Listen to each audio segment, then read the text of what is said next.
What if the very shadows that flicker at dusk were not mere tricks of light, but guardians of ancient secrets? In the fading twilight of an African landscape, where the air thrums with the whispers of ancestors, a haunting presence stirs. As villagers recount tales around crackling fires, the stories spill forth like a river, each word a thread binding the past to the present, each legend pulsing with life and danger. Yet, beneath the familiar tales of well-known creatures, lie beings so elusive and enigmatic that even the bravest hearts tremble at their mention. A low rumble echoes through the valley, the ground vibrating with a pulse that transcends time itself. It is said that when a storm brews on the horizon, the air thickens with the scent of magic and foreboding. In the distance, a figure cloaked in shadows moves just beyond the reach of firelight, an ancient guardian watching, waiting for the unwary to stray too close to the sacred grove. The villagers hush their laughter, eyes darting nervously, aware that some stories are meant to remain untold, at least until the moment is ripe. What will they become? Heroes, foolhardy dreamers, or unwitting prey to forces they cannot comprehend? Within the rich tapestry of African folklore lies a pantheon of beings, spirits entwined in the very fabric of existence, each with their own motives and desires.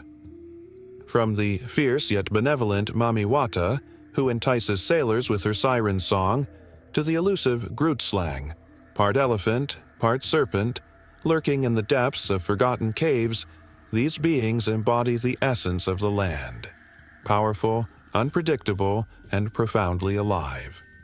As night thickens and the stars blink into existence, the tension mounts. A child's laughter pierces the quiet, a reminder of innocence amidst the ancient turmoil. But laughter can awaken slumbering entities.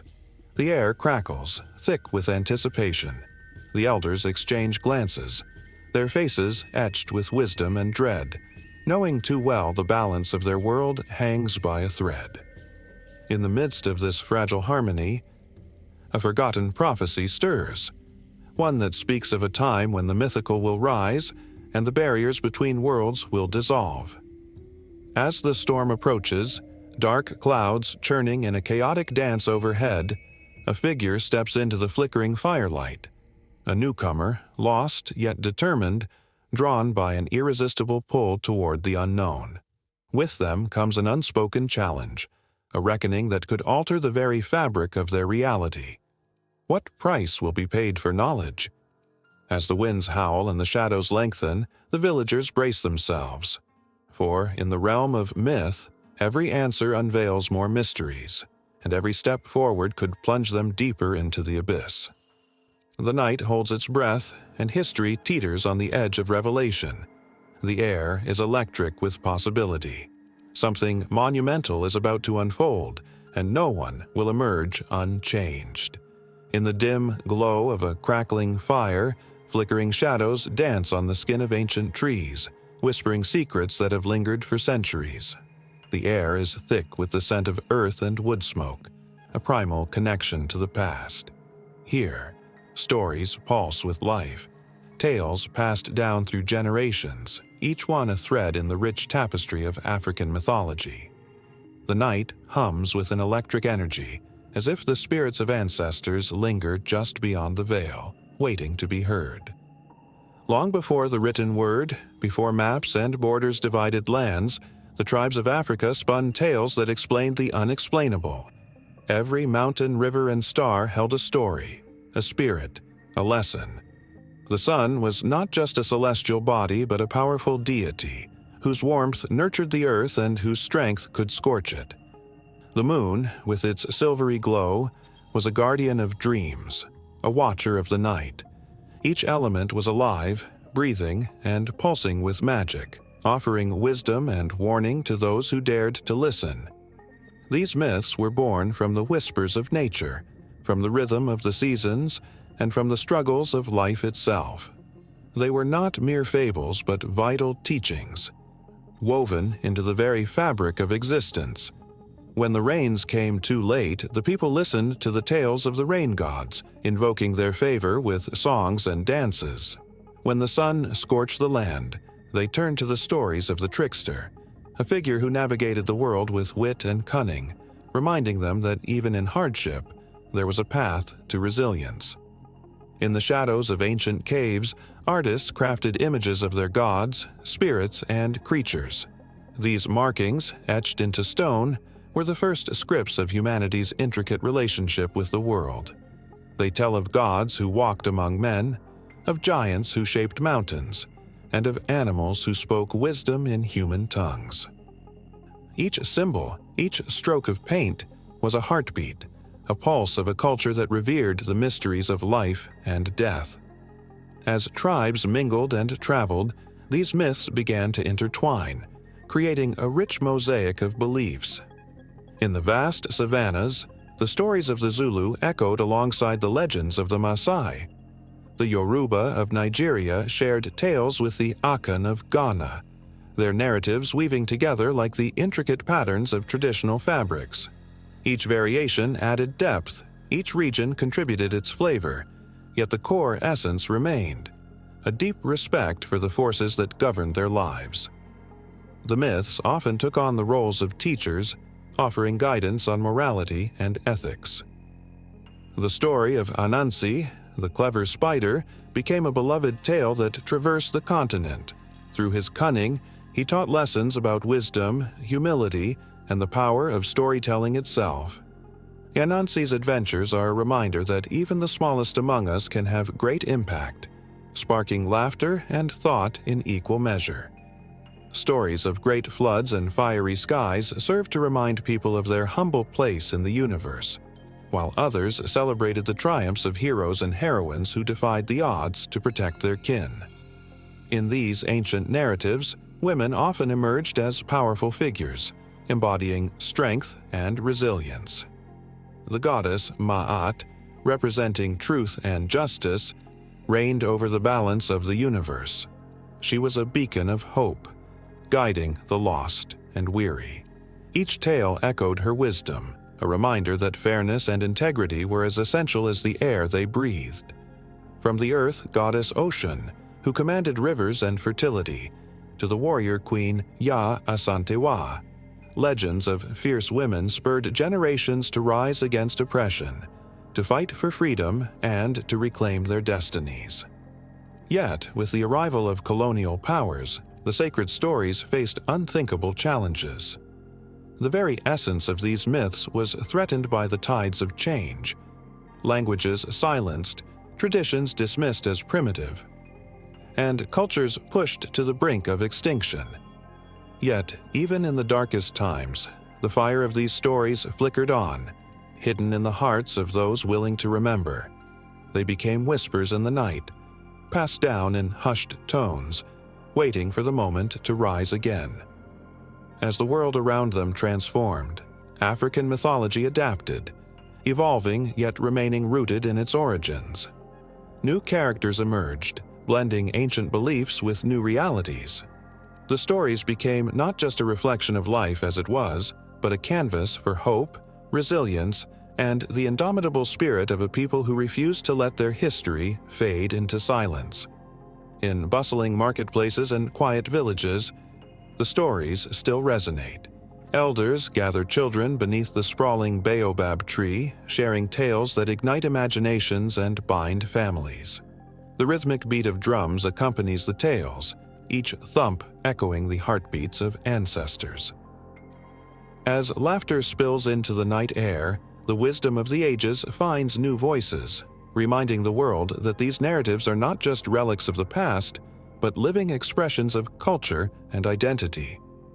The allure of these myths lies not only in their age but in their power to connect, to inspire, and to ignite a fire within the soul. With every retelling, the stories evolve, but their core remains eternal. They call to the dreamers, the seekers, and those who dare to look beyond the surface of life.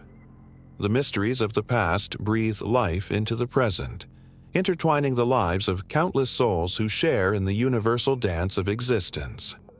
As the stars shimmer, casting their gaze upon the earth, the heartbeat of African mythology continues to pulse. The stories weave through time, linking the past with the future, inviting all who listen to step into the rhythm of their powerful legacy.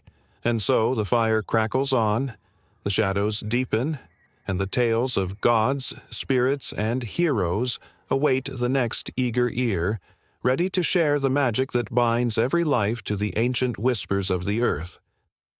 The flickering firelight danced upon the faces of the gathered villagers, illuminating wide eyes filled with wonder and trepidation. The air was thick with anticipation as the storyteller, a weathered elder with silver hair and a voice that crackled like the flames, prepared to weave yet another tale, the kind that sent shivers down the spine and made hearts race. This was not merely entertainment. It was the heartbeat of a community, the lifeblood of shared history and culture. Each word spun from the elder's lips was a thread connecting the past to the present, binding generations together in a tapestry of shared experiences. Oral tradition, a powerful and ancient form of communication, was the very foundation upon which folklore stood. It thrived in the spaces where the written word dared not tread. For countless generations, stories were handed down through whispers and shouts, each telling a little different, each infused with the essence of the teller. This was not just storytelling. It was survival, a method of preserving the wisdom of ancestors who walked the earth long before. These stories carried the weight of history, a means to remember the battles fought, the love lost, and the lessons learned. The villagers leaned in closer, the flames flickering shadows across their rapt faces, as the elder recounted the legend of a fierce warrior who had once protected their land from invaders. With each detail, images painted themselves in the minds of the listeners. The gleaming sword raised against the twilight sky, the defiant roar echoing across the plains, and the resolute figure standing tall against the tide of darkness. They could almost feel the rush of wind on their skin, the adrenaline coursing through their veins. The power of the tale was undeniable. It was a history made tangible, and it stirred something primal within each heart. In ancient times, before the ink found its way to paper, oral tradition was the only vessel of memory. It was born from necessity, a way to bridge the gap between generations. Tribes and communities shared their myths, parables, and legends around fires that crackled and sparked, each tale a lifeline thrown to the past. The stories grew and morphed, adapting to the audience, yet always preserving the core, the values, the beliefs, the truths that defined them. These tales were vehicles of identity, reminding the people who they were and where they came from. Consider the way tales of creation danced through the ages, each culture weaving its narrative into the fabric of humanity. From the first peoples of North America who spoke of the Great Spirit and the earth's gifts, to the ancient Greeks who told of gods and heroes, these stories were more than mere entertainment. They were guides through the tumultuous seas of life, teaching lessons of morality, bravery, and community. The oral tradition allowed these lessons to ripple across time, echoing in the hearts of those who heard them. As the elder's voice rose and fell like the waves of the sea, a hush fell over the villagers. They felt the weight of history pressing down, the realization that they were just a link in an unbroken chain stretching back to the dawn of time. Each story told was a pulse in the lifeblood of the community. It reminded them of their shared struggles and triumphs, of seasons of despair and joy.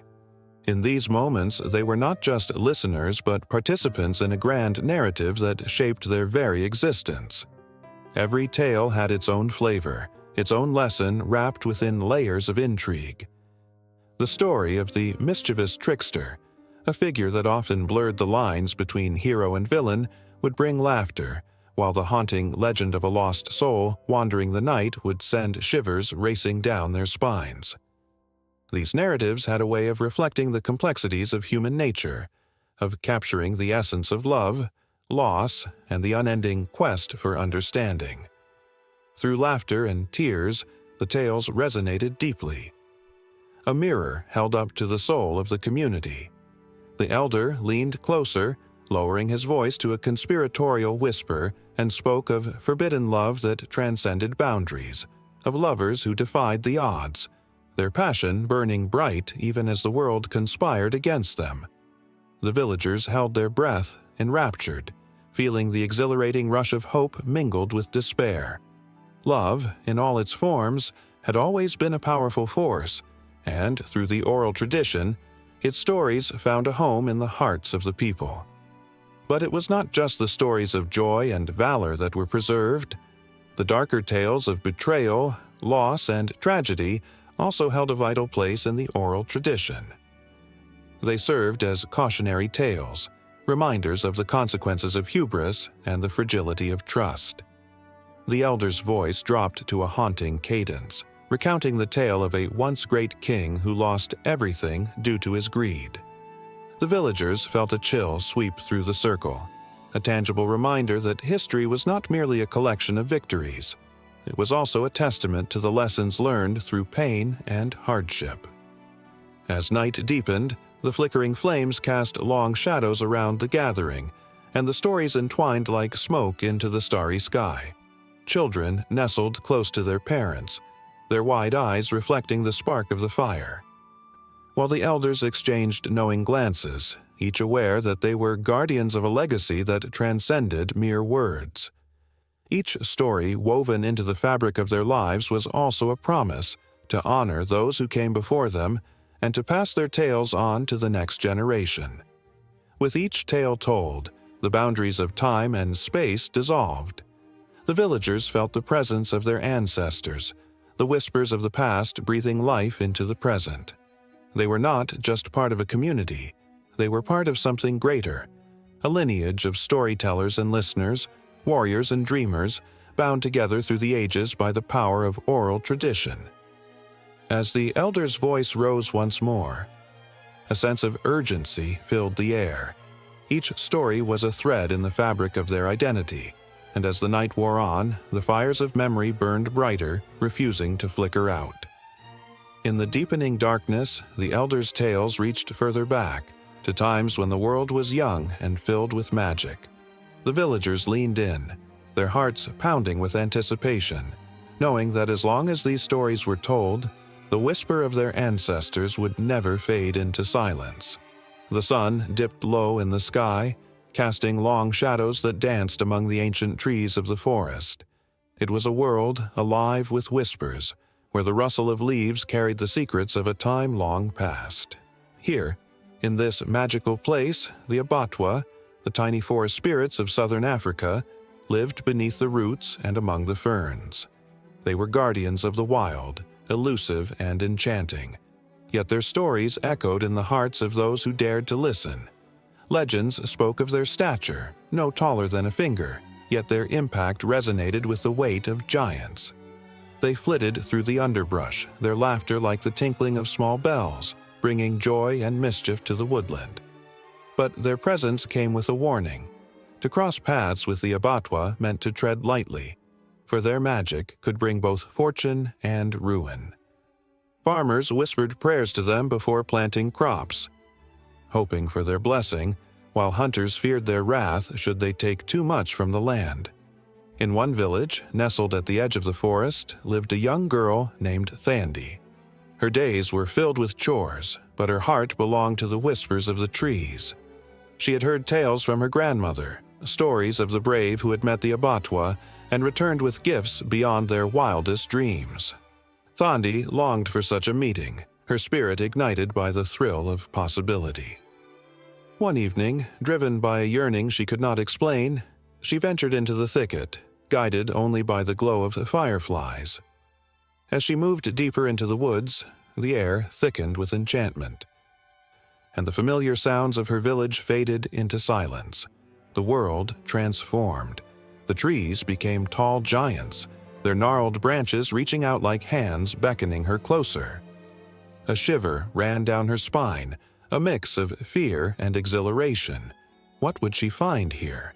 What secrets lay hidden beneath the canopy? Suddenly, a soft giggle broke the stillness, and Thandi froze. She turned, her heart racing as a flash of movement caught her eye. There, swaying playfully on a leaf, was a tiny figure, no larger than her thumb. The spirit wore garments woven from petals and leaves, its eyes sparkling like morning dew. Thandi gasped, barely daring to breathe as the Abatwa's gaze met hers. "Why do you come to our home, child of the earth?" the spirit asked, its voice a sweet melody that floated through the trees. Thandi felt warmth spread through her, a connection that defied explanation. Summoning her courage, she whispered her wish to meet them, to understand their world, to be part of the magic that thrummed around her. The Abatwa danced around her, their laughter ringing like wind chimes in a gentle breeze. They told her of the balance of nature, of how every creature and plant played a role in the great tapestry of life.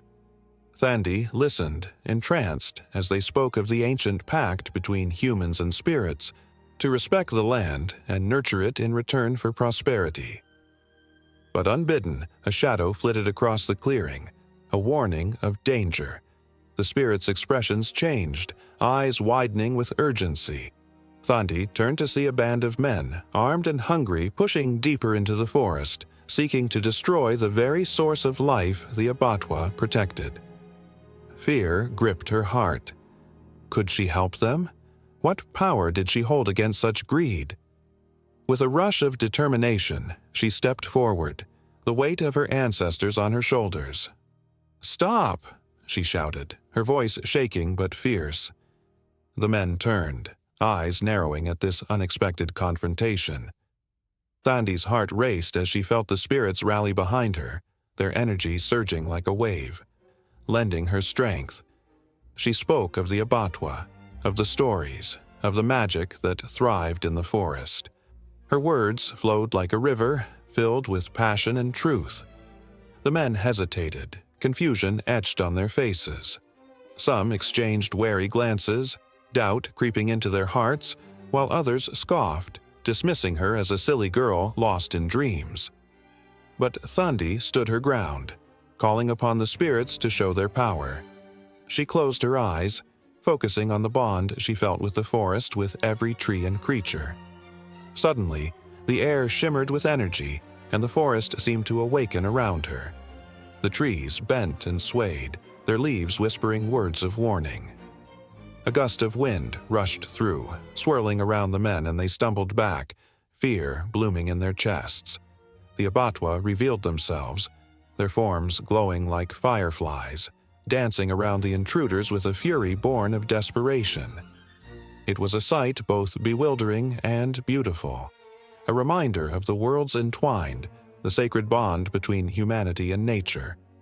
In that moment, the men felt the weight of their choices. The forest was alive, a spirit in its own right, and they were mere visitors in its realm. With a collective breath, they dropped their weapons, realizing the folly of their greed. As they turned to leave, the forest sighed with relief, the shadows lifting. And Thandi felt the warmth of the Abatwa's gratitude surrounding her like a protective cloak. But the encounter had changed her. The reality of the Abatwa's existence, the delicate balance they maintained, filled her heart with a fierce resolve. She understood now that her journey didn't end here. The world beyond the forest needed her voice, her connection to the spirits, and she felt destiny calling her to be their messenger. With every heartbeat, the forest pulsed, a living entity that would never forget the girl who stood up for its magic. As Thandi stepped back towards her village, the fading light cast a golden hue on her path. She could feel the spirits watching, their presence woven into every shadow and ray of sunlight. This was just the beginning. She could sense the adventures that awaited her, the stories yet to be told. The Abatwa had unveiled a truth so profound that it would shape her destiny. And as the stars twinkled overhead, signaling the arrival of night, the forest hummed softly, alive with promise. The spirits of the forest would always be there, intertwined with the lives of those who dared to listen. Thandi could feel it in her bones, a bond forged in courage, a call to protect the magic that existed not just here, but everywhere. The forest held its breath, waiting for the next chapter to unfold, where the dance between the seen and the unseen would continue, and the Abatwa would forever remain close, watching over their realm. The moon hung low over the restless sea, its silver light shimmering like a whisper on the waves. Somewhere beneath the surface, in the hidden depths where light dared not trespass, Mami Wata stirred. She was the guardian of the water, a spirit woven from stories of old, beloved and feared in equal measure. Her beauty was like the rise of the tide, enchanting and dangerous, alluring yet treacherous. The air crackled with anticipation as her enigmatic serpents swirled around her, their scales glistening like jewels in the dark. For centuries, fishermen and travelers along the coast had sung songs about her. They spoke of Mami Wata's long, flowing hair that cascaded like waterfalls, framing a face that was both radiant and haunting. Her laughter was said to echo like the gentle lapping of waves, but those who ventured too close often found themselves ensnared by her charm, lost to the depths of the ocean forever. Tales swirled through the salty air, warning young lovers to beware of her seductive call, which promised riches but often delivered despair. In the small coastal village of Abidjan, where the land kissed the sea, the locals gathered under the glow of lanterns, their faces illuminated with fear and wonder. The elders shared stories of encounters with Mami Wata, how she had appeared to those who had lost their way, offering guidance or sometimes a dark bargain. Among them was an old fisherman named Nko, who often recounted his brush with the spirit. He spoke with a gravelly voice, the weight of his words sinking into the hearts of the listeners.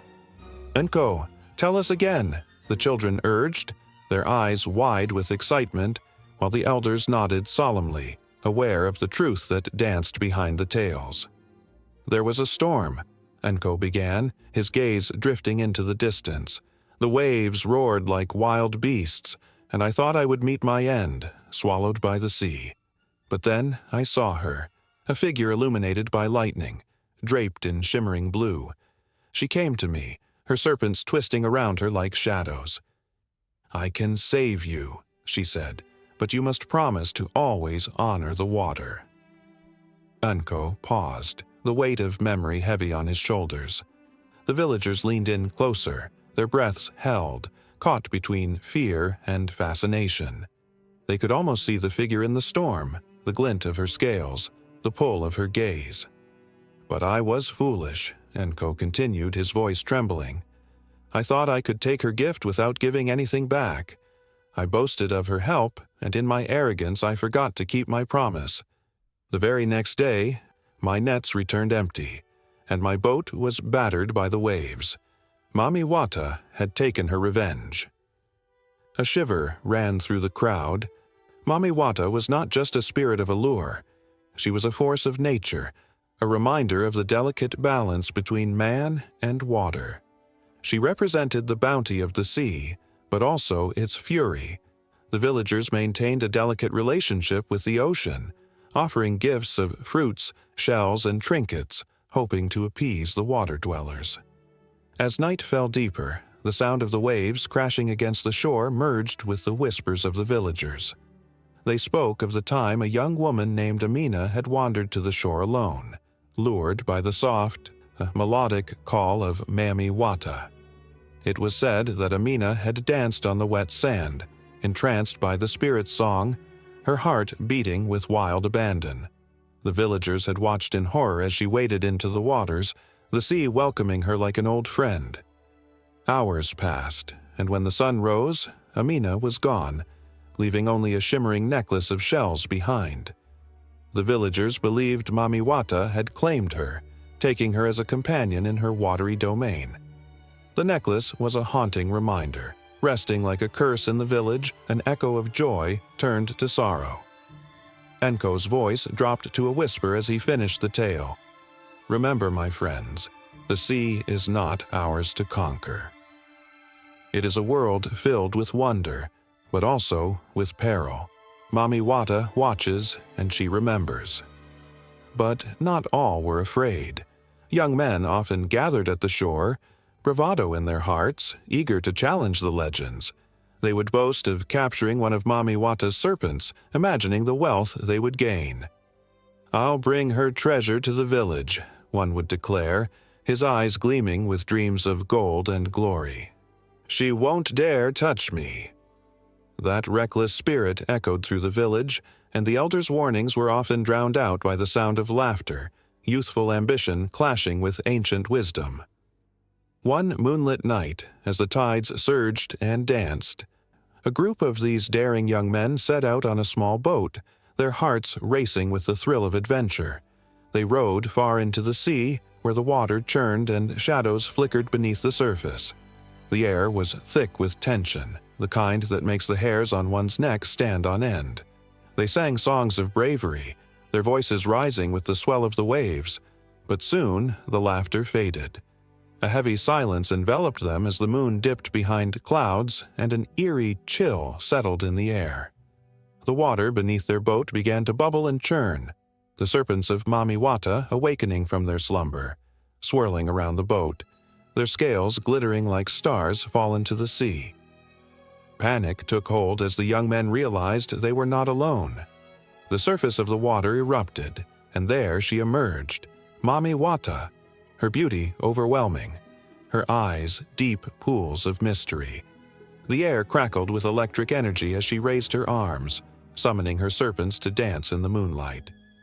"Do you seek my treasures?" she asked, her voice a melody of seduction and command.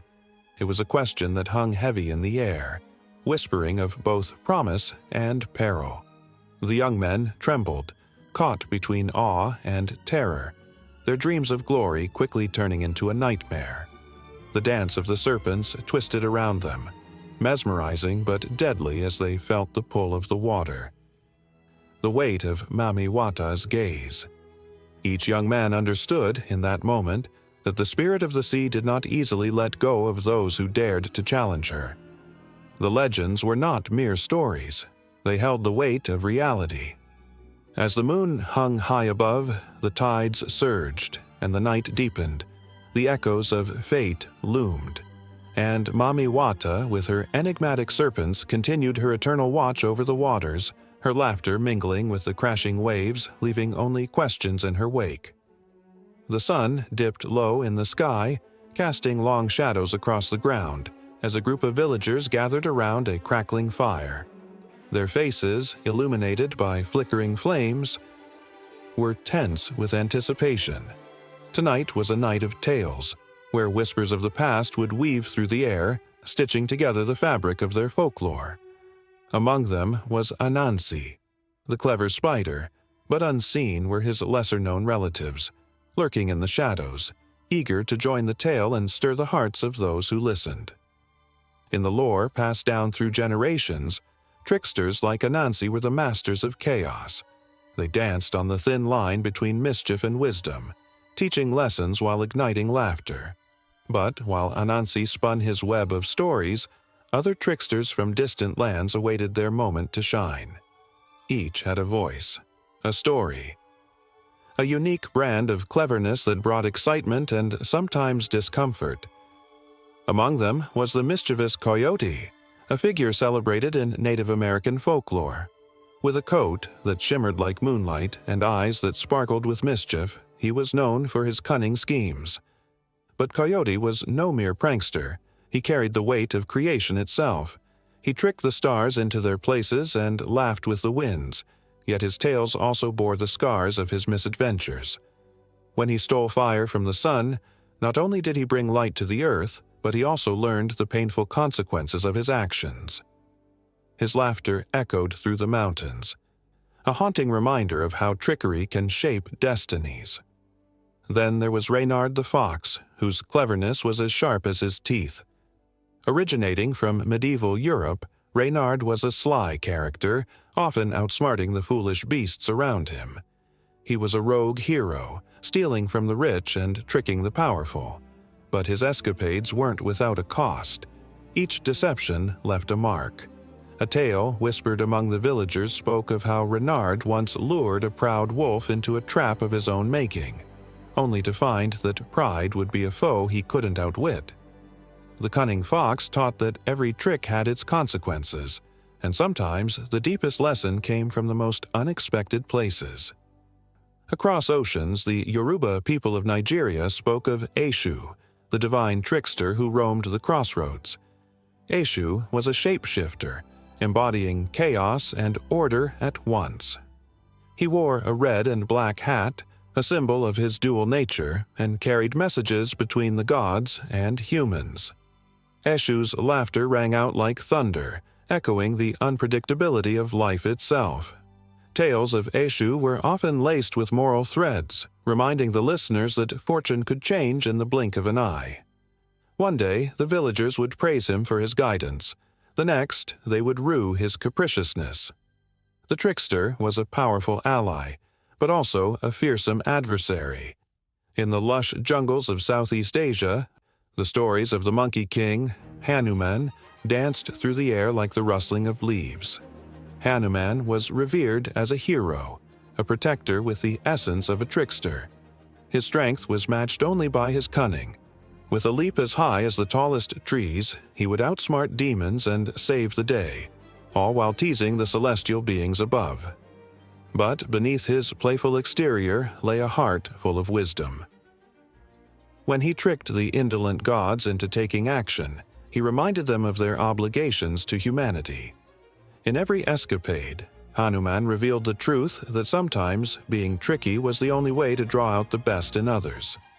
And in the vibrant streets of the Caribbean, tales of Buki, a trickster from Haitian folklore, flickered like the flames of the fire before the villagers.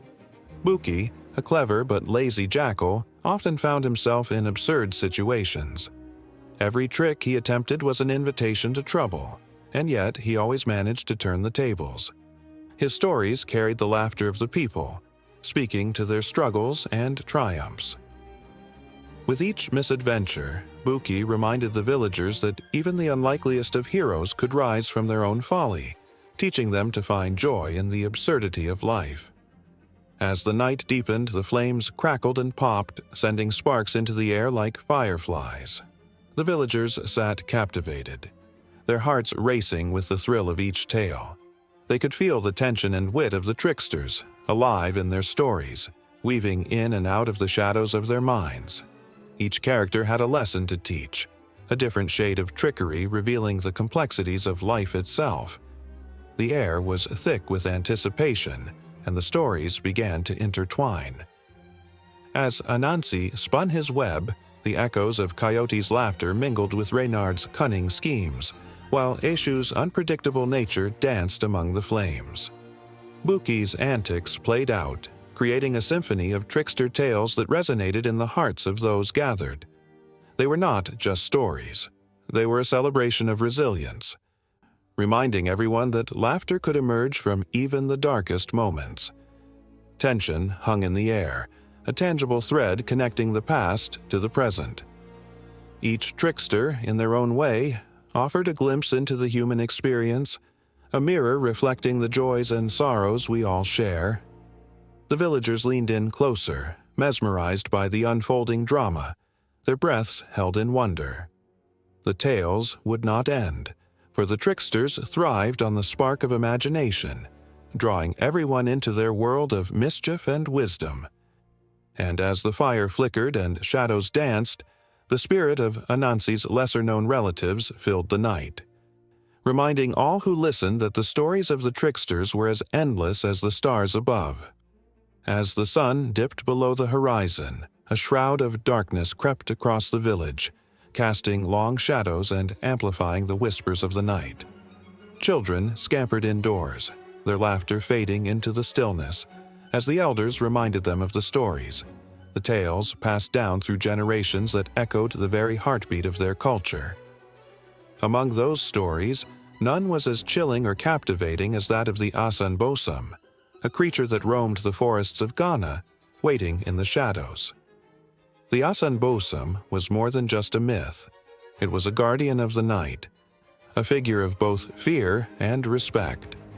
Traditionally depicted as a tall, fearsome being with iron teeth and sharp claws, it was said to have the ability to swing from tree to tree with ease, lurking silently above in the branches. Its eyes glowed like embers, piercing through the darkness and instilling terror in the hearts of those who dared to venture too far from their homes after sunset. Legends told of how it would capture anyone who strayed too close, dragging them into the depths of the forest, never to be seen again. In the quiet of the village, stories swirled like the wind, igniting imaginations.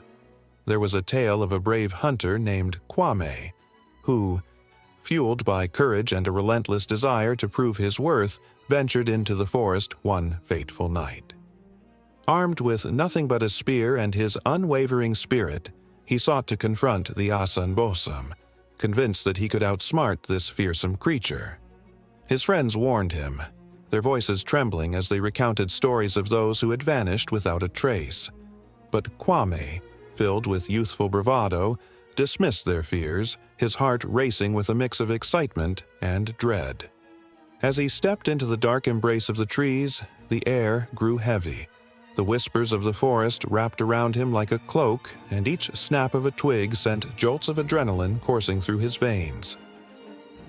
He could almost feel the presence of the Asanbosum lurking just beyond his sight. The stories told of its cunning and the way it could disguise itself as a harmless shadow, only to strike when least expected. Kwame paused, staring into the blackness, feeling the pulse of the night echo his own. But the Asanbosum was not just a monster, it was a symbol of the balance between nature and humanity. It guarded the forest, ensuring that those who had lost their way would not take more than what belonged to the earth.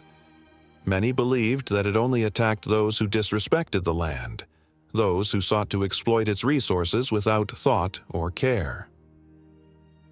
This duality made the Asanbosum both a terror and a protector, a figure who reminded the villagers of their connection to the world around them. With each step deeper into the woods, Kwame's heart pounded louder, threatening to drown out the sounds of the night. The darkness felt alive, as if the trees themselves were holding their breath, waiting for something to happen.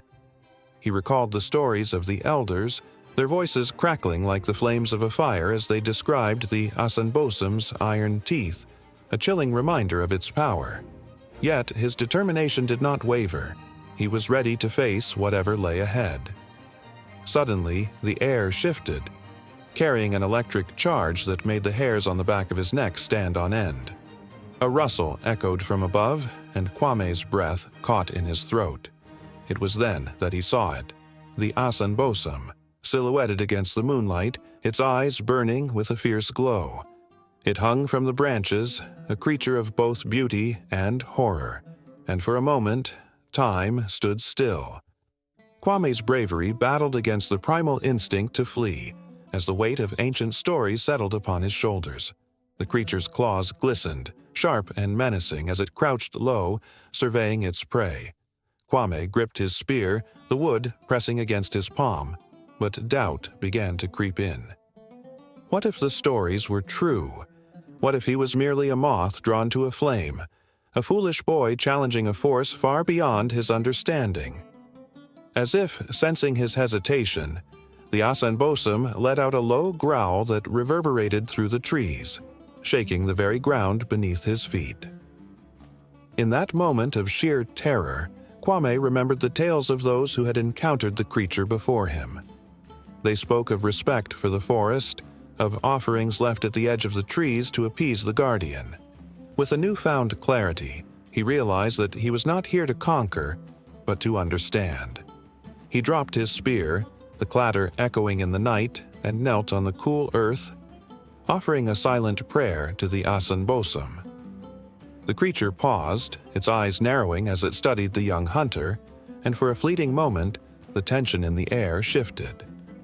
Kwame could feel the weight of 1,000 stories pressing down on him, the wisdom of his ancestors guiding him. The Asanbosum's growl transformed into a low rumble, a sound unlike he had ever heard, conveying a sense of curiosity rather than malice.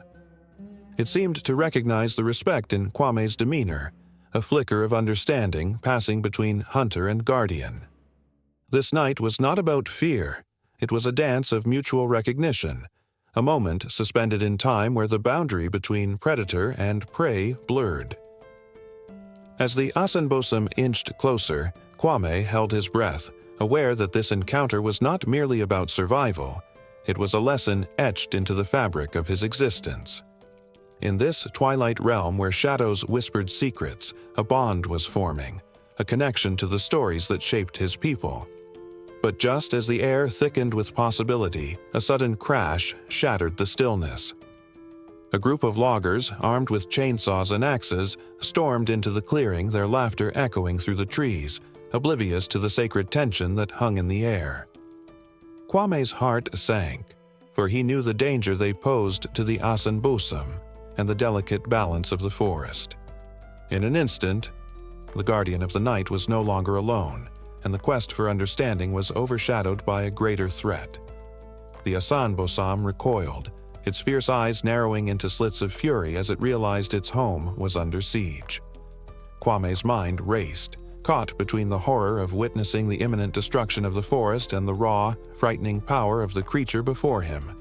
His heart beat like a drum, each thud echoing the urgency of the moment.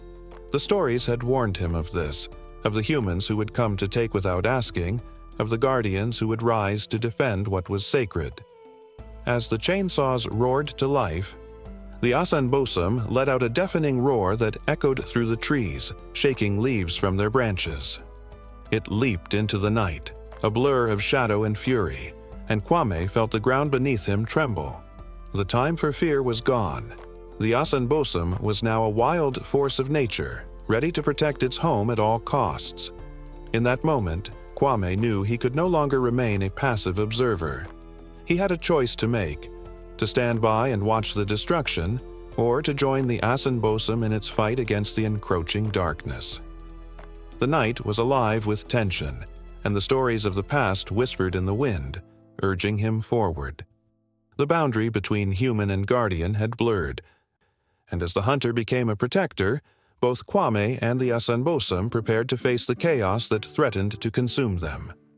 A chill swept through the air as the sun dipped below the horizon, casting long shadows that danced like whispers across the land. In the quiet moments of twilight, when the world held its breath, stories began to stir. The people of South Africa knew this time well, for it was when the Tikoloshe would awaken from its slumber, a creature born of ancient tales and woven into the fabric of their daily lives. The Tikoloshe was not merely a shadow lurking beneath the beds of the unsuspecting. It was a spirit with a duality that mirrored the complexities of life itself. Some believed it to be a mischievous trickster, a playful imp that could cause havoc in the lives of those who dared to cross its path. Yet others spoke of its benevolent side, a protector of the weak, a guardian that aided those in need during the darkest of nights. This dual nature left many in a state of both fear and fascination, their hearts pounding with a mix of dread and curiosity. In the dimly lit huts of rural villages, elders would gather the children around the fire, their faces illuminated by the flickering flames. With voices low and eyes wide, they recounted the tales of the Tikoloshe, each story laced with emotional weight, warning, and wonder. The young ones would listen intently, the crackling of the fire accompanying the rhythm of their heartbeats, a symphony of anticipation. They learned that the Tikoloshe could be summoned by those with good intentions, a means to bring balance and justice. It thrived on respect and reciprocity, a reminder that the spirits of the past walked closely with the living. Yet the tales took a darker turn as the elders spoke of the Tikoloshe's wrath. A man who had wronged his neighbor might find that his crops failed overnight, his livestock stricken with disease, or his nights filled with restless dreams. It was said that the Tikoloshe, small and agile, could slip through the smallest of cracks, leaving behind a trail of mischief and despair. The thought alone sent shivers down the spines of even the bravest souls, their imaginations igniting with vivid images of the creature creeping into their lives unbidden. One evening, as the moon hung heavy in the night sky, a young girl named Thandi sat outside her hut, her small frame silhouetted against the glow of the stars. Her grandmother's tales echoed in her mind, and she felt a tug of fear mixed with thrill. Unlike her friends who laughed off the stories, Thandi held a special reverence for the Tikoloshe. To her, the creature was not just a figment of imagination, but a force that could bridge the seen and the unseen, a spirit that understood the sorrows and joys of humanity.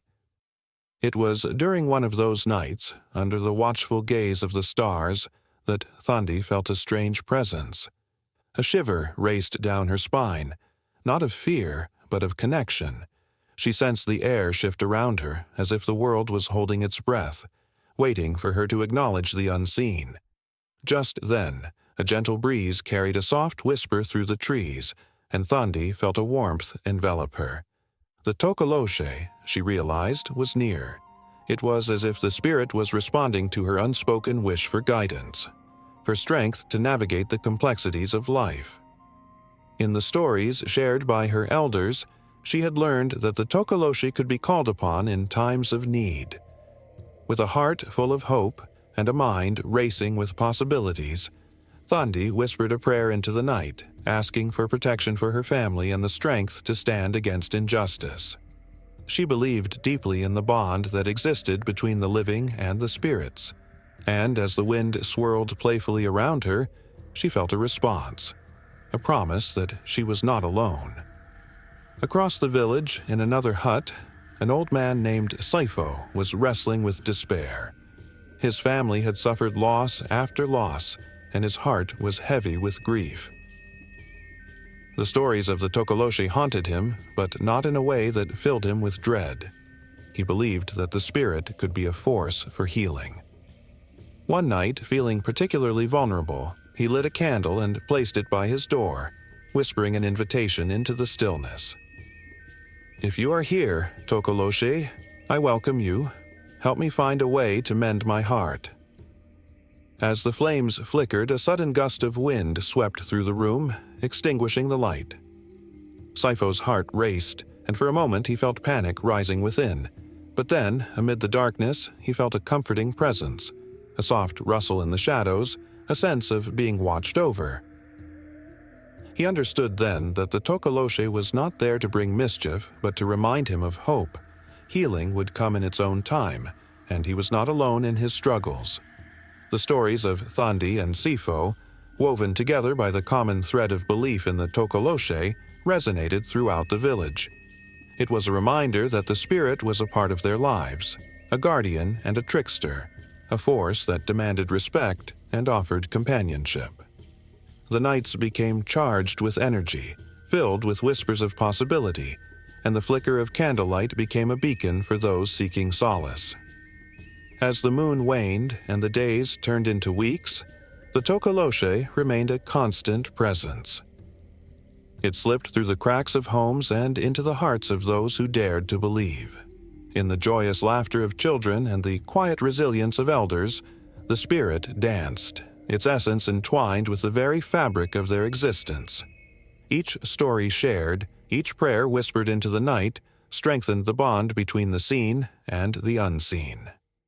In the shadows, the Tikoloshe thrived, not merely as a creature of fear, but as a guardian of the village, an unpredictable spirit who understood the delicate balance of life.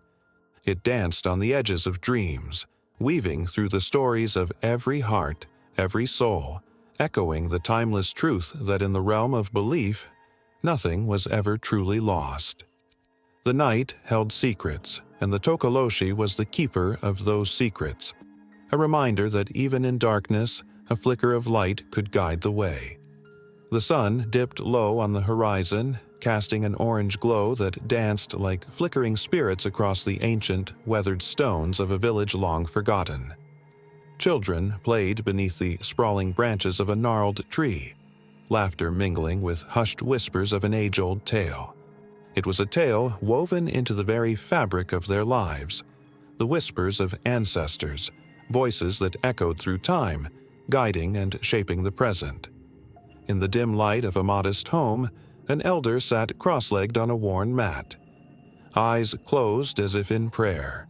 Her hands trembled, not from age but from an energy that surged through her veins, a channel between the living and those who had walked this earth centuries before. She felt them, those who came before hovering just beyond the veil. Their presence was palpable, a warmth that filled the room, blending with the scent of sage and sweetgrass that hung in the air. The villagers believed that their ancestors lived on, not just in stories, but as active participants in their lives. They were guardians, warriors, and, most importantly, guides.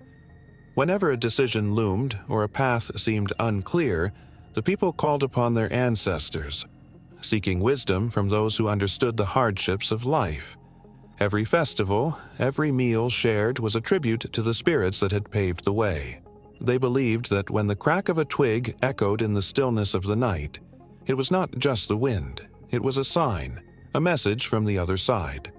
On a day that seemed ordinary, a young girl named Amani felt a pull, a tingle at the base of her spine, urging her to visit the ancient burial ground nestled on the village's outskirts. She had heard stories, tales spun by the fire when shadows danced on walls, stories of souls lingering in the twilight, of dreams and prophecies whispered in the stillness. The villagers said the spirits were restless, longing to impart their lessons to the living, and Amani was determined to listen. With each step towards the sacred site, the air thickened.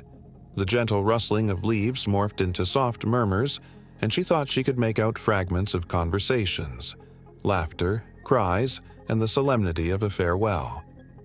When she finally reached the burial ground, the sun's rays filtered through the trees, illuminating the moss-covered stones that marked the resting places of her ancestors. The moment she knelt to touch the cool, damp earth, something shifted within her. A voice, soft yet powerful, resonated in her heart. "Remember," it whispered, "you carry our blood, our history. Honor it." Tears streamed down Amani's cheeks. She felt the weight of her lineage pressing upon her, a connection that transcended the physical. She thought of the stories her grandmother had told her, tales of bravery in the face of adversity, of love that transcended time, of sacrifices made for the sake of family. Each story a thread in the tapestry of her life, binding her to the past, fragile yet indestructible. Suddenly, a cool breeze swept through the clearing and the air grew thick with an electric energy. Amani stood up, heart racing as shadows danced between the trees. She could almost see them, figures emerging from the corners of her vision. Faces familiar yet distant, their expressions a mixture of joy and sorrow. They were her ancestors, she realized, their spirits alive and vibrant. They were here, watching, guiding her with unspoken words. In another part of the village, a young man named Kofi struggled with a decision that weighed heavily on his shoulders. The harvest had been poor, and with his father gone, he bore the burden of ensuring the family's survival. He sat in the dim glow of a lantern, staring at the walls that were once filled with laughter and life. Every shadow flickered with memories, and those memories called to him, the voices of his ancestors echoing in the back of his mind. They had faced hardships too, but they had not faltered. They had fought, persevered, and thrived. Kofi closed his eyes, allowing the memories to wash over him. He recalled his father's stories of resilience, of how they had once faced a drought that threatened their very existence. The village had come together, guided by their ancestors' spirits, and found a way to survive. In that moment of reflection, he sensed the warmth of their presence enveloping him, filling him with hope. He decided then and there to seek counsel not only from the living, but from the ancestors who had paved the way for him. Later that night, Kofi lit a fire outside, the flames casting flickering shadows that danced like spirits in the night. He called out to his ancestors, his voice firm yet reverent. "Guide me," he pleaded. "Help me find the strength to lead my family." And as the fire crackled and the stars twinkled above, he felt a rush of energy surge through him. A connection, a promise that he was not alone. Back at the burial ground, Amani had not left. Night had fallen, the moon hanging low like a sentinel. She felt drawn to the ancient stones, compelled to listen. The whispers grew louder, clearer, a chorus of voices intertwining like a sacred melody. "You are the future," they urged. "Carry our stories, our struggles, our triumphs. Do not let the fire of our legacy die." With each word, Amani felt a sense of purpose ignite within her. The weight of her ancestors' hopes settled on her shoulders, a mantle of responsibility she was ready to bear. She stood, feeling the cool earth beneath her feet, a reminder of the generations who had come before her. They were not just spirits, they were the heartbeat of her village, the tapestry of her life. And she understood then that their voices would guide her, just as they had guided Kofi and so many others. As the night deepened, the world around her faded, and in that sacred space, she felt the boundary between the living and the dead blur. The ancestors' voices became a symphony of encouragement, their lessons etched in her heart, urging her forward. She was not merely a girl, she was a vessel of her heritage, a bridge connecting the past and the future. And as dawn began to break, painting the world in shades of gold, the village stirred. The voices of the ancestors had been heard, their messages clear, their spirits weaving through the lives of those who dared to listen. The air hummed with anticipation, a promise of new beginnings, and the threads of history intertwined with the dreams of tomorrow. And so, the story continued, a cycle unbroken, as the whispers of the ancestors echoed through the lives they had touched, eternally guiding, forever present. The sun dipped below the horizon, casting long shadows across the Sahara, where the winds whispered secrets of an ancient world. A chill rolled in, sweeping over the vast dunes, stirring the sand into ghostly figures that danced in the twilight. In this arid expanse, a legend whispered among nomadic tribes spoke of the Bauban Sith, specters of the night, ethereal beings woven from the fabric of the desert sky. They were said to be the cousins of the Fae, creatures of elegance and terror, whose haunting beauty captivated the lost souls wandering after dark. A flicker of movement caught the eye of a lone traveler. He had been journeying through the barren land for days, his throat parched, his heart heavy with the weight of solitude. As dusk settled, he felt an inexplicable pull toward a cluster of ancient trees, their gnarled bodies twisting toward the sky like the fingers of a long-forgotten deity. These were the baobab trees, their silhouettes etched against the darkening sky. Each tree held a story, a memory of laughter and sorrow, of life and death, of those who had come before him. As night enveloped the desert, the traveler settled beneath the protective branches of a baobab, its bark rough and warm against his back. He closed his eyes, listening to the distant howl of the wind, when suddenly a soft melody floated through the air. It was a song, hauntingly beautiful, like a lullaby sung by the stars themselves. He opened his eyes, drawn into a world where shadows shimmered and flickered like candle flames. They emerged from the darkness, the Bauban Sith, their figures delicate and enchanting. Dressed in flowing garments that mirrored the colors of the night, they moved with an elegance that stole his breath away. With every step, they seemed to glide above the sand, their laughter ringing like chimes in the wind. The traveler felt a chill run through him, a combination of fear and fascination. He remembered the warnings whispered by the elders in his village. The Bauban Sith were not just beautiful, they were dangerous. They lured men with their songs, drawing them into the depths of the desert, never to return. Yet, as he watched them dance, he found it hard to resist. Their beauty was magnetic, pulling him closer and closer until he could almost reach out and touch the shimmering fabric of their garments. The night deepened and the melody transformed, shifting from a gentle lullaby to a wild, ecstatic rhythm. The Bauban Sith began to spin and twirl, their movements becoming more frenzied. They beckoned to him, their eyes glowing like embers in the dark. For a moment, he considered abandoning caution, surrendering to the enchantment that filled the air, but something within him hesitated. An echo of the elder's words rang in his mind, warning him of the price one pays for such beauty. Suddenly, the dance halted. The leading figure, a luminous creature with hair that sparkled like starlight, turned her gaze toward him. Her eyes were deep and knowing, as if she could see into the very fabric of his soul. "Why do you linger, traveler?" she asked, her voice a soft caress yet laced with an otherworldly edge. "What do you seek in the embrace of the desert night?" The traveler's heart raced. He wanted to reveal his deepest fears, his longing for connection in a world that felt so vast and empty.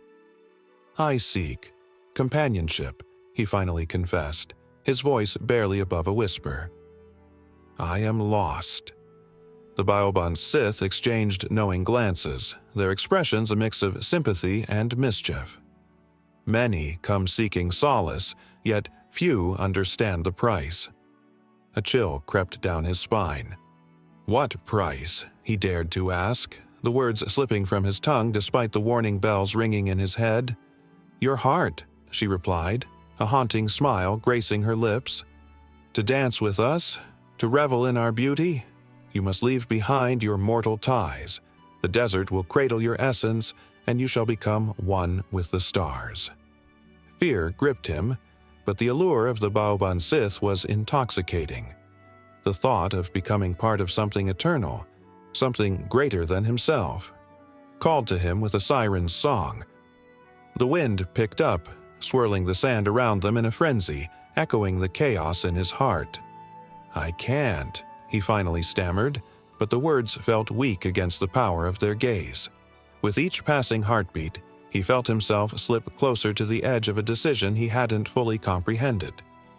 The dancer stepped closer, extending her hand, fingers like smoke that beckoned him to join their world of dreams and shadows.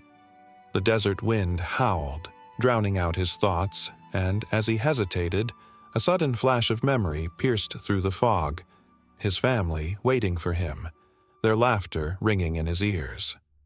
"I can't leave them," he breathed. Panic rising within him, a tumult of emotions roared through him, the desire for freedom and connection against the anchor of love and belonging. The Baoban Sith's laughter echoed through the night, a sound that could both comfort and terrify. "We do not take you from them, traveler. We offer you a choice." Their voices intertwined, creating a melody that echoed in his heart, a haunting reminder of what could be.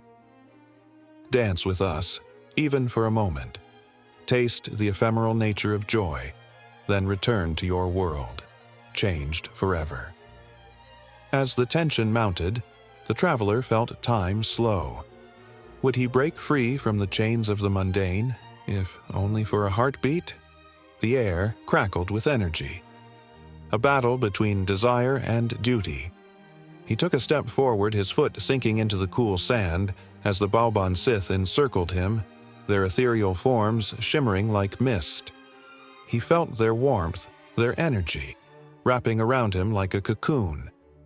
In that moment, everything faded. The harshness of the desert, the weight of his worries, the fear of the unknown. All that remained was the longing, the promise of the stars above and the freedom they represented. The dance began anew, a whirlwind of movement that pulled him deeper into their world. As he spun among them, laughter bubbled from his lips, a sound he hadn't heard in years. Yet, just beyond the euphoria, a whisper of doubt crept back in. The desert stretched endlessly around him, the world outside fading like a distant memory. He could feel the price of this moment pressing down, heavy as the night sky. Would he truly choose the fleeting thrill over the warmth of home? The song of the Baoban Sith echoed in his mind, a haunting reminder that every choice has consequences, that every dance has its end.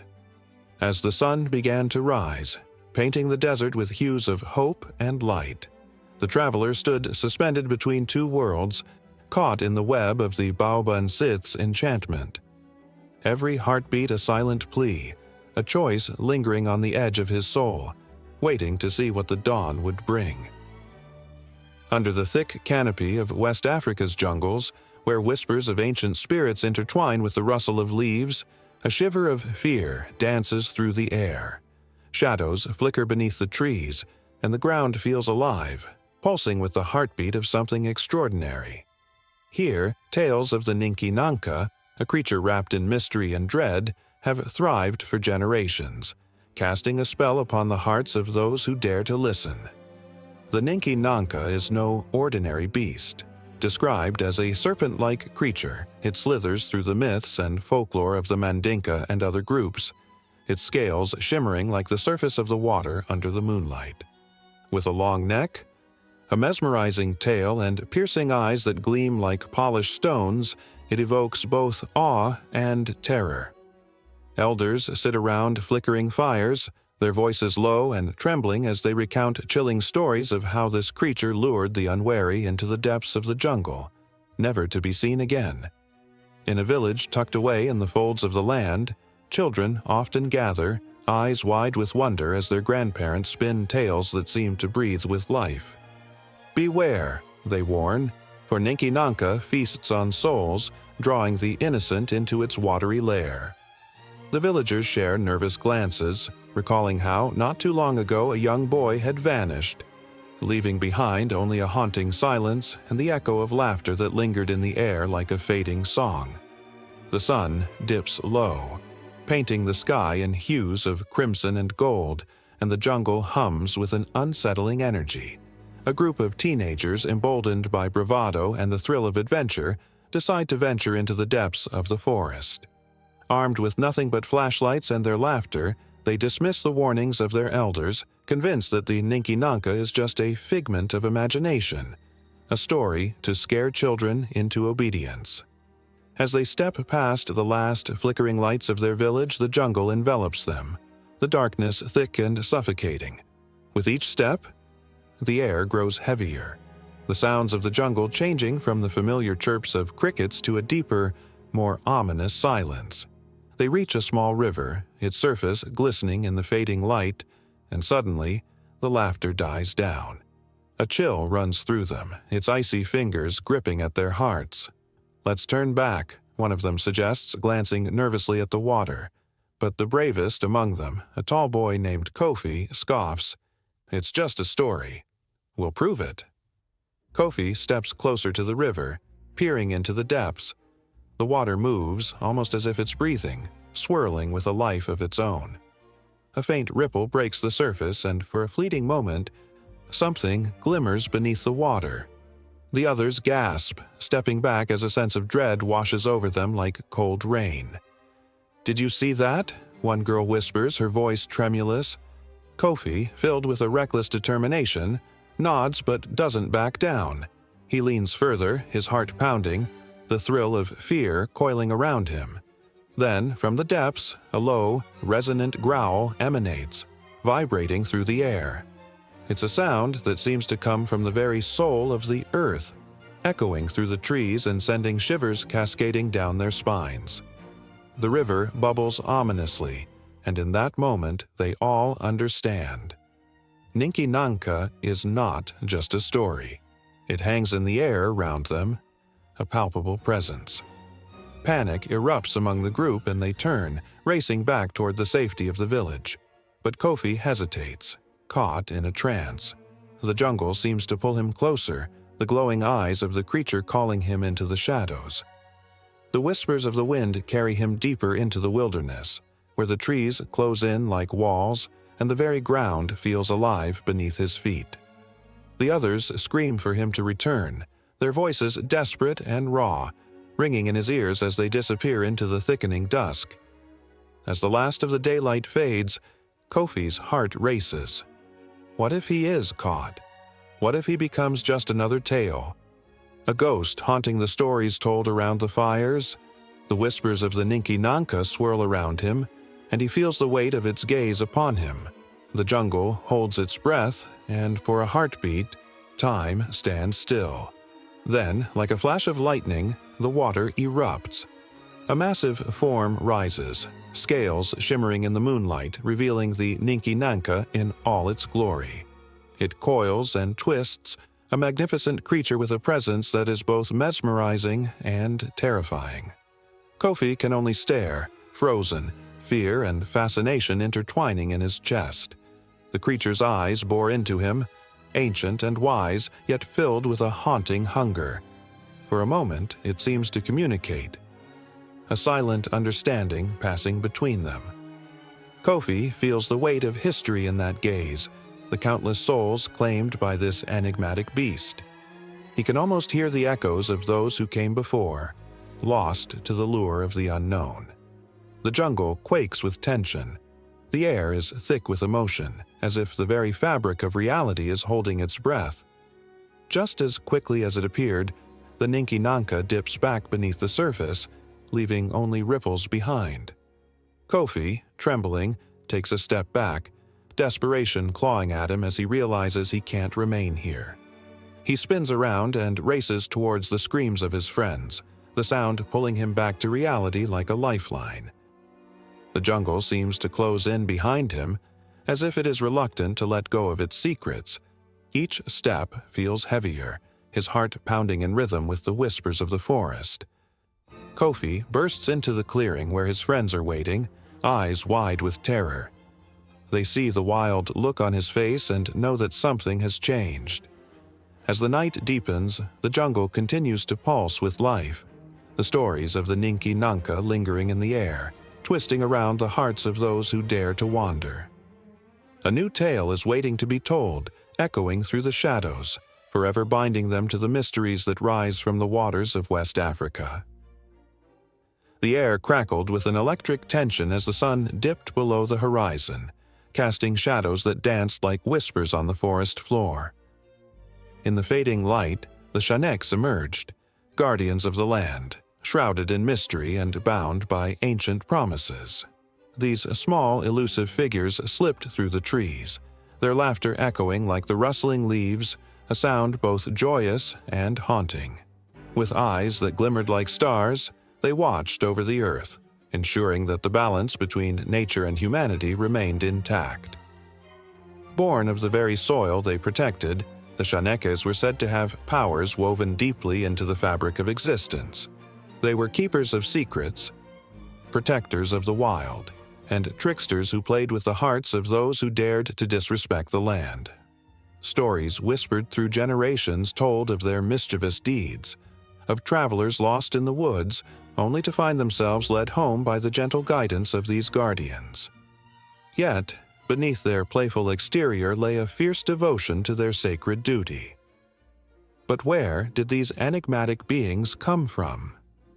As the night deepened, another thread of history began to intertwine with the Shanek's tale, a connection that stretched across oceans and time.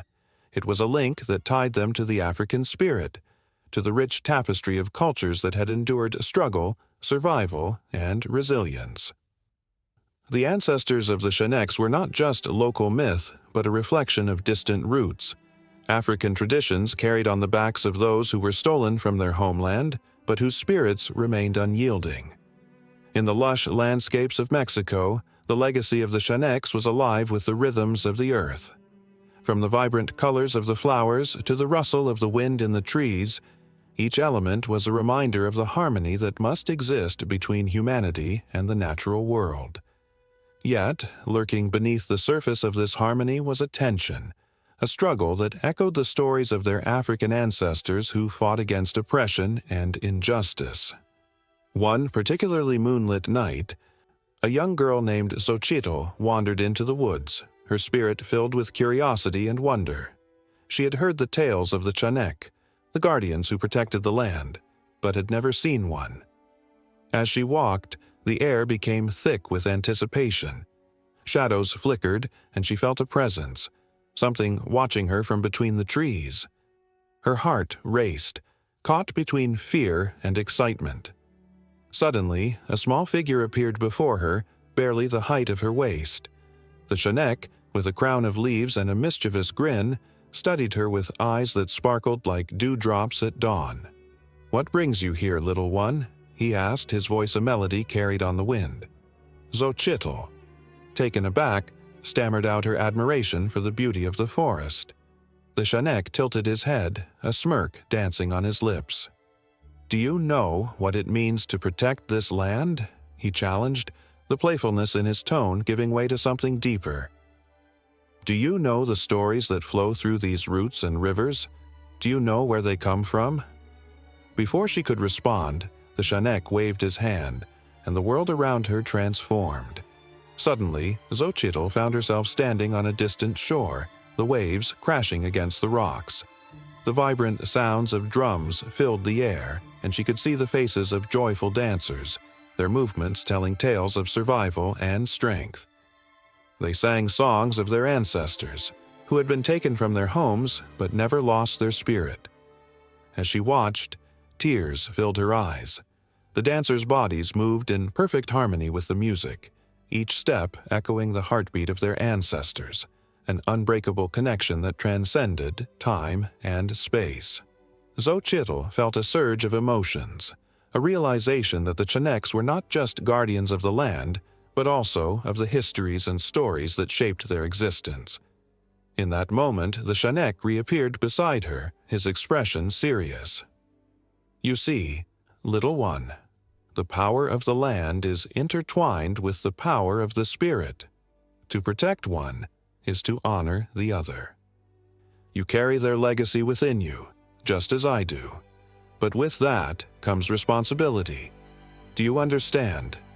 Xochitl nodded, her heart swelling with pride and fear. She felt the weight of history pressing upon her shoulders, the dreams of those who came before her merging with her own. She knew she had a choice to make, just as her ancestors had before her. The laughter of the Chanek faded into the whispers of the forest, leaving behind a profound silence that filled the air like a promise. As the moon hung high, casting its silver glow on the land, Xochitl returned to her world, forever changed. The Shanek would always be watching, always guiding, their laughter echoing through the trees, reminding her of the strength and resilience that flowed through her veins. Yet she understood now that their connection to Africa was a vital thread in the tapestry of her existence, a reminder that she was part of something much larger, much older. The wind rustled through the branches, and Xochitl could feel the presence of the Chineks with her still. As she walked home, she felt a fire ignite within her, a call to honor the land and her ancestors. The stories would continue to flow, binding past and present, as she stepped forward into her own destiny. The guardians were with her, and their legacy would live on through her actions, her voice, and her spirit. The stars twinkled above, watching over the land and its protectors as the cycle continued, forever intertwined in a dance of history, spirit, and nature, waiting for the next chapter to unfold. The wind howled through the narrow streets of ancient Baghdad, wrapping around the crumbling structures like lost whispers of long-forgotten tales. Lantern light flickered as shadows danced on the cobblestones, merging the mundane with the mysterious. In a small, dimly lit shop, an old man sat cross-legged, his eyes aglow with an unearthly light. He was a keeper of stories, and on this night, he was about to reveal the truth about the jinn. These supernatural beings, often described as both friends and foes, have haunted the fringes of human imagination for centuries. They were woven into the very fabric of life, threading through the beliefs of countless cultures across the Arabian Peninsula and beyond. From the deserts of Arabia to the bustling markets of Istanbul, the dual nature of jinn was a topic of hushed conversations, laced with both fear and fascination. It was said that jinn could be summoned, their powers bending to the will of those brave or foolish enough to call upon them. Yet the line between benevolence and malevolence was as thin as a strand of silk. In tales passed down through generations, they were portrayed as protectors, allies in difficult times, but also as tricksters, capable of unleashing chaos with a simple flick of their wrist. The air thickened with anticipation as the old man prepared to recount a tale that blurred these boundaries. Once, in a village nestled against the backdrop of rugged mountains, a drought had gripped the land, leaving the people desperate and despondent. The fields lay cracked under the relentless sun, and the river had all but vanished. In their darkest hour, a wise elder, known for her connection to the unseen, sought the help of a benevolent jinn named Azar. It was whispered that he had once roamed the earth in human form, his heart swelling with compassion for the suffering of humanity. The elder, with her gnarled hands cupped around a flickering flame, whispered words that had not been spoken for centuries. As the last syllable left her lips, a gust of wind howled, swirling dust and light into a chaotic dance. The ground trembled as Azar materialized. His form was ethereal, shimmering like the dawn, and his voice was a soothing balm against the villagers' pain. "Your faith has summoned me," Azar spoke, each word resonating with warmth. "I shall grant you rain, but heed this: balance is vital. Use this gift wisely."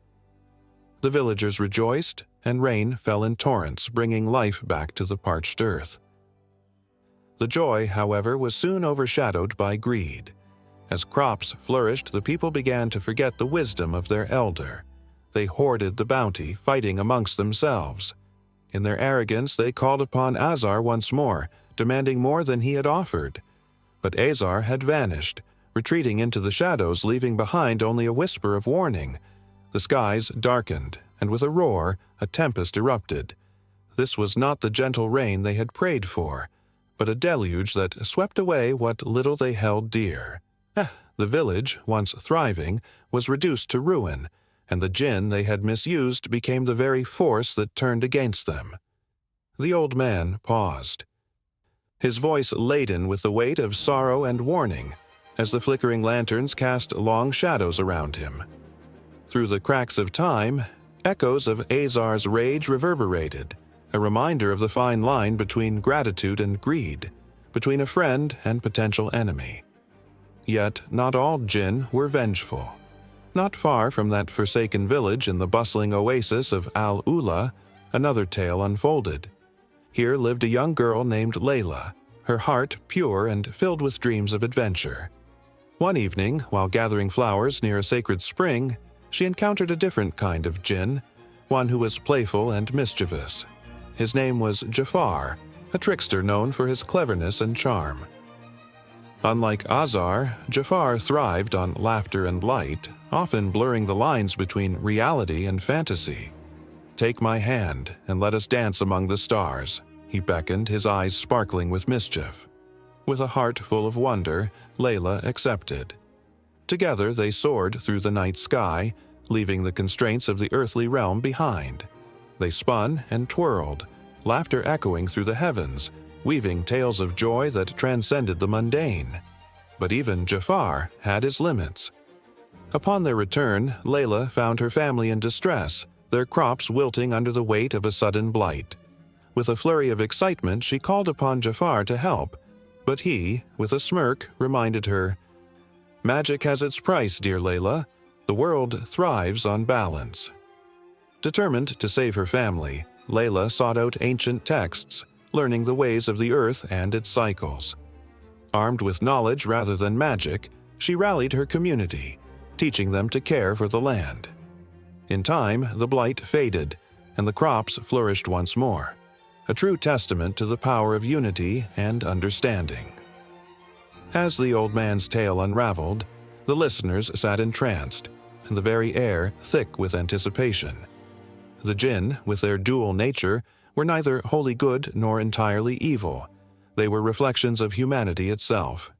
Each story, of Azar and Jafar, echoed a deeper truth, one that knotted the heart and stirred the soul.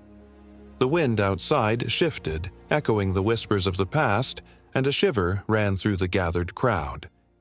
The old man's next words hung heavy in the air, gripping their hearts with an unseen force. The stories of jinn were far from over, for the night was still young, and the mysteries of their world beckoned like shadows in the twilight. The sun was low on the horizon, casting a fiery glow over the Zambezi River, as the tranquil surface belied the ancient secrets swirling just beneath. In the stillness, where the waters lapped gently against the rocky banks, a ripple stirred, a single movement that sent a shiver through the air. Locals spoke in hushed tones about the great serpent god, Nyami Nyami, who resided in these waters, a guardian of the river and its people. But what lay beneath the surface was more than just folklore. It was a pulse of power, a heartbeat that resonated with every fisherman who dared to cast their nets into the depths. The river was life itself, weaving its way through the landscape like an ethereal ribbon. Communities flourished along its banks, thriving on the bounty it provided. Fishermen sang songs as they set out at dawn, their voices mingling with the cries of birds and the rustle of leaves. Each catch was not merely food, it was a gift, a sacred offering to Nyami Nyami, whose presence was both revered and feared. They believed that to respect the river was to live in harmony with its spirit, but to offend it could invite calamity. One such fisherman, an old man named Juma, carried the weight of countless stories etched into his weathered skin. He had witnessed the river's fury and its mercy. Each scar on his hands told tales of the time the waters rose and swallowed villages whole, of boats overturned in storms that seemed to come from nowhere. But Juma also recalled the days when Nyami Nyami smiled upon them, filling their nets until they were heavy with fish and their hearts with gratitude. As twilight descended, the river transformed. Shadows danced on the surface, flickering like ghosts of the past. Juma paused, his heart quickening as he felt an ancient pull, a connection that sent goosebumps racing across his arms. His gaze drifted to the horizon where the sky met the water, a place where worlds blended and the boundaries of reality blurred. In that moment, he understood that the river was alive, a living entity that held both the beauty and the terror of existence. Stories of Nyami Nyami had been passed down through generations, weaving a tapestry of belief that intertwined fate with faith. The serpent was said to have a body like a fish, adorned with the beauty of scales that shimmered like silver. However, it possessed the head of a dragon, an embodiment of might and wisdom. Legends spoke of the time two lovers were separated by the river's might, their hearts yearning for one another, and in their despair, Nyami Nyami arose from the depths, furious and protective. His roars echoed through the valleys, shaking the earth as he carved a path through the river to reunite them, forever binding their love with the spirit of the water. But the river's gifts did not come without a price. Tales of misfortune circulated among the villagers. A child lost to the waters, a boat capsized, a fisherman never returning home. With each tragedy, the people whispered Nyami Nyami's name with reverence, leaving offerings of fruits and fish on the banks, hoping to appease the serpent god. There was an energy at play, a balance of giving and receiving that kept the cycle spinning. On one fateful night, as Juma prepared for a long shift beneath the stars, a storm rolled in like an ominous shroud. The winds howled, rattling the trees and churning the river into a tempest. Juma's heart raced. He had never seen the water so wild, so unpredictable. The villagers gathered, eyes wide with fear, as nature unleashed its fury. Even the bravest souls felt the shiver of dread sweep through them, a whisper that something was coming, something that could shift their world forever. Juma stood at the water's edge, feeling the vibrations of the storm resonate with the very core of his being. Suddenly, a great wave surged forth, crashing against the rocks, and in the heart of the chaos, he saw it. A massive form rising from the depths, the serpent's body glistening in the flash of lightning.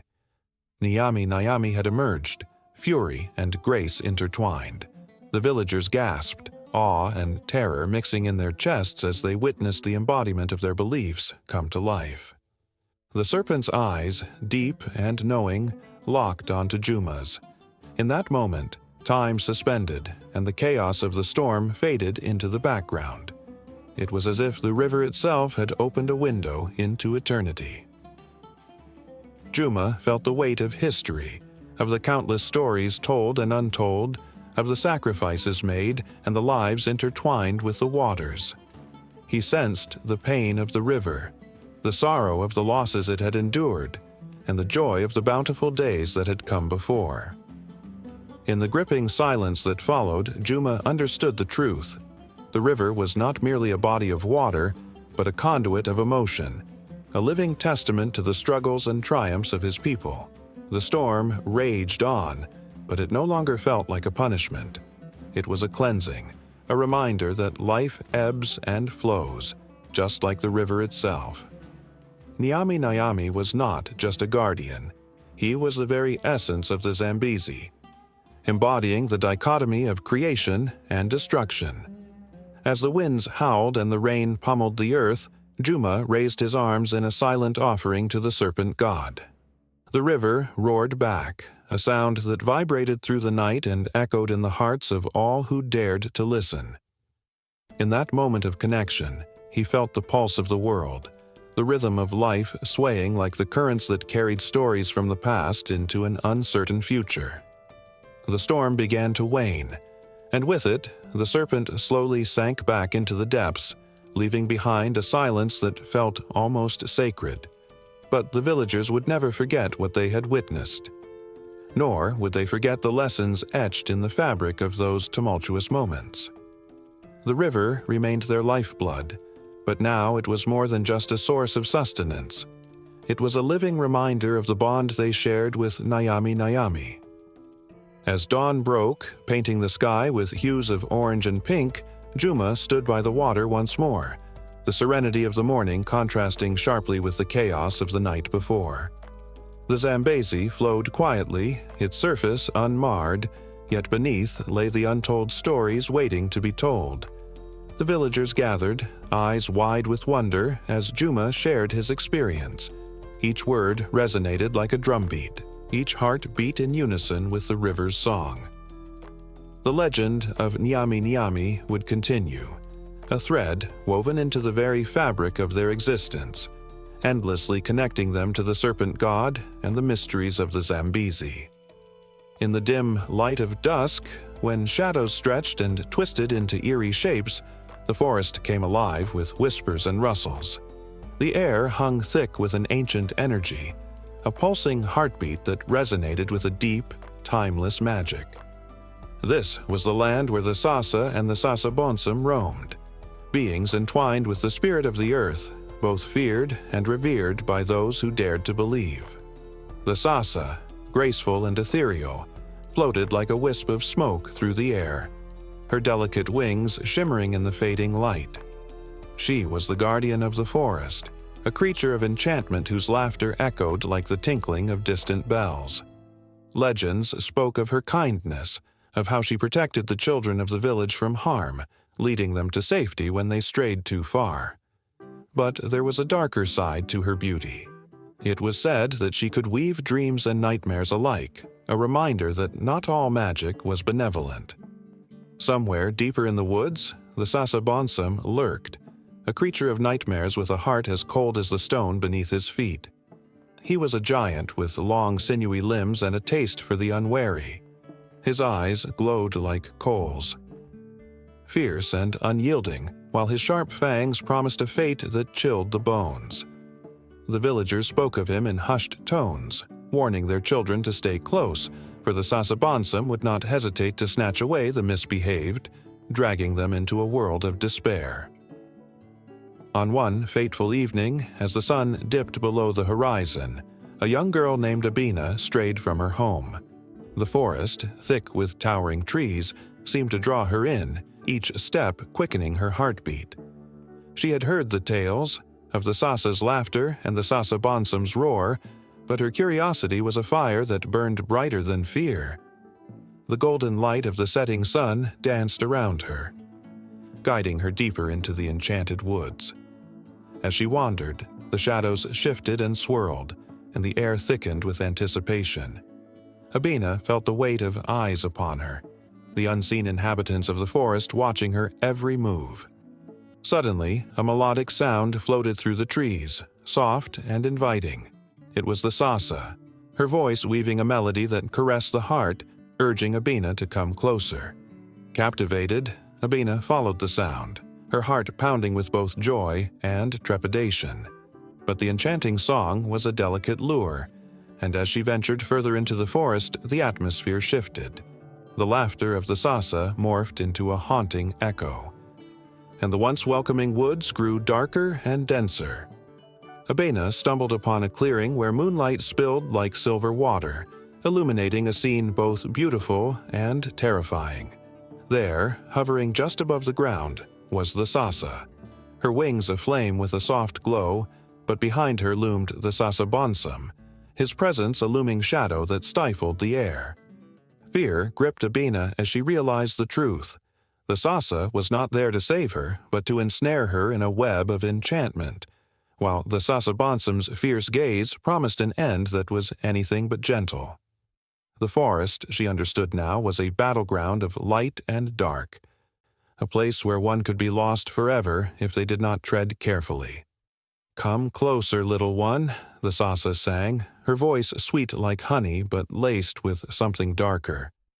"Do not fear the shadows, for I can grant you what you desire." Her eyes sparkled with mischief, revealing just a hint of the danger that lay beneath her charming exterior. But Abena was no fool. She had heard the stories of those who had fallen prey to the Sasa's charm, of how they were forever trapped in a world of dreams. "What do you want from me?" she asked, her voice trembling despite her brave facade. The Sasa's smile widened, revealing an unsettling edge. "Only your heart, dear child. With your heart, I can create a world of beauty and wonder." In that moment, the Sasabonsum stepped forward, his towering form blocking the moonlight. "Heart? She is not a prize to be won, Sasa. Leave her be." His voice rolled like thunder, sending a shiver through the trees. Abena felt the tension rippling through the air as the two beings faced off, each creature representing a force that tugged at her very soul. The Sasa's allure was a tempting dance, a promise of light and laughter, while the Sasabonsum's growl spoke of strength and the need for protection. She stood on the precipice of choice, caught between enchantment and horror. The forest trembled as the Sasa and the Sasabonsum's energies clashed, creating a storm of magic that crackled in the air. Abena felt it deep in her bones, a wild pulse that threatened to consume her whole. She had to act. In her heart, a flicker of resolve ignited. She wouldn't be a pawn in their game. With a deep breath, she called out, "I choose my own path." Her voice rang out, clear and unwavering, cutting through the chaos. The Sasa turned, momentarily startled, while the Sasabonsum paused, his eyes narrowing in curiosity. In that fragile instant, the balance of power shifted. Abena felt a surge of strength, a connection to the essence of the forest that surrounded her. The trees whispered secrets, the air crackled with possibilities, and she understood. She was not merely a victim of fate, but a player in this ancient tale, capable of crafting her own destiny. But the struggle was far from over. The Sasa, a creature of whimsy and deceit, regained her composure, her expression shifting from surprise to determination. "You think you can defy me? I will show you the true meaning of despair." And as her voice rose, the Sasabonsum's growl rumbled once more, "Then let the night decide what you will become." In that moment, the forest erupted into a whirlwind of enchanting melodies and chilling roars, each creature vying for control. The woods themselves trembling under the weight of ancient magic and forgotten histories. Abena stood at the center, a spark of courage igniting her spirit, but the path ahead was shrouded in uncertainty, a twisting road that beckoned with both terror and wonder. The very air around her crackled with energy, a promise of what was to come. The night hung thick with an air of anticipation, as if the very stars above held their breath. In the quiet village of the Yu people, shadows danced under the flickering light of oil lamps, flickers that seemed to whisper ancient tales.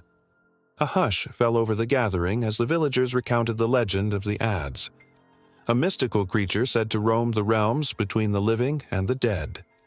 With a skin that shimmered like the moonlight on water, the Adze was no ordinary being. It had the power to transform, to blend with the darkness, and to take the form of a firefly, a small light flickering in the night. But this was not a friendly spirit. It was said that the Adze hunted the unsuspecting, seeking out those with pure hearts to steal their vitality, leaving them pale and lifeless. The villagers spoke in trembling voices, their eyes wide with the fear of the unknown, each tale more chilling than the last. The elders had long warned children to stay close to home after dusk. It was on one fateful night that young Kofi, a boy with dreams bigger than the night sky, strayed far from the warmth of his family's fire. He chased a glowing light, unaware that it was not a mere insect, but the very essence of the Adze dancing just beyond the reach of his fingertips. As he ventured further into the darkness, Kofi felt a chill wash over him, sending shivers down his spine. "Come back, Kofi." His sister's voice echoed in his memory, but he was entranced, drawn toward the light like a moth to a flame. The villagers' warnings faded into the night, consumed by his curiosity. The forest was alive with whispers, branches creaking as if cautioning him to turn back. Yet, he pressed on, heart racing with a mixture of dread and excitement. Suddenly, the light flickered and disappeared, plunging Kofi into an abyss of darkness. Panic surged within him, but before he could scream, a soft glow returned, illuminating a figure before him. The Adze stood there, its form shifting, glimmering like water beneath the moon's gaze. For a moment, Kofi felt a strange pull, a connection that sent both fear and wonder coursing through his veins. The creature seemed to study him with eyes that held the weight of countless souls. "Why do you wander alone?" it asked, its voice like rustling leaves, haunting yet melodic.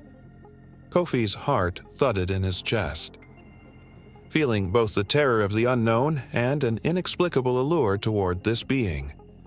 I was curious," he stammered, his voice trembling in the stillness.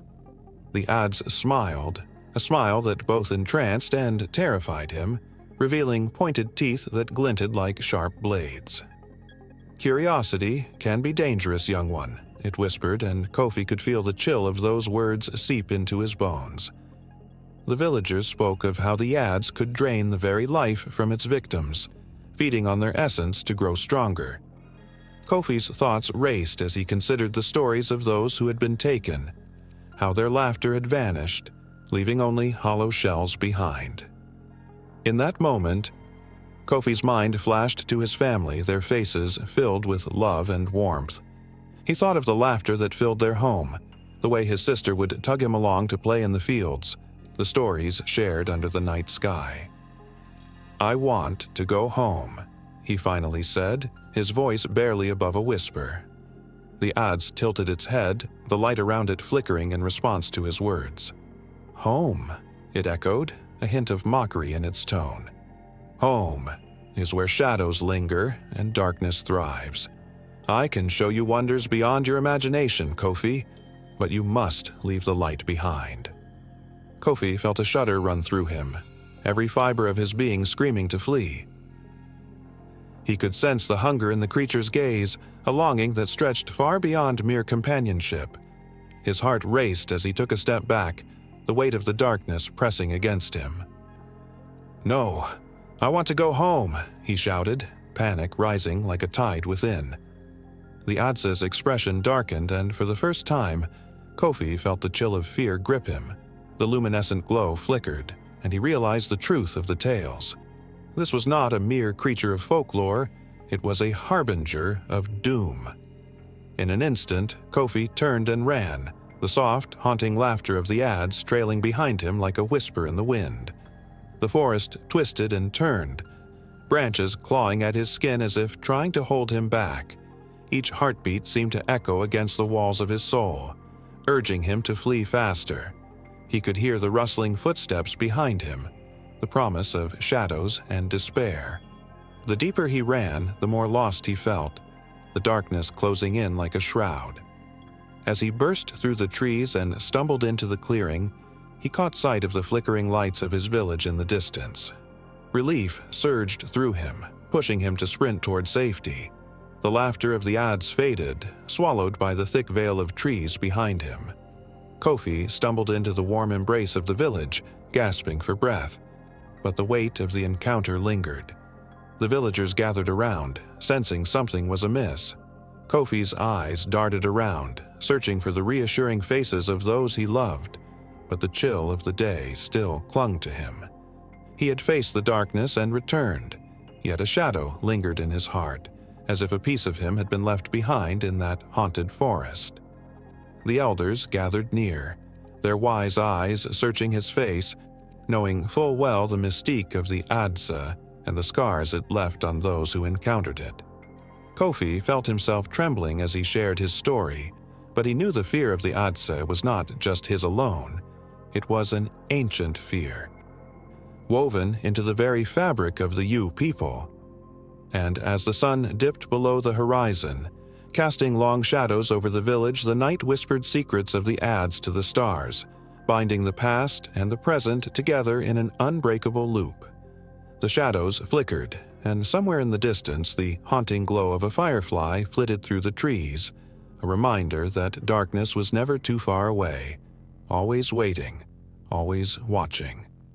The air was thick with anticipation, every whisper of the wind carrying secrets from the past, as the sun dipped low on the horizon, casting a golden hue over the Akan lands. In the stillness, the shadows danced, hinting at the presence of beings unseen, yet profoundly felt. These were the Abazum, the divine messengers of Akan mythology, ethereal forces that bridged the gap between the mortal and the divine. Legends spoke of them as guardians and guides, each embodying an aspect of life, nature, and the cosmos itself. The people revered them, their stories passed down through generations like sacred verses, resonating with the heartbeat of the earth. When the rains fell or the sun shone bright, the Abazum were celebrated, for they were believed to control the elements, shaping the very fabric of existence. Among the most revered of these spiritual entities was Asasa Ya, the earth goddess, a figure draped in the vibrant colors of life. She was not just a deity, but a nurturing force, embodying fertility and abundance. The Akan farmers would sing her praises before planting their seeds, believing that her blessings would yield a bountiful harvest. The sound of their voices intertwined with the rustling leaves, filling the air with hope and gratitude. In her presence, one could almost feel the warmth of the earth, pulsing like a living heart beneath their feet. But not all the Abazum were gentle. There was Ekwensu, the god of chaos and mischief, a force to be reckoned with. He was both feared and respected, for he understood the depths of human nature, often pushing individuals to confront their darker impulses. Ekwensu's laughter echoed through the valleys, a reminder of the thin line between creation and destruction. He was a necessary counterbalance, ensuring that the light did not overshadow the shadows. The Akan people knew that to live fully meant embracing both joy and pain, hearing the echo of Ekwensu's laughter lingering in their minds as they navigated their lives. The Abazum were not distant figures. They walked among the people, their presence woven into the fabric of everyday life. The elders would gather around flickering fires, sharing tales of how the Abazum intervened in times of strife. One story spoke of a severe drought that plagued the village. Desperate and thirsty, the people turned to their ancestors, invoking the spirit of Tano, the river god, known for his fierce strength. They sang, danced, and made offerings, hoping to appease him. That night, as the stars twinkled like diamonds in the dark sky, a storm brewed. Thunder rumbled, and lightning split the sky. The rain fell in torrents, revitalizing the parched earth. The villagers rejoiced, knowing that their prayers had been heard, Tano's power flowing through the waters, bringing life back to the land. Yet, it wasn't just the tangible aspects of nature that the Abazum governed. They held sway over human relationships, guiding love, conflict, and community. The goddess of love, Odo Ankinkim, wrapped her arms around lovers and families, igniting passion and warmth. Her presence was felt during weddings, where the air buzzed with laughter and joy, her blessings sealing the bonds of affection. But with love came the potential for heartbreak, and it was said that when relationships faltered, Odo and Kinkim wept, her tears flowing like rivers of unfulfilled dreams. The Abosom also had a role in justice, ensuring that balance was maintained within the community. The spirit of Abina, the goddess of truth, was invoked during disputes. Her essence shimmered like the morning dew, embodying fairness and honesty. When a conflict arose, the village would gather, seeking her guidance. As they spoke, their voices rose in unison, calling upon Abina to reveal the truth. It was a moment of collective vulnerability, a shared acknowledgement of their flaws and desires, and when the truth emerged, it felt like a weight had been lifted, leaving behind clarity and unity. The rhythm of the seasons reflected the Abosom's influence, each change marked by rituals and celebrations. As the first fruits of the harvest were gathered, the people would dance, their movements telling stories of gratitude and reverence. The drums echoed through the valleys, a pulsating heartbeat connecting them to their ancestors and the divine. In these moments, the air crackled with energy, every gesture infused with purpose, every note of the drum resonating with the spirit of the Abosom, a reminder that they were never alone. Yet, the true depth of this relationship was shrouded in mystery. The Abosom were powerful, but they were also unpredictable. Whispers told of those who had angered them, faced with misfortunes that seemed to descend like a thick fog. A farmer who neglected to honor Asasi Ya might find his crops failing, while a lover who betrayed the trust of Odon Kinkim could witness their heartache spiral into despair. These stories served as cautionary tales, echoing through the generations. A reminder that the bond between mortals and the divine was a delicate dance, fraught with responsibility and respect. As twilight descended, the stars began to emerge, twinkling as if the Abosom themselves were watching, waiting to see how their children would navigate the night. Each spark in the sky held the stories of the ancestors, guiding the living with their wisdom. The Akan people, standing beneath this celestial canopy, felt the weight of their legacy pressing upon them. They knew that the Abosom were more than mere myths. They were the very essence of existence, threads woven through the tapestry of life. In this moment, the villagers could sense the pulse of the universe, a rhythm that intertwined their lives with the divine.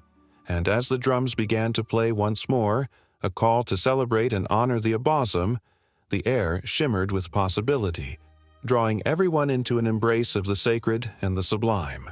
The night was alive, vibrant with energy, filled with the whispers of the divine, promising that the story of the Abosom was far from over.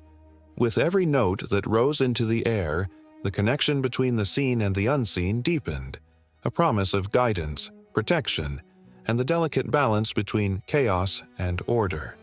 The villagers swayed to the music, their hearts beating in time with the ancient rhythms, knowing that the Abosom were listening. Their presence felt in every beat, a divine promise that their journey was intertwined with the sacred forces of the universe. The night was thick with an eerie silence, broken only by the rustling of leaves and the distant call of unseen creatures. Moonlight filtered through the canopy above, casting ghostly shadows on the forest floor, where the ancient trees whispered secrets older than time itself. In that dimly lit world, a chill ran down the spine of anyone who dared to tread too far into the Congo. In whispers that floated like smoke through the village, the name Furry Man sent shivers through the bravest souls. Tales spoke of a creature both man and beast, shape-shifting between the two, emerging from the shadows to haunt the dreams of those who dared to dismiss the warnings. A hunter named Kofi, strong and confident, laughed off the old tales as mere superstition, but the laughter faded the deeper he wandered into the forest, the tales echoing in his mind with every step he took. Kofi's friends had shared stories of the furry man around flickering campfires, shimmering eyes that glowed like emeralds in the night, a howl that chilled one's blood, and the whispers of villagers who claimed to have seen it, half man, half animal, with fur as dark as the midnight sky. Kofi, however, regarded these stories as nothing more than folklore, relics of a bygone era, until the night when the forest seemed to come alive with whispers and shadows. As he strode deeper into the jungle, the air thickened with tension. The trees loomed like sentinels, their gnarled branches reaching out as if to warn him of the danger he was courting. The deeper Kofi went, the more he felt the weight of the stories pressing down on him. He paused, listening intently. The world around him held its breath, as if waiting for something to emerge from the darkness. That's when he heard it, a low growl that vibrated in his chest and sent the birds scattering into the night sky. Kofi's heart raced. Was it a lion? A leopard? Fear gripped him. But he pushed it aside. He was a hunter. He had faced wildlife before, but the stories told of something more, something that could shift and change, that could be more than it seemed. Then came the rustle, a surge of movement just beyond his line of sight. Kofi's instincts kicked in, urging him to turn back, but curiosity kept his feet glued to the ground. Through the dense foliage, he spotted a figure. It stood upright, but it was not a man. Its silhouette was too broad, too wild. Fur bristled on its back, catching the moonlight like shards of glass. Kofi's breath hitched in his throat. He had heard descriptions of the furry man, hulking, powerful, with a face that could have belonged to either a beast or a human. It was said that those who looked into the creature's eyes would see their deepest fears, but Kofi felt compelled to approach. A mix of dread and fascination pulled him forward, as though the creature was calling to him. As he stepped closer, the creature turned its head. Kofi gasped, for he saw not just a beast, but a reflection of humanity within those glowing eyes. They held a sadness that felt all too familiar, a longing for connection. But before he could process what he was witnessing, the furry man opened its mouth, releasing a howl that echoed through the jungle. A sound of sorrow and warning that made Kofi's blood run cold. It wasn't just a warning for him, but a cry of anguish for the creatures of the forest, for a land that had been encroached upon by men who sought to claim the wild as their own. The weight of history pressed down on Kofi, a history filled with tales of shapeshifters and guardians of the forest, beings that had once lived in harmony with the land. As the furry man retreated into the shadows, Kofi felt an urgent need to understand, to uncover the history wrapped in the tale of the creature. Days turned into nights, and Kofi could not shake the image of the furry man from his mind. He sought out the elders of his village, their voices trembling with warning as they spoke of the rituals once performed to honor the spirits that roamed the earth. They told of people who had seen the furry man transform, who had come face to face with the essence of nature itself. The elders spoke of balance, a balance that had been disrupted by greed and fear. With each story, Kofi's resolve hardened. He felt a duty to protect the forest, to honor the creatures that dwelled within it, to understand the delicate threads that connected humanity to nature. He began to gather his friends, those who had once scoffed at the stories and shared the truths he had learned. Slowly, their disbelief faded, replaced by burgeoning respect for the land and its mysteries. But the furry man was not the only shapeshifter in the Congo. Other creatures lurked in the shadows, each carrying their own tales, each tied to the fabric of the forest. As they listened to Kofi, the stories took on new meaning, weaving their fears and hopes into a tapestry of understanding. The connection between man and beast was not merely a folly of the imagination, but a bond forged in the ancient rhythms of the earth. The moon hung full and bright in the sky as Kofi and his friends ventured back into the forest, firelight flickering out of their eyes. They moved as one, empowered by the knowledge they had gained, ready to face whatever lay ahead. The air buzzed with electricity, a premonition of what was to come. But the furry man watched them from the shadows, its emerald eyes bright with recognition and a hint of hope. Would they heed the warnings of the past? Could they defend the very essence of the land from the encroaching darkness? As they moved under the watchful gaze of the forest, the answer hung in the air, heavy and charged with possibility. The forest seemed to breathe alongside Kofi and his friends, uniting them with something greater than themselves, something ancient and powerful. The stories they carried were no longer just tales. They were a call to arms, a reminder that the heart of the Congo pulsed with life, waiting for those brave enough to listen. The sun dipped low in the sky, casting a golden hue over the African savanna. A sudden rustle in the tall grass sent a ripple of anticipation through the air. There, emerging like a shadow from the depths of the wilderness, was the leopard, its coat a tapestry of golden rosettes, electric eyes glinting with intelligence and cunning. This was no ordinary animal. It was a creature steeped in history, a symbol of power and mystery that thrummed through the veins of ancient cultures. From the time of early humans, the leopard has held a revered place in the tapestry of human mythology. In the minds of many ancient tribes, the leopard was more than just a predator. It was a sacred guide, a spirit that walked between the worlds of man and the divine. Its presence was believed to bring both fortune and fear. The whispers of ancestors echoed in the hearts of those who hunted or revered this magnificent beast, each spotting a sign from the gods themselves. The very act of seeing a leopard was thought to be a profound omen, a glimpse into the mysteries that lay beyond the veil of everyday existence. In ancient Egypt, the leopard was more than just a creature of the wild, it was woven into the fabric of spirituality. The goddess Sekhmet, often depicted as a lioness or with the head of a lioness, was known to embody the fierce and protective nature of the leopard. She was both a harbinger of destruction and a protector who stood guard over the pharaohs, embodying the duality of life and death. Statues and hieroglyphics portrayed her with the feline grace of a leopard, emphasizing its sacred status. This deep-rooted connection was not limited to Egypt alone. Across the lush landscapes of sub-Saharan Africa, various tribes revered the leopard as a symbol of strength, agility, and stealth.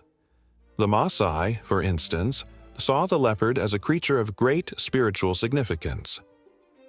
Young warriors would wear leopard skins as a rite of passage, embodying the qualities of courage and bravery. To don the skin was not simply a statement of power, it was an invocation of the spirit of the leopard, a plea for protection and strength in battle. Each warrior became not just a man but a living embodiment of the leopard's spirit, channeling its ferocity in their fight for honor and survival. As the moon began its ascent, painting the landscape in silvery hues, children gathered around the fires, their eyes wide with wonder. Elders would recount tales of the leopard's cunning, sharing stories that danced between reality and myth. These were not mere fables. They were lessons woven into the very fabric of their society. The leopard, with its calculated movements and striking beauty, was admired but also feared, embodying both the predator and the protector. The children listened, rapt, their imaginations igniting with every word spoken. They envisioned the leopard prowling stealthily through the night, a deity cloaked in fur, a spirit that could either bless or curse. Throughout the ages, the leopard's influence stretched beyond the African continent. In the far reaches of Asia, leopards were similarly revered. In ancient cultures like those of India, the leopard became symbolic of royalty and prestige. The Mughal emperors adorned their courts with lavish tapestries depicting the majestic animal, celebrating its grace and power. Leopards were often depicted in art, their imagery suffused with meanings that spoke to the divine right of kings. Kings would hunt them not just for sport, but as a demonstration of their dominion over nature, their ability to tame the wild. High above, in the branches of ancient trees, the leopards watched, silent guardians of the forest. Their eyes glowed like lanterns in the dark, reflecting the profound respect held for them in the hearts of those who believed in their sacred essence. Tales of their stealth infused the atmosphere with tension, a reminder that nature held secrets yet to be unveiled, The thrill of fear mingled with admiration, shaping the very identity of communities that lived in harmony with these magnificent creatures. But the leopard's story is not just one of reverence. It is also a tale of resilience, a testament to the spirit of survival. As human civilizations evolved, encroaching upon natural habitats, the leopard became a symbol of the struggle between man and nature. In some cultures, it was seen as a protector of the earth, the balance between civilization and wilderness. The leopard, with its ability to adapt and thrive, became a metaphor for the indomitable spirit of life itself. Even in the cracks of concrete jungles, stories of the leopard continue to echo. Urban legends arise, fueled by sightings that stir excitement and fear. People share anecdotes over coffee cups, eyes wide as they recount the thrill of seeing a spotted form darting through the streets. The leopard, a ghostly figure in the urban landscape, maintains its aura of mystery, reminding city dwellers of the wild spirit that lurks just beyond the edge of their world. As twilight deepened, the sounds of the savannah transformed.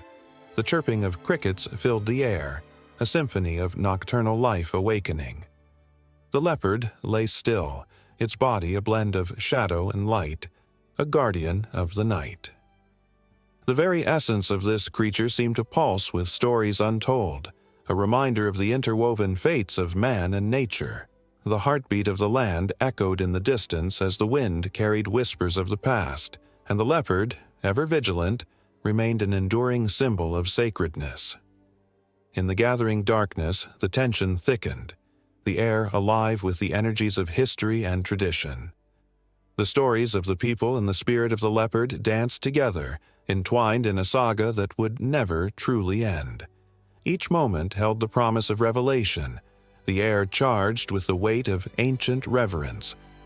As if the very fabric of time was ready to unfold its next chapter, the leopard's role not yet fully realized, but waiting to leap into the heart of the next story, where its legacy would weave anew in the lives of those who dared to listen.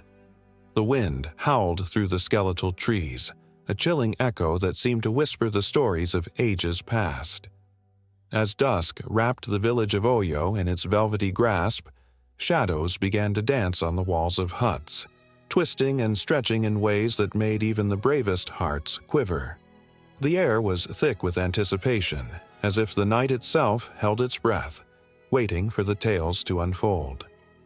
Children huddled near their mothers, their wide eyes reflecting fear and fascination, eager to hear about the boy, the phantom beings of West African folklore whose presence was felt but rarely seen. In the dim light of flickering oil lamps, elders spoke in hushed tones, their voices trembling with reverence and awe. The boy were said to be elusive and mischievous spirits, guardians of the land that existed just beyond the edge of the mortal realm. These beings were not malevolent, but they were known to play tricks on unsuspecting villagers, leading them astray on moonlit nights or filling their dreams with visions that could chill the blood. They danced between worlds, often leaving behind a scent of burning sage, a whisper of laughter, or a fleeting shadow that brushed against the skin like a cold breeze. The tales were rich with history, rooted in the very soil of West Africa, where ancestors once roamed with a deep connection to the earth and its mysteries.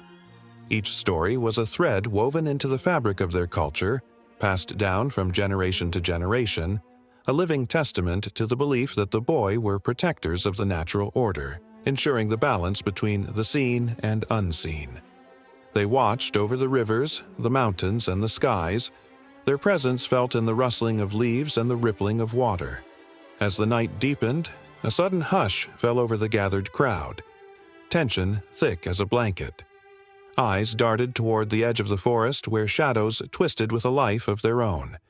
An elder named Baba Juma, his face creased with the wisdom of many seasons, leaned forward, his voice barely a whisper, yet it carried the weight of 100 stories. "Listen carefully, for the boy are near," he murmured, glancing over his shoulder as if expecting them to appear at any moment. A chill swept through the air, and the children clutched their mothers tightly. The elder's words hung heavy in the night, and a sense of urgency seemed to pulse through the village. Suddenly, a flicker of movement, a flash of white, perhaps, danced just beyond the trees. Gasps escaped lips, hearts raced, and whispers filled the air. Was it a trick of the light, or had the boy come to play? The village elders recounted tales of those who had dared to seek the boy, many returning with stories that left others breathless.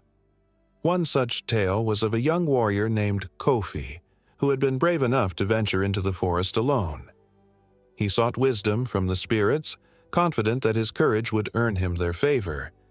Under the pale gaze of the moon, Kofi walked deeper into the woods, guided only by the faint glow of fireflies. As he moved, he felt a shift in the atmosphere, a sensation of being watched, and yet he pressed on. Kofi soon found himself at the edge of a clearing, where the air shimmered with an otherworldly light. There he saw them, the boy. They appeared as silhouettes, their forms flickering like candle flames, their laughter echoing like distant chimes. Intrigued, yet terrified, Kofi stepped closer, his heart pounding in his chest. The boy, sensing his presence, turned their attention toward him, their eyes glowing like embers in the dark. They beckoned him forward with graceful movements, inviting him into their ethereal dance. Caught in a trance, Kofi joined them, his feet moving in rhythm with the haunting melody that filled the air. Time lost all meaning as he twirled with the spirits, laughter ringing in his ears. But as dawn approached, the boy suddenly halted, their expressions shifting from joy to mischief. They pointed toward the rising sun and whispered words that felt like the softest breeze. "Return by day, and you shall understand." Kofi stumbled back, bewildered, and fled the clearing, his heart racing with a mix of excitement and dread. When he returned to the village, he was met with disbelief. The elders had warned him. The boy would share their wisdom, but their lessons came at a price. He soon realized that the dance had changed him, binding him to the spirits in ways he could not comprehend. As the years passed, Kofi became a respected figure in the village, his connection to the boy granting him insight and understanding. Yet shadows clung to him like a second skin, and on certain nights, when the moon hung low and full, he could feel the pull of their laughter, like a distant melody calling him back to the forest. The villagers whispered of the strange dreams he had, dreams filled with glimpses of the unseen world, shadowy figures that danced just beyond the edge of their reality. And so the nights in Oyo grew darker, not just with the absence of light, but with the weight of the boy's presence, ever watchful and ever near. The stories continued, each recounting the delicate balance between reverence and dread as the villagers learned to respect the spirits that walked among them. They understood that the boy were not merely tales to frighten children, but integral threads in the tapestry of existence, a reminder of the mystery and magic that lay just beyond human understanding. As the elders spoke, the air crackled with energy, and the villagers listened, their hearts beating in time with the unspoken rhythm of the night.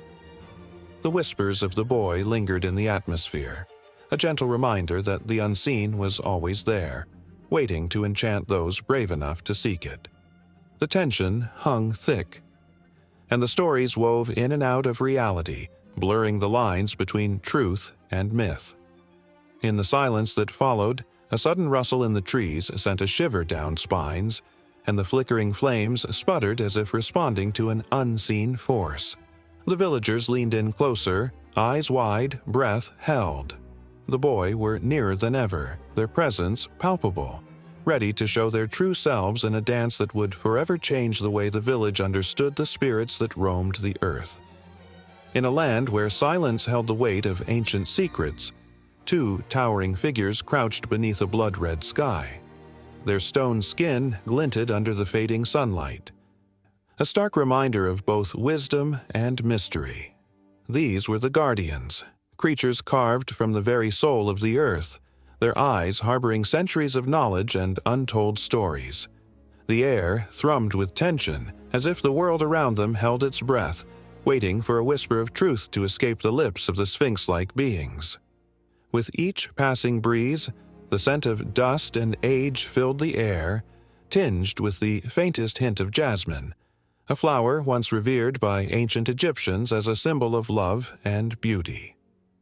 The sun dipped lower, casting elongated shadows across the parched land, and golden sand swirled like ghosts around their feet. Those who dared to approach the guardians felt an electric charge in the atmosphere, a palpable energy that hinted at the wisdom they guarded fiercely. Legends spoke of the riddles woven by their sharp tongues, each question designed to pierce the heart of those who sought knowledge. Many had come, driven by the thirst for understanding, but few returned with answers. The tales of lost souls echoed through time, their fates forever intertwined with the enigmatic beings. A chill raced down the spine of anyone who stood before them, not just from fear, but from the weight of potential rejection resting heavily upon their shoulders. One traveler dared to step forward, trembling yet resolute. He had heard the whispers that carried through ancient marketplaces, where merchants traded not just goods, but tales of wisdom and folly. The echoes of laughter from children playing among the ruins faded as he approached, replaced by the solemn stillness that surrounded the guardians. He felt smaller, dwarfed by their towering presence, each step towards them like a heartbeat echoing in the quiet. The air crackled as the first guardian, with a head of a lion and the body of a man, stirred. Its eyes, like burning coals, flickered with curiosity and caution. The traveler swallowed hard, his throat dry as sand. "What must I do to gain your wisdom?" he called out, his voice trembling yet determined. The words hung in the air, teetering on the brink of hope and despair. Silence enveloped him as the second guardian, adorned with the features of a great hawk, regarded him with a gaze that seemed to pierce his very soul. The traveler felt the weight of countless lives, of those who had sought knowledge but left only with despair, pressing down upon him. It was then that he understood. The guardians were not merely protectors of wisdom. They were the very embodiment of the pursuit of truth, the test that lay between desire and understanding. With a thunderous rumble that reverberated through the ground, the lion-headed guardian spoke, its voice like gravel rolling through time. "To gain wisdom, you must face the truth within yourself. Answer me this: what weighs heavier, the burden of ignorance or the fear of knowledge?" The question hung in the air, a delicate thread woven into the tapestry of time. The traveler's heart raced. He felt the weight of the world on his shoulders. Memories of his past surged forth, moments of laughter mingled with shadows of regret. Each recollection felt like a stone, building a wall around his heart, yet also providing a foundation for the truth. He knew he had to confront not just the guardians, but also the truths he had long buried. His mind buzzed with thoughts, each one more chaotic than the last. Ignorance was a blanket, soft and comforting, while knowledge was a storm, fierce and relentless. "The burden of ignorance," he finally shouted, his voice breaking the stillness around them. "It weighs heavier, for with knowledge there is freedom, even if it brings fear." The sphinx-like beings remained silent, their expressions inscrutable. The traveler's heart pounded, uncertainty swirling within him like a tempest. Had he answered correctly, or had he invoked their wrath? The air thickened, almost suffocating as the guardians shared a meaningful glance, their eyes shimmering with an ancient understanding. After what felt like an eternity, the hawk-headed guardian leaned forward, its voice low and haunting. "You are brave, young seeker, but bravery alone is not enough. Tell me, what is the greatest truth you fear?" The question struck him like a bolt of lightning. The truth he had hidden from himself clawed its way to the surface, raw and unyielding. His voice trembled, breaking the barriers he had built around his heart. "I fear that I am unworthy of knowledge, that the truth will reveal my flaws and leave me exposed."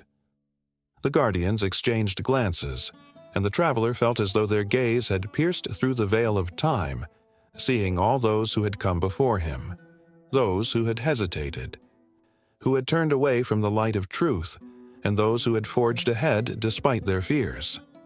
In that moment, the weight of history bore down on him. He was not simply a man.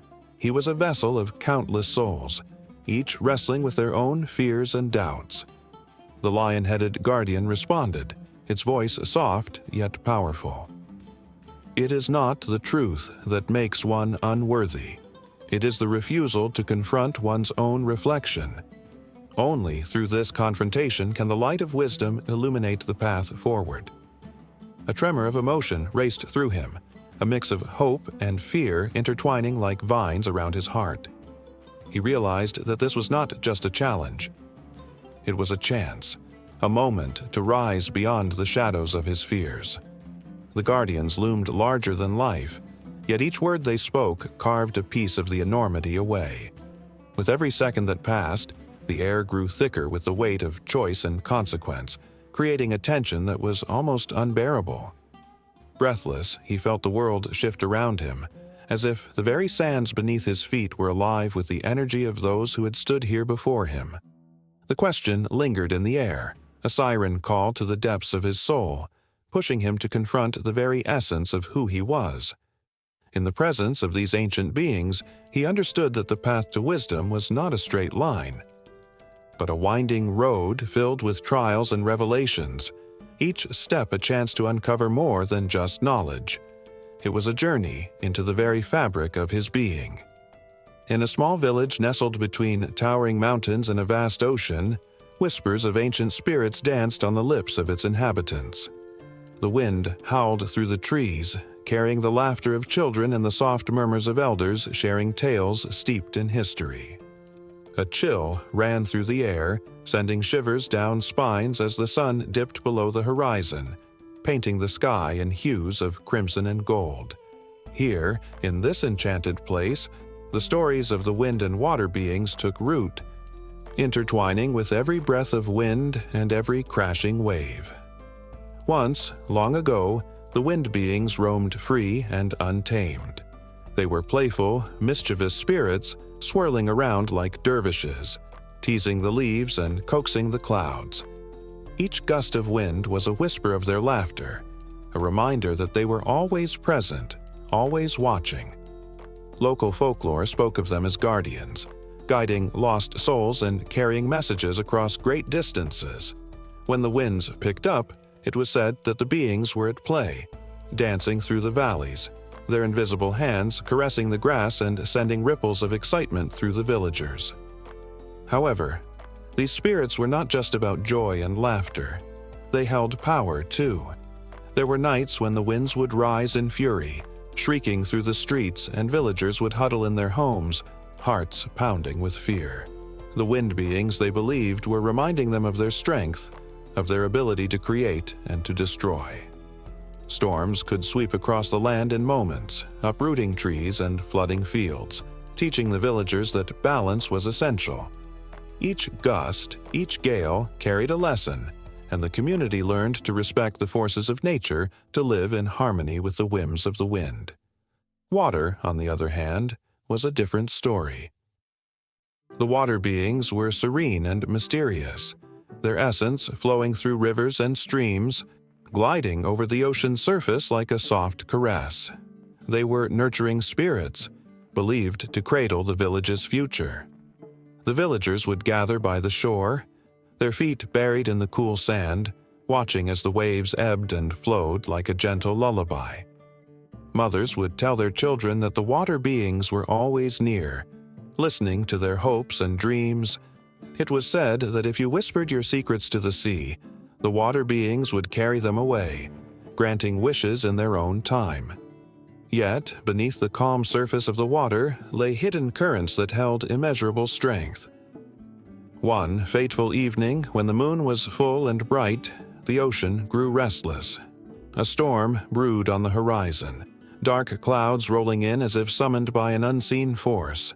The villagers watched in awe and trepidation as the tide surged, waves crashing fiercely against the rocky shoreline.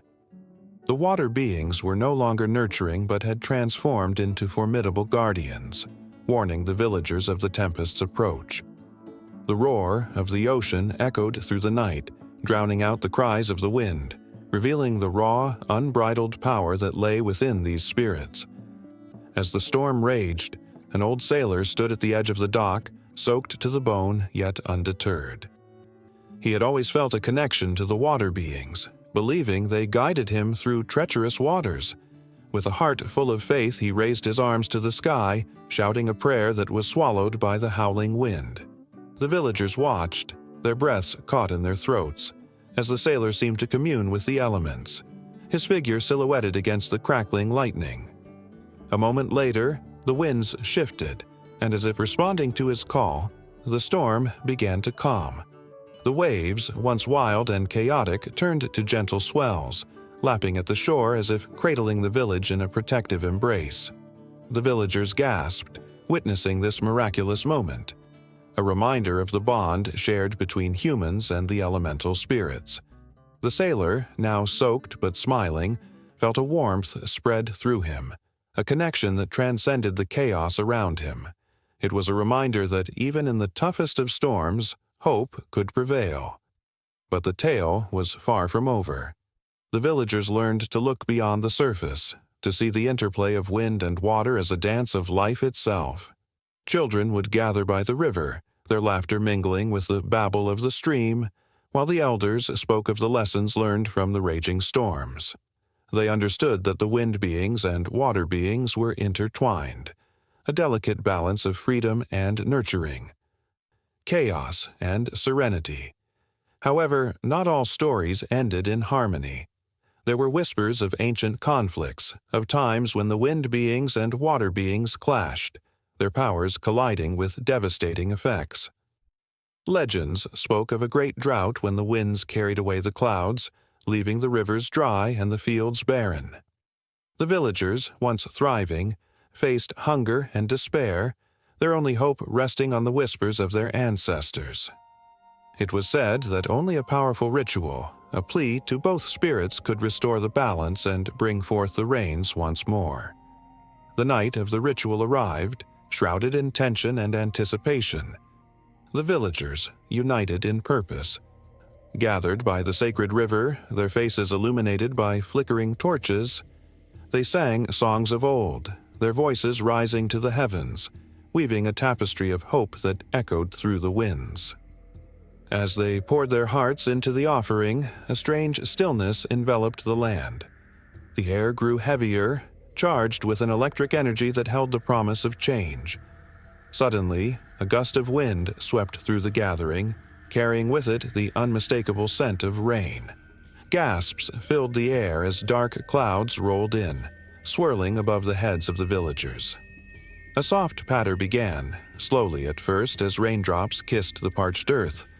It was a moment of pure magic, the culmination of their faith and unity, as the wind beings and water beings responded to their call, intertwining once again.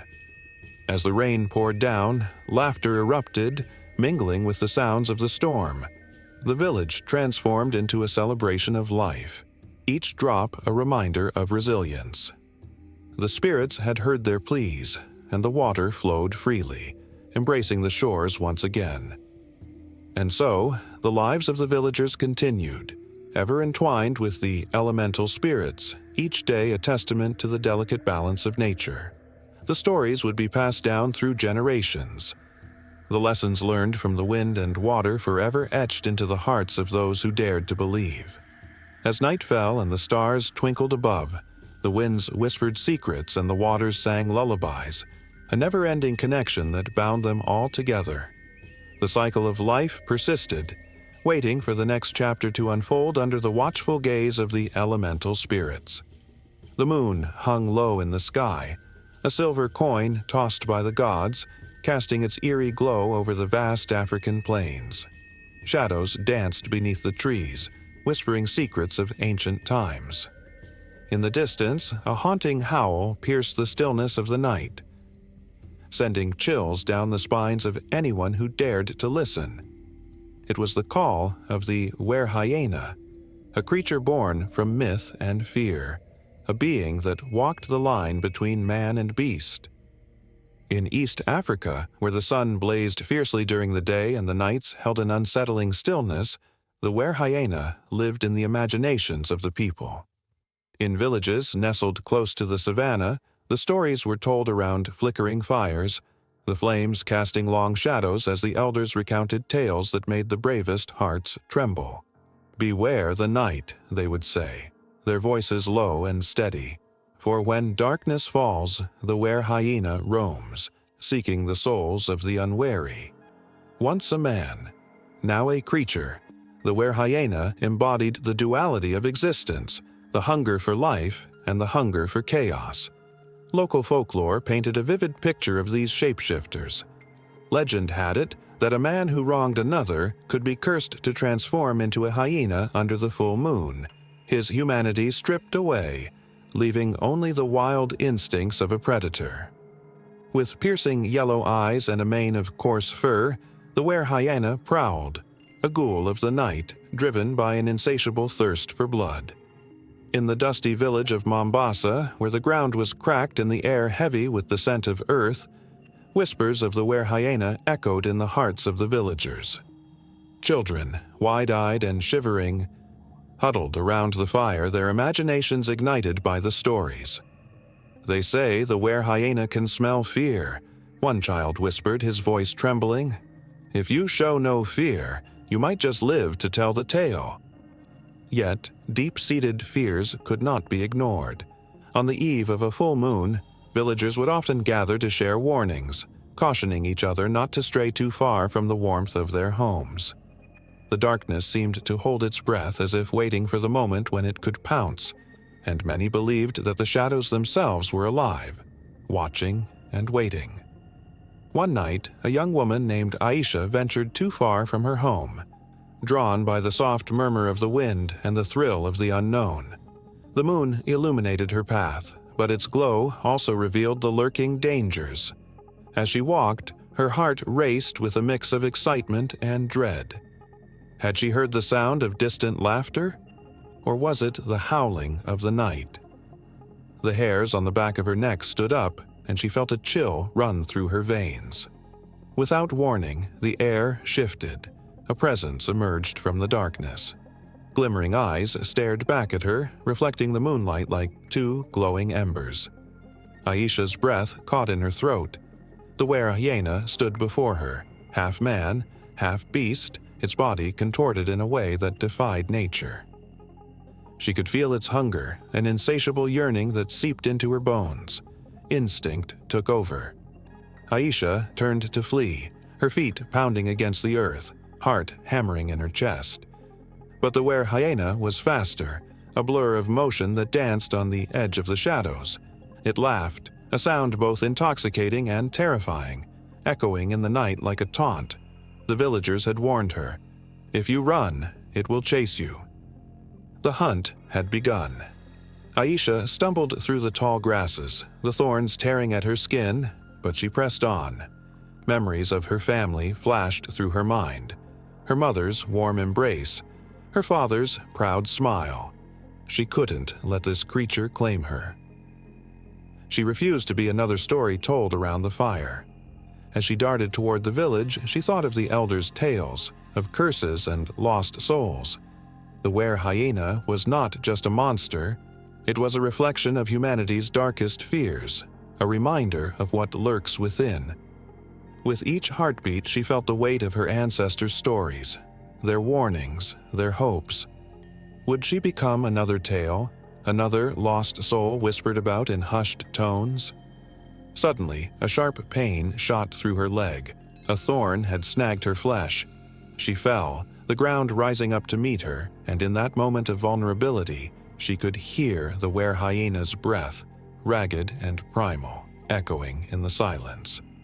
She turned, heart pounding, and there it stood, a silhouette against the moonlit sky, its grin unfurling like a dark flower in the night. In that brief, frozen moment, Aisha saw not just the monster, but the man within, the suffering, the rage, the loneliness that had driven him to this existence. She could feel his pain like a cold wind wrapping around her heart. The were-hyena was a mirror, a reflection of the wildness that lay dormant in every soul. It was a reminder that sometimes the greatest monsters are born from human hands.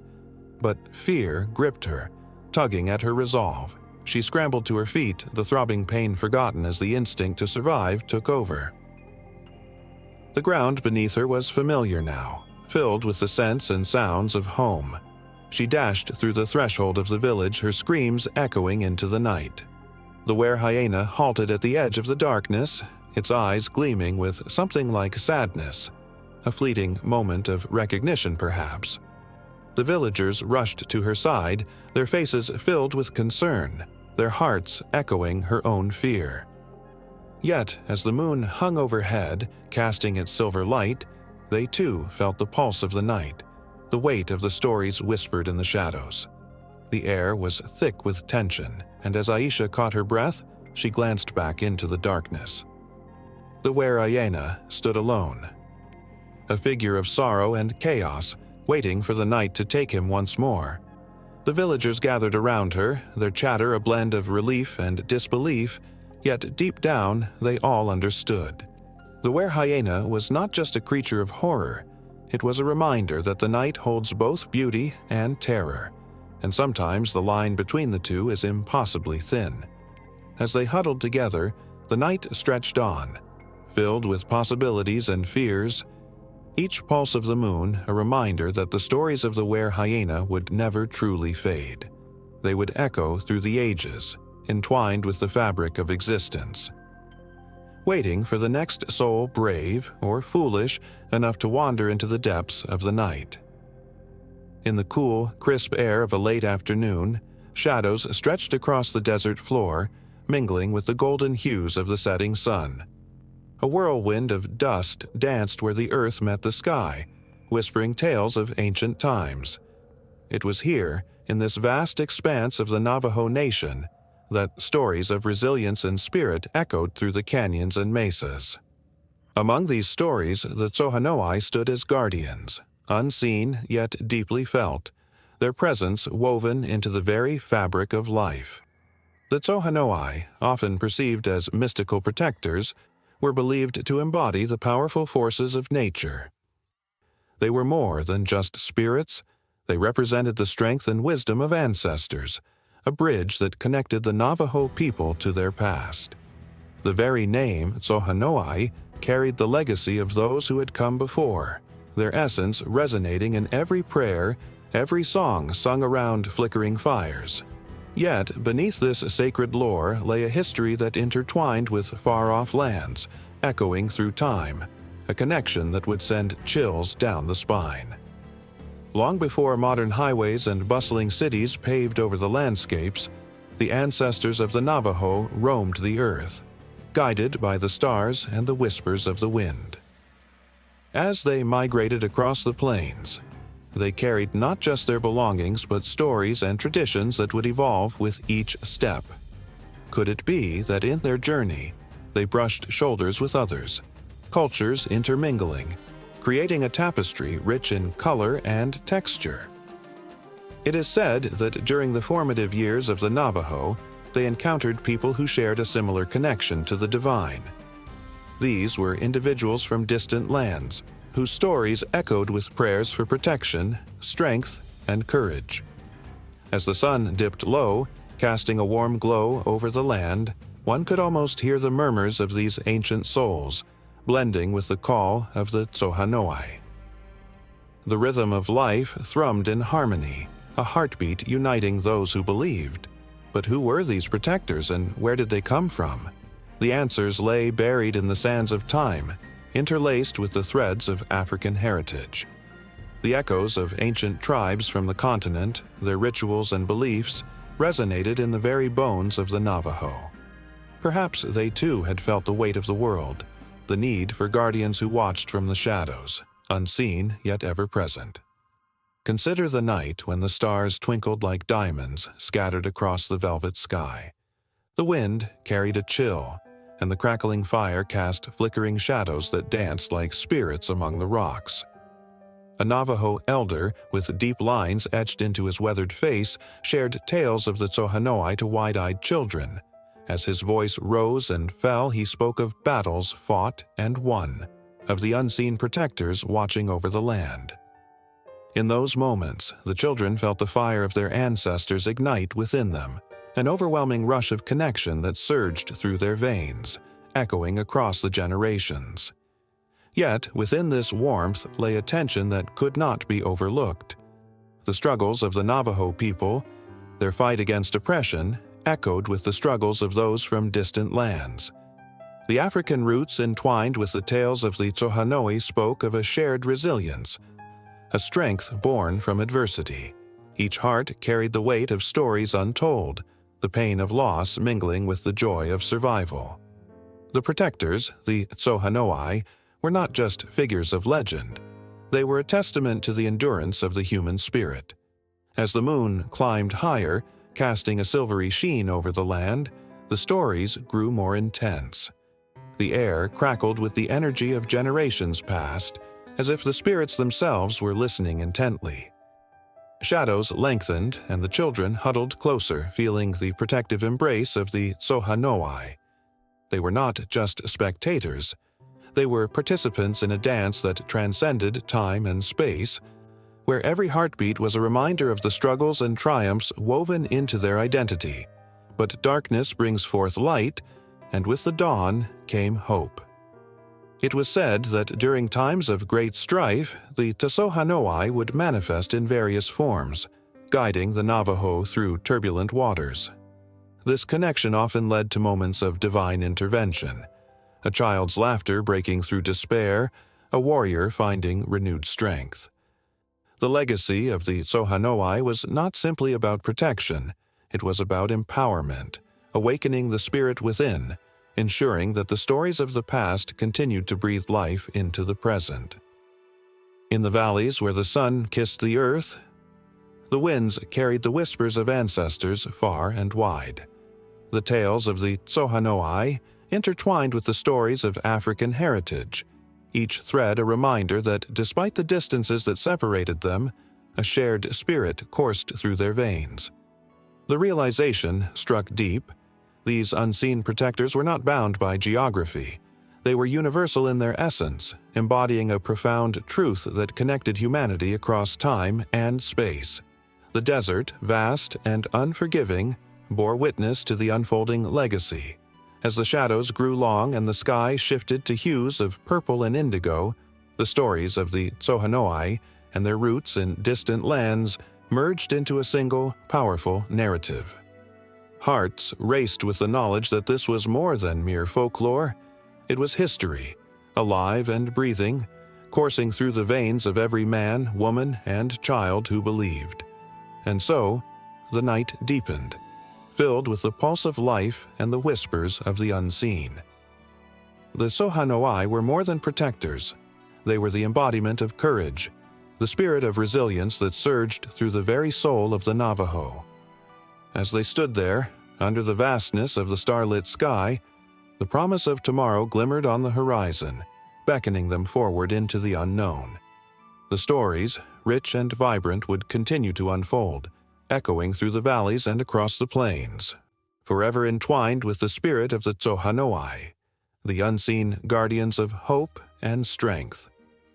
The sun hung low in the sky, casting golden rays that danced off the gentle waves lapping at the shores of the Cameroon coast.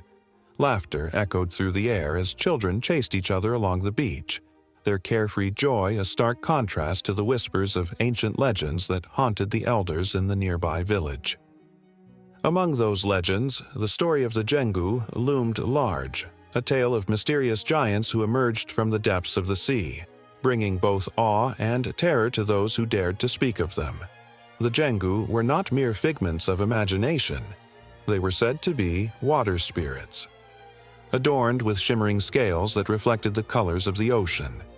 Traditionally, the fishermen would offer their catch as a tribute, hoping for protection against the treacherous tides and storms that could swallow their boats whole. The air was thick with the salty scent of the sea, mingled with a hint of fear and reverence, as the villagers recounted the nights when the ocean glowed with a luminescent light, signaling the presence of the giants. Old Mama Celine, the village matriarch, often gathered the children around her, her voice weaving through the twilight like a fishing net. "If you listen closely," she would say, her eyes twinkling with mischief and wisdom, "you can hear their songs." The children huddled closer, wide-eyed, imagining the haunting melodies rising from the depths, a blend of sorrow and beauty. They would lean in, hearts racing, as Mama Celine spoke of the night when she herself had seen one. A tall figure rising from the waves with long, flowing hair that danced like seaweed in the currents. Was it a dream? Perhaps. But the way her voice trembled held them captive, their imaginations igniting with possibilities. On one fateful evening, as the sun sank below the horizon and painted the sky in shades of orange and purple, a storm began to brew.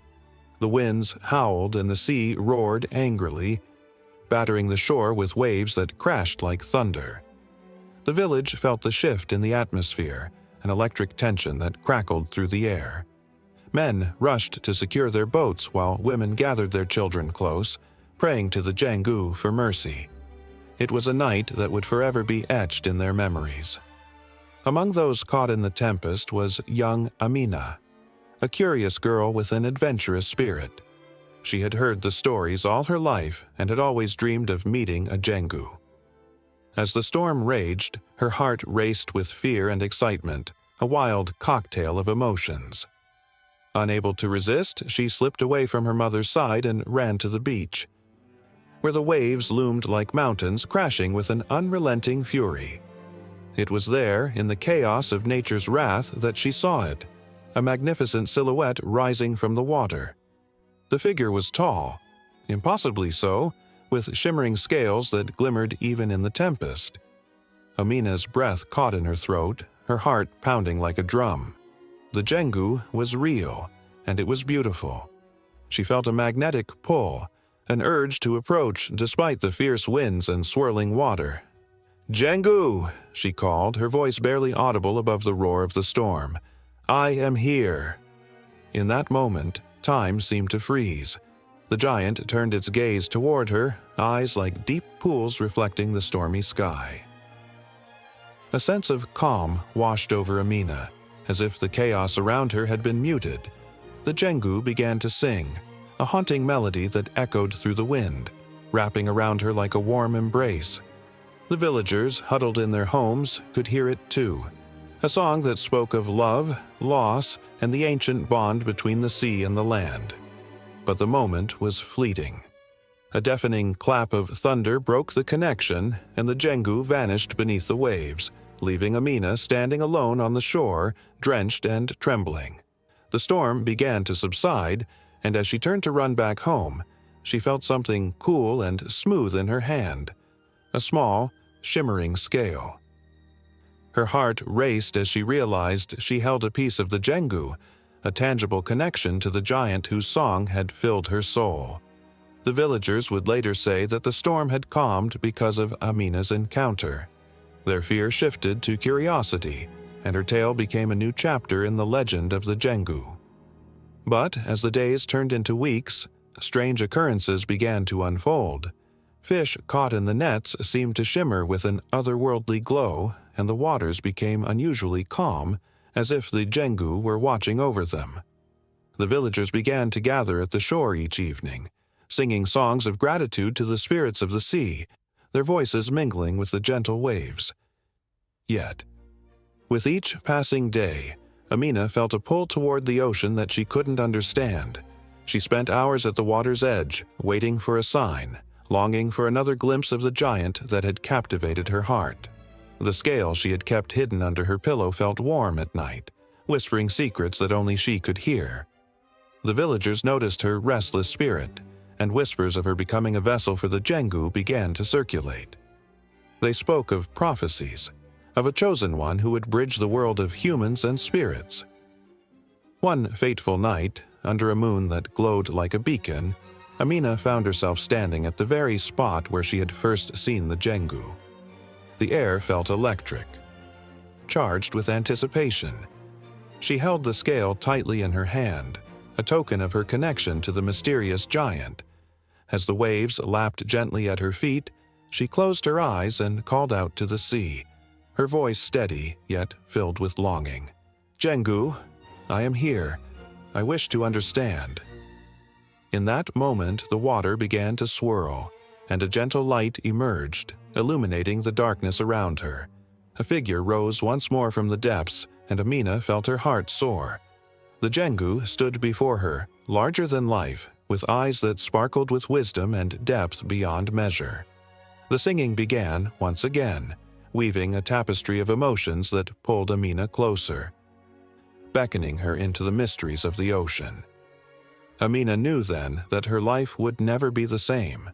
The possibilities stretched before her like the endless horizon, filled with the promise of adventure, knowledge, and a bond that transcended the ordinary.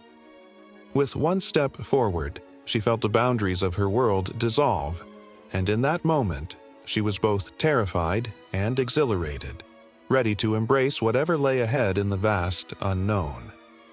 The Jengu extended a hand, and as Amina reached out, the waves crashed around them, carrying her away into a world where myths and reality intertwined, leaving everything behind.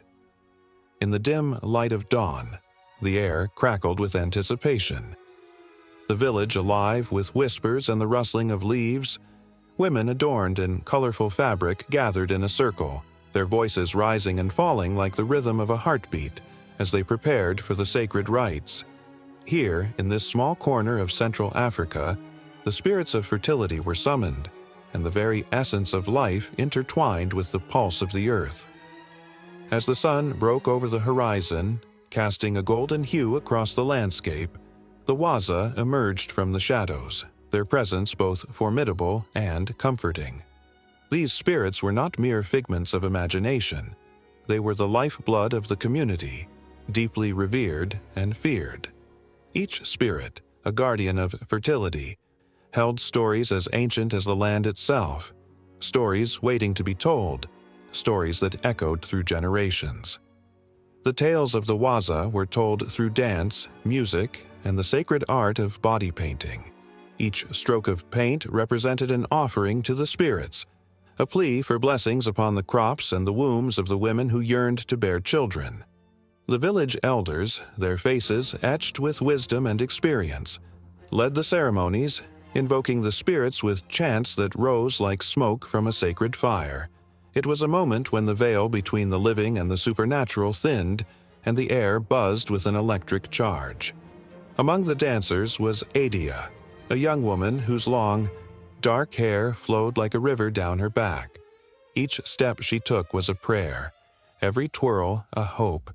She felt the weight of her ancestors on her shoulders, a lineage of women who had danced for life, each one hoping to please the Waza. Adia's heart ached with longing.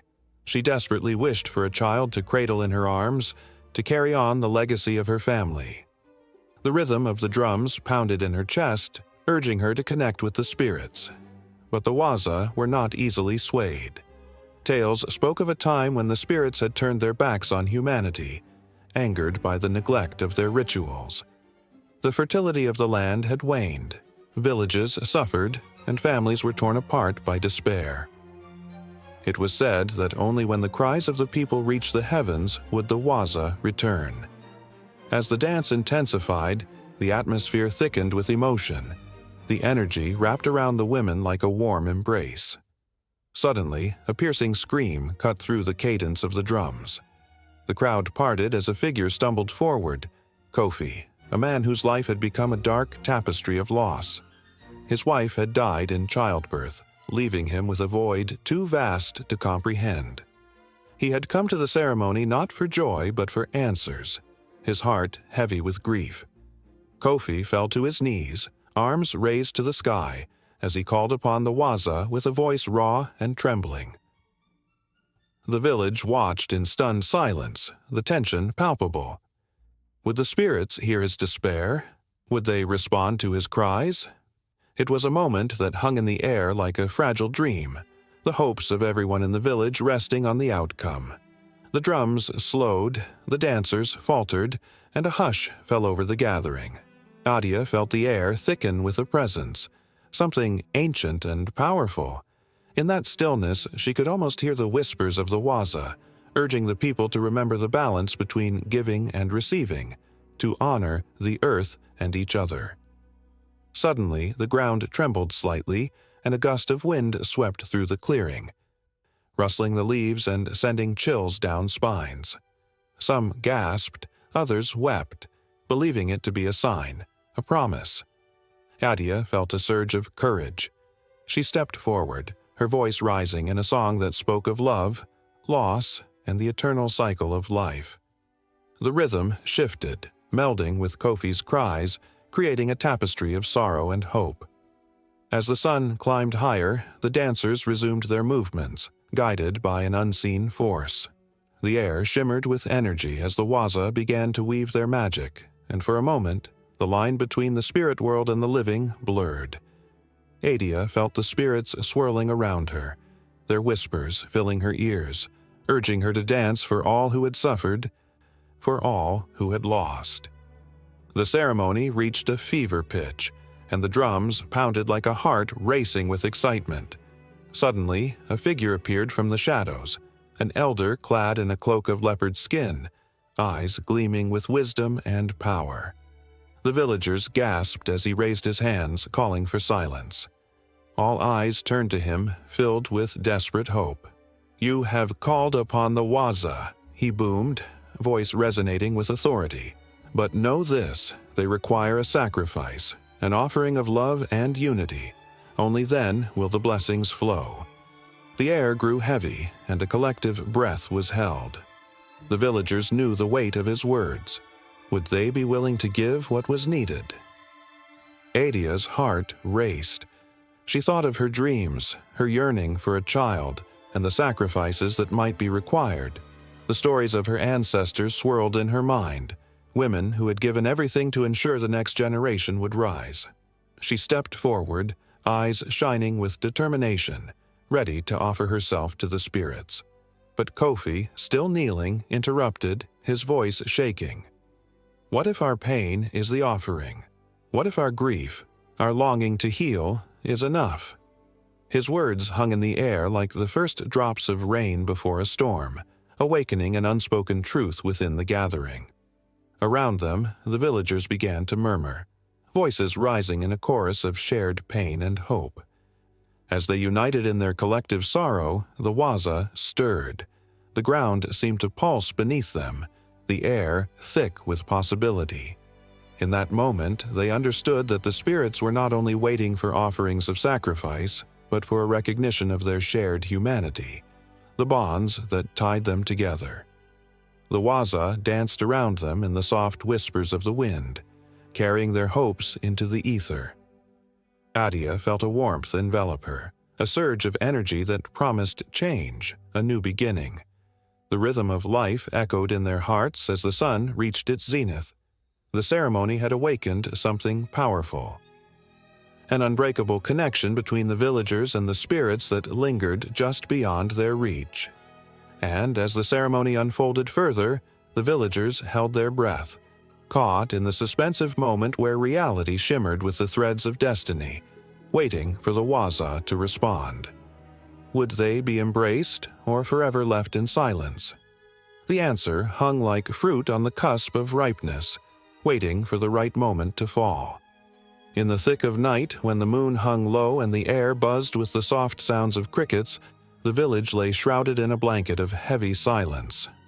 Yet, as the clock struck midnight, a chill crept over the land, sending shivers through the spines of the people who had dared to wander too far from the warmth of their fires. It was during these hours that the Nachtkrab prowled. The Nachtkrab, a being steeped in shadows and whispers, was said to be a dark figure lurking just beyond the edge of the light. The elders warned children to stay close, for the Nachtkrab loved to snatch away the naughty ones, drawing them into an endless night of fear and despair. Tales of its long, clawed hands and hollow eyes filled with the depth of the abyss floated through the air like the scent of smoke from a dying fire. The mere mention of its name sent a shudder through the hearts of the bravest men, as they recalled the stories passed down through generations, stories of souls lost and lives forever altered. As the sun dipped below the horizon, the village knew what was coming. Parents tucked their children close, trying to shield their innocence from the tales that dripped with dread. "Don't let the night catch you," they whispered, urgency lacing their voices. "Stay close to the fire. The Nachtkrab waits for the unwary." The flickering flames cast dancing shadows that almost seemed to mimic the very being they feared. Old men gathered around the fire, their faces shadowed and lined with years of hardship, each one a living testament to the weight of history. They spoke in low tones, recounting their own encounters, their eyes glazed with memories that haunted them still. One man, with a voice like gravel, told of a night so long ago when his brother had wandered too far from home, lured by the sweet scent of wild fruit. "The night swallowed him whole," he murmured, his hands trembling as he reached for the warmth of the fire. The other men nodded, their expressions grave, for they knew the truth of his tale. But it wasn't just the loss that gripped them. It was the darkness itself, a living entity that felt like a predator stalking the fringes of their lives. It thrived on fear, wrapping around the hearts of villagers, squeezing till they gasped for breath. The land, once filled with laughter and joy, felt heavy with the weight of unspoken grief. The moon, a mere witness, hung there, casting pale light on the earth, illuminating nothing but shadows. Rumors spread like wildfire through the village, tales of those who had seen the Nachtkrab, standing tall and menacing, its silhouette outlined against the trees. They described a creature that appeared human yet belonged to the void. Those unfortunate enough to gaze into its eyes were said to have lost their sanity, forever trapped in a realm of madness, hearing whispers of the lost echoing in their ears. The villagers began to notice things, children complaining of nightmares that left them shaking, men returning from the fields with wild eyes, possessed by something they couldn't explain. A young girl, barely 10, vanished one night, her laughter silenced as if the Nachtkrab had claimed her as its own, and in her absence, the village grew quieter, more fearful. As the nights wore on, the villagers set watches, men standing guard with spears in hand, hearts racing as shadows darted in the periphery of their vision. They shared stories. Some believed they could ward off the darkness by talking about it, by keeping its memory alive. Others, however, whispered that the more they spoke of it, the stronger it grew, feeding on their fear like a parasite. One fateful night, a storm rolled in, dark clouds swirling above, blotting out the moon and plunging the village into a suffocating darkness. The wind howled, rattling the shutters on the windows and making the trees sway in agony. The air crackled with tension, and the villagers felt it, an electric pulse that told them something was coming. Their instincts screamed at them to hide, to flee, but they were rooted to the spot, eyes wide in terror. And then it happened. A sound, like a low growl, rolled through the night, freezing the blood in their veins. The men gripped their spears tighter, a collective breath held in anticipation. The shadows thickened, swirling as if animated by a life of their own. It wasn't just the wind anymore. It was a presence, looming larger and darker than any shadow they had confronted before. Suddenly, a figure burst from the trees, a dark silhouette against the flashes of lightning. It stood there, towering and fierce, its eyes like bottomless pits that drank in the light. A cry erupted from the depths of the villagers' throats, a mix of horror and disbelief as the creature advanced and the air around them thickened with dread. With every step, the ground seemed to tremble, the night vibrating with a primal fear that echoed in their hearts. The elders' tales of the Nachtkrab manifested before them, alive and terrifying. A nightmare materialized. It was no longer just a story, but a reality that threatened to pull them into the darkness alongside its clawed hands. As they stumbled back, hearts racing, the night felt alive with the sound of their heartbeat, each pounding thud resonating in their ears. They had heard the tales, shared the warnings, but nothing could prepare them for the cold dread that wrapped around them like a vice. The entity, no longer just a shadow, had arrived, and in that moment, the village knew fear as they had never known it before. The silence that followed was deafening, broken only by the ragged breaths of those who stood frozen in place as the Nachtkrab loomed closer, its intentions unreadable, a dark promise of what was to come. The boundaries of their reality trembled beneath the weight of this shadow being, and the night stretched endlessly before them, spiraling into a darkness that felt all too familiar yet impossibly alien. The first rays of dawn spilled over the horizon like molten gold, igniting the sky with hues of orange and pink. In that fleeting moment, the world held its breath, caught between the embrace of night and the promise of day. All around, the ancient trees whispered secrets to the wind, their leaves trembling with anticipation. This was the time when the sun spirit awakened, a magnificent being of light, casting away the shadows that had cradled the earth. Legends spoke of the sun spirit as a radiant figure, his every move orchestrating the dance of life itself. Farmers would rise before dawn, their hearts swelling with hope as they gazed skyward, thanking him for the warmth that would coax their crops into life.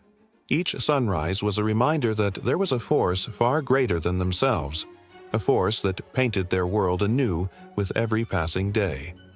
But as the sun climbed higher, casting its brilliance over the fields, shadows began to gather in the corners of the earth.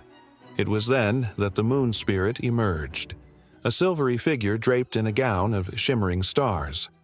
She looked upon the world with a compassionate gaze, her heart aching for those who wandered in darkness. Every night she listened to their silent prayers, weaving dreams that would cradle them until the break of dawn. The balance between these two celestial entities was fragile, like the delicate wings of a butterfly. The sun spirit, strong and fierce, brought energy and life, while the moon spirit, calm and nurturing, offered solace and reflection. And yet, the people of the earth, bound by their daily struggles, often forgot the harmony that existed between light and darkness, each believing that their spirit was the only one worth worshipping.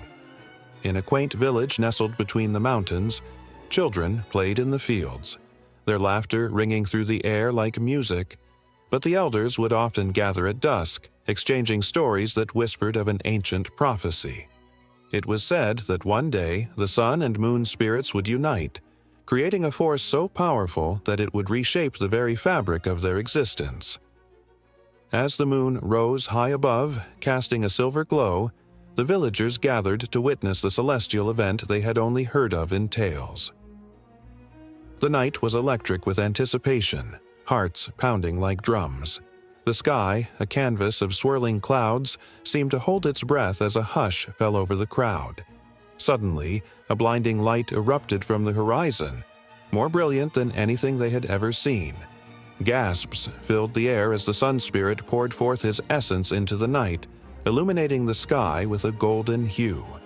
The moon spirit responded in kind, her soft light mingling with his, creating a breathtaking display that danced across the heavens.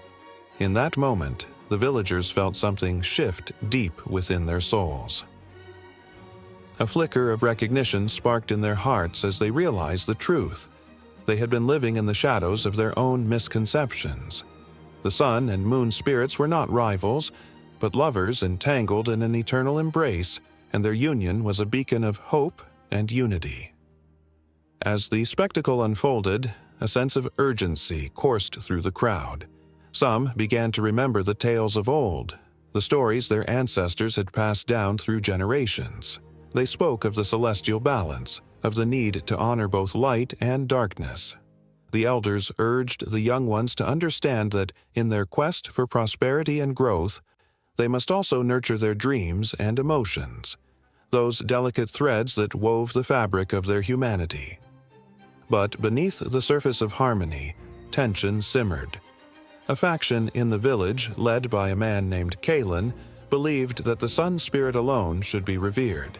He rallied his followers with fiery speeches, claiming that only the strength of the sun could bring prosperity. "We must chase away the shadows," he declared, his voice resonating with conviction. The crowd erupted in cheers, their eyes gleaming with fervor. On the other side stood Alara, a wise woman who had watched the cycles of the sun and moon for decades. With a calm demeanor, she challenged Kalen's fervent beliefs. "To ignore the moon is to deny a part of ourselves," she urged, her voice steady as the night sky. "We all need the light of the moon to guide us through our darkest hours." Tension crackled in the air like a storm about to break. Alara's followers rallied to her side, igniting a passionate debate that echoed through the village. The once united community became divided, factions forming as they clashed over their beliefs. The sun and moon spirits, observing from above, felt the stirrings of unrest below. As the sun dipped below the horizon, Kalen's voice rang out one last time. "We will banish the moon. Let us forge a new path in the light of the sun." His followers responded with a roar, while Alara's group stood firm, resolute in their belief of balance. The air thickened with emotion, fear, and hope, creating a volatile atmosphere that threatened to boil over. What had once been a celebration of unity now hung in the air like a fragile thread, ready to snap. The ground beneath their feet trembled, not just from the weight of their choices but from the emotions that surged through them all. The sun spirit and moon spirit, their energies intertwined, prepared to intervene, sensing that the fate of the village rested on a precipice. In that moment of uncertainty, a soft glow began to envelop the villagers, a blend of warm sunlight and gentle moonlight. The air shimmered, and time seemed to pause, wrapping them in a cocoon of light. The sun and moon spirits were calling them back, urging them to remember the ancient truth, that they were never meant to stand apart. As the villagers looked up, their hearts racing, they felt the warmth of the sun and the cool caress of the moon wash over them. The realization dawned upon them. It was not a battle to be won, but a balance to be embraced. The skies above swirled with vibrant colors, a tapestry of light and shadow, reminding them of the beauty that lay in their differences. They were not just children of the sun or the moon. They were children of both, bound together by a shared destiny that demanded respect for all facets of life. In that moment, the air buzzed with energy, and the spirits manifested in a radiant display of unity, transforming the night into something transcendent. But just as the villagers began to grasp the depth of this revelation, a dark cloud drifted across the horizon, threatening to extinguish the delicate balance they had only begun to understand. Tension mounted, and the villagers felt the weight of the impending storm hang heavy in the air, an ominous reminder that their struggle was only just beginning. In the stillness of a dark night beneath a blanket of shimmering stars, the air crackled with whispers of old tales. Around a flickering fire, a circle of eager faces leaned in, entranced by the voice of the elder, whose words held the warmth of the sun and the chill of the moon. They were stories of how the world came to be, tales that danced on the edges of a time, echoing in the hearts of those who listened. Across the vast expanse of Africa, creation myths twined themselves around the very fabric of life. Among the Bantu, the tale began with Nkulunkulu, the Great Spirit. He emerged from the chaos of nothingness, a gentle breeze swirling into existence, molding mountains with his hands and breathing life into the rivers. As he fashioned the first humans, he shaped them from clay, their souls entwined with the essence of the earth. The people felt the pulse of life within them, a reminder that they were made from the same dust that cradled their ancestors. In another part of the continent, the Dogon people believed that the Nomo, water spirits, descended from the sky. They brought wisdom and knowledge, woven into the fabric of creation. The sky was not just above, it was alive with stories, and the stars twinkled with the laughter of the Nomo. With delicate precision, they crafted the first seeds of life. Planting them in the fertile soil, their laughter echoing through the valleys as they watched the world bloom. Then came the tales of Anansi, the trickster spider of the Akan people. Anansi spun his web across the universe, weaving together stories and truths. With cunning and cleverness, he outsmarted the gods themselves, stealing stories and life lessons to share with humanity. Anansi's adventures were a blend of humor and heartbreak, teaching the importance of wit and wisdom in a world filled with challenges. The children giggled at his antics, while the elders nodded knowingly, recognizing the deeper truths buried within each tale. In the shadows of the mountains, the Zulu spoke of Unkulunkulu, but his story was woven with more intrigue. He was a creator who breathed life into the first humans and then tested their strength and resolve. As he watched, he saw their struggles and triumphs, each moment a thread in the grand tapestry of existence. The people learned to face their fears and embrace their dreams, for within them lay the spirit of Unkulunkulu, guiding them through the challenges of life.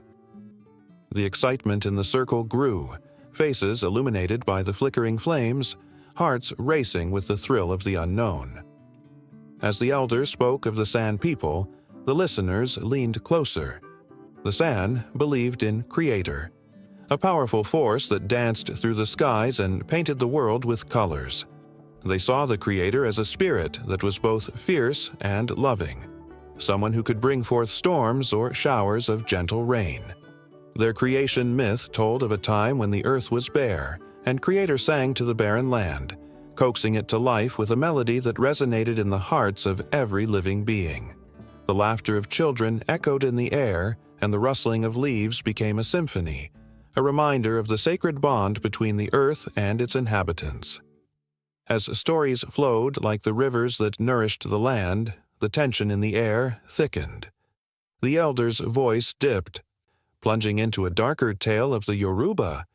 Here, the legend of Olodumare, the supreme creator, unfolded. From the depths of the cosmic waters, Olodumare sent Orunmila, a divine being, to shape the world. But chaos lurked in the shadows, challenging the order of creation. The struggle between harmony and discord became palpable, a heartbeat echoing through the ages. The listeners felt the weight of destiny pressing down upon them as they imagined the epic battles fought for the very essence of existence. In the warmth of the firelight, women's voices rose in song, weaving their own tales into the fabric of the night. The matriarchs shared stories of the moon, the sun, and the stars, drawing parallels between the celestial bodies and the strength of womanhood. With every note, they sang of creation's power, the nurturing spirit that flowed through their veins, and the untold mysteries that connected them to their ancestors. The rhythm of their voices became a heartbeat, pulsing with memories and dreams, a reminder that the stories of creation were never just tales, but were life-blood itself. Their songs blended into the night, wrapping around the creation myths like a warm embrace, sowing seeds of unity among the people. As the flames flickered, shadows danced upon the faces of the listeners, each moment hanging heavy with emotion. Anticipation crackled in the air, a sense of something profound waiting just beyond the flicker of the firelight, beckoning them into the awaiting darkness. And then, as if summoned by the very spirits of creation, a silence fell over the gathering. The elder's voice lowered, rich with gravity, speaking of the spirits of the ancestors who continued to guide the living. Each story told was a thread, pulling them closer to those who had come before, weaving them into a vibrant tapestry that told of love, loss, and resilience. The air trembled with reverence as they felt the weight of their history, the sacrifices made, and the dreams that still flickered like embers in the night. As the fire crackled and the stories danced in the air, a feeling of urgency pulsed through the circle. They were the keepers of these tales, the custodians of a legacy that transcended time and space. With each word, they breathed life into the myths, ensuring the cunning creators of the past would never fade into silence. The stories were alive. They were a part of them, binding them together in an unbreakable bond. and as the night deepened, the flames flickered low, but the hearts around the fire blazed with an intensity that promised the continuation of creation's sacred dance. The mist hung low over the Congo River basin, wrapping itself around the trees like a shroud, cloaking the land in an eerie silence. The air was thick, almost electric, with the unmistakable feeling that something ancient lurked just beyond the sight of any wandering eye. Shadows danced between the trunks of towering trees, and the faint rustle of leaves whispered secrets long buried in time. A chill crept through the thick humidity, as if the very spirit of the jungle held its breath, waiting for a story to unfold. In this forgotten world, tales of the Mokele Mbembe stirred the imaginations of those brave enough to listen. Some called it a dinosaur, a relic of a time when the earth was ruled by giants. Others spoke of it in hushed tones, referring to it as a dreaded spirit, a guardian of the waters that demanded respect. To some it was merely a myth, to others a terrifying reality. Descriptions varied wildly. Some said it was as large as a hippopotamus, with a long serpentine neck and a powerful tail that could sweep away anything in its path. Others insisted it had the skin of a crocodile and the eyes of a predator, always watching from the depths of the murky river. The river itself was a living entity, a pulse that echoed the rhythm of the jungle. Villagers knew to tread lightly along its banks, for the waters held both life and death. Fishermen would recite prayers before casting their nets, hoping to appease the unseen spirit that roamed beneath the surface. Children were warned not to stray too close, for the Mokele Mbembe was said to rise up to protect its territory, not unlike the fearsome guardians of ancient legends. The very mention of its name sent shivers down spines and hushed conversations, as if speaking it aloud would summon its presence. In a small village perched on the edge of the Congo, tales of the Mokele Mbembe were woven into the fabric of everyday life. Elders sat by the flickering firelight, their faces shadowed but their voices steady as they shared stories passed down through generations. A child, wide-eyed and captivated, listened intently, heart pounding with both fear and fascination. "It is said that the Mokele Mbembe can sense fear," one elder murmured, leaning in closer, his voice barely above a whisper. "If you show it fear, it will come for you." But there was always one who dared to challenge the fears that bound others. A young man named Kofi, filled with restless energy and dreams of adventure, longed to prove the legends wrong. With a heart full of courage and a spirit unshackled by fear, he made a decision that would change everything. He would venture into the depths of the Congo to confront the spirit that haunted his people's tales. As Kofi stepped into the dense underbrush, the jungle seemed to close in around him. The sounds of the village faded, replaced by the rhythmic pulse of the wild. He followed the river's bank, each step heavy with the weight of anticipation and dread. The sun filtered through the canopy overhead, casting dappled shadows on the ground, dancing like wraiths. Gasps of wind whispered through the branches, carrying with it the echoes of laughter and tears from times long past. Suddenly, a loud splash shattered the tension, sending a flock of startled birds screeching into the sky. Kofi's heart raced. Was this the moment? He stood frozen, eyes wide as ripples spread across the surface of the water. The jungle held its breath, the very air thick with expectation. He could feel the eyes of the forest upon him, judging, waiting. Then, as if summoned by Kofi's resolve, a shape emerged from the depths. It was colossal, rising slowly, gracefully as if time itself had paused to witness the spectacle. The Mokele Mbembe, with its long neck and massive body, broke the surface, water cascading off its sleek skin like a waterfall. Kofi's breath caught in his throat. It was both beautiful and terrifying, a creature that belonged to an age before humanity, and yet here it was, undeniably real. The Mokele Mbembe regarded Kofi with deep, knowing eyes. There was something ancient in its gaze, a wisdom that transcended words. The jungle fell into silence, as if acknowledging the moment, as if the very spirits of the land had gathered to witness the encounter. Kofi could feel the pulse of the world around him, the heartbeat of the jungle syncing with his own. Fear crept in, but it was overshadowed by an overwhelming sense of awe. As Kofi stood there, paralyzed by a mixture of terror and wonder, the creature moved, gliding through the water with an elegance that belied its size. It wasn't just a beast, it was a spirit, an embodiment of the wild, a reminder of the untamed essence of life itself. Kofi realized in that moment that the Mokele-mbembe was not a monster to be conquered, but a guardian of balance. A reminder of respect for the world that had birthed both man and beast. But just as quickly as it had appeared, the Mokele-mbembe began to submerge, the water closing around it like a curtain falling on a grand performance. Kofi's heart pounded in his chest as he watched, an ache of longing filling him as the creature vanished into the depths. The silence returned, heavy and suffocating, like the aftershocks of a thunderstorm. What was he to make of this encounter? How could he return to his village with a story that would be met with disbelief? The elders would speak of the Mokele-mbembe as if it were myth, and yet he had seen it, had felt its presence. He felt torn, caught between two worlds like a leaf caught in a current. Should he swim to shore or let the river carry him away? As he turned to make his way back, the shadows of the jungle seemed to shift, whispering secrets that only the brave could hear.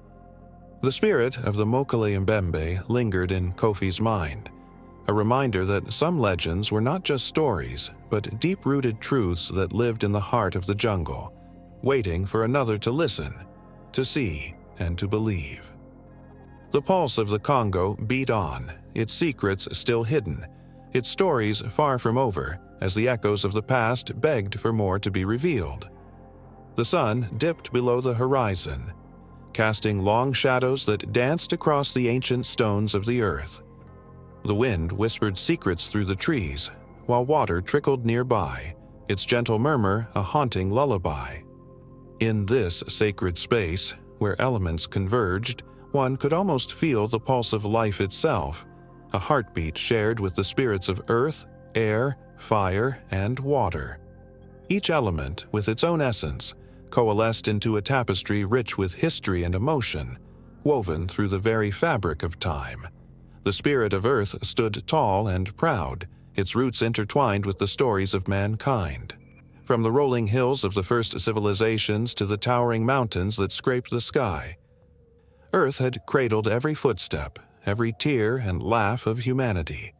The ancients revered her, carving her likeness in stone, believing she held the wisdom of ages past. Farmers prayed for her blessings, knowing that her generosity dictated their survival. Every grain harvested was a conversation, a bond with the earth that nourished them. The scent of rich soil after rain ignited a fire in their souls, a reminder that life was fragile yet immensely powerful. The spirit of earth had seen it all, the rise and fall of empires, the love and loss that punctuated the human experience. Yet, as they sang to earth, the spirit of air stirred, a wild force that beckoned with unseen hands. Air carried whispers of dreams and hopes, swirling like the leaves in autumn. It was the breath of life, a reminder that existence was ever-changing. The ancients looked to the sky, tracing the flight of birds, finding solace in their freedom. Air was a companion to the courageous, urging them to chase their aspirations. With every gust, it filled their lungs with possibilities, inflating their hearts with courage. But air was also a tempest, a fierce reminder of nature's unpredictability. Storms raged, howling like lost souls, tearing through towns and leaving chaos in their wake. In moments of calm, though, it cradled the weary, offering reprieve and reminding them of the beauty found in stillness. Then came fire, a flickering spirit that ignited both warmth and destruction. It danced with fervor, a wild spirit that could transform life in an instant. Around campfires, families gathered, sharing stories that traveled from one generation to the next. Fire was an artist, painting the night with hues of orange and red, a mesmerizing display that brought people together. Yet it was a double-edged sword. In the hands of the careless, it could incinerate dreams, leaving nothing but ashes. It crackled with emotion, a spirit that demanded respect. It spoke of passion, of anger, of love that burned bright and fierce. The ancients honored its power, crafting rituals to appease it, knowing that the line between creation and destruction was all too thin.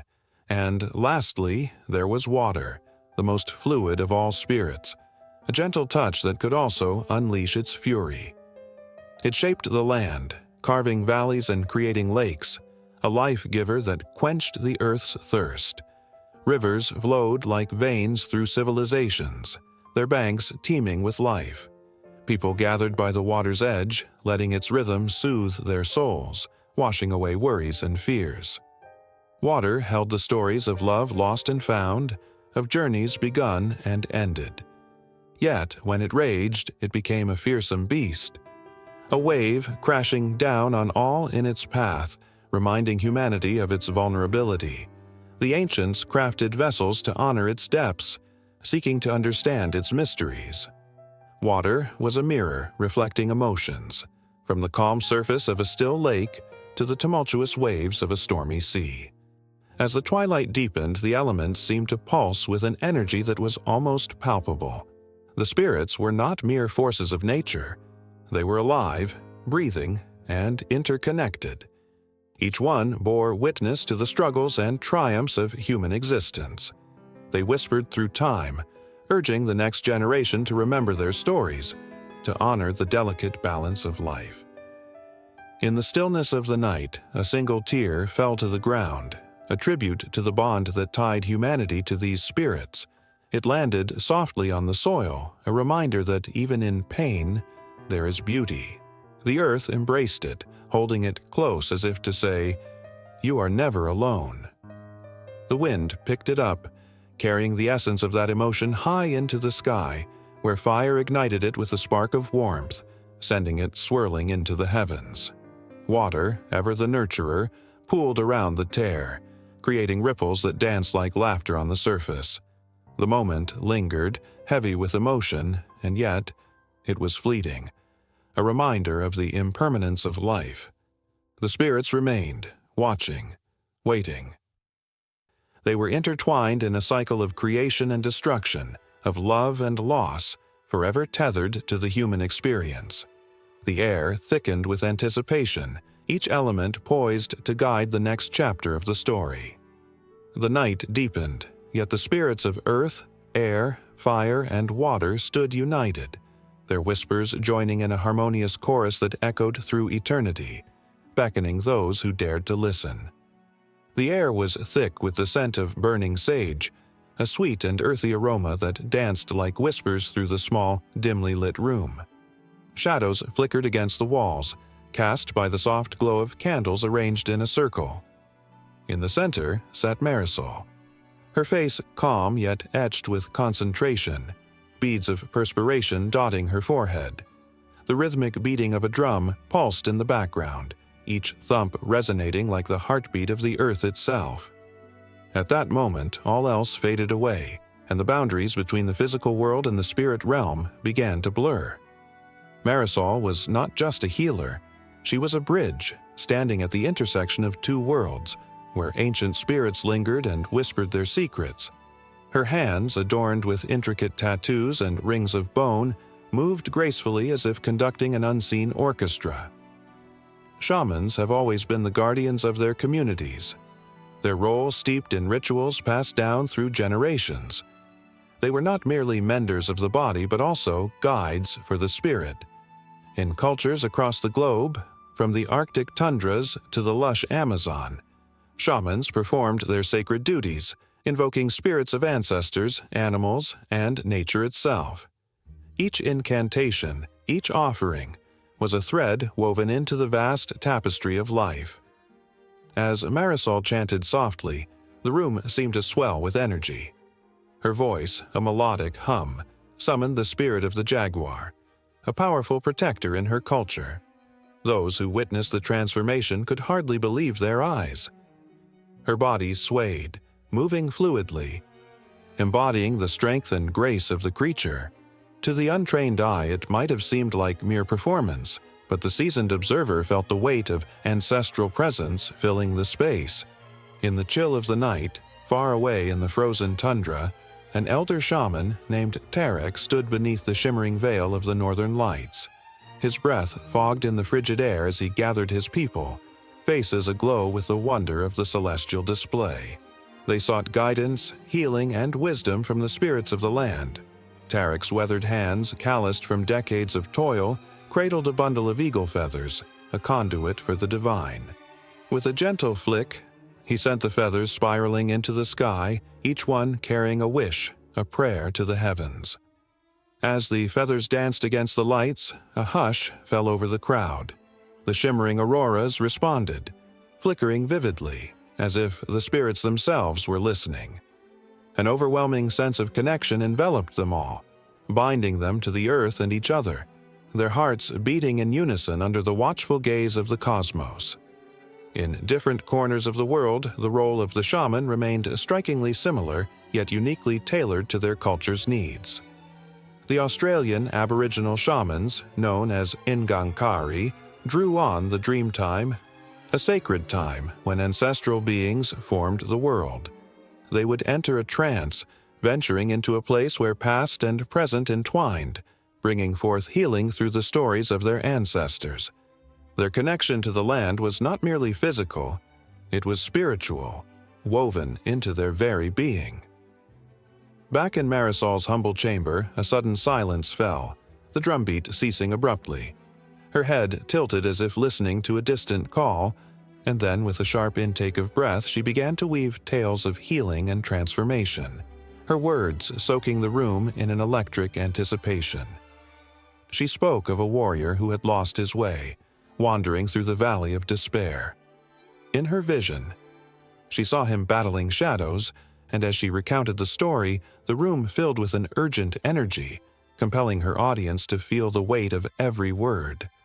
They gasped as Marisol described the moment the jaguar's spirit appeared, fierce and protective. It was a breathtaking spectacle of light and power, a guardian guiding the lost warrior back to the light.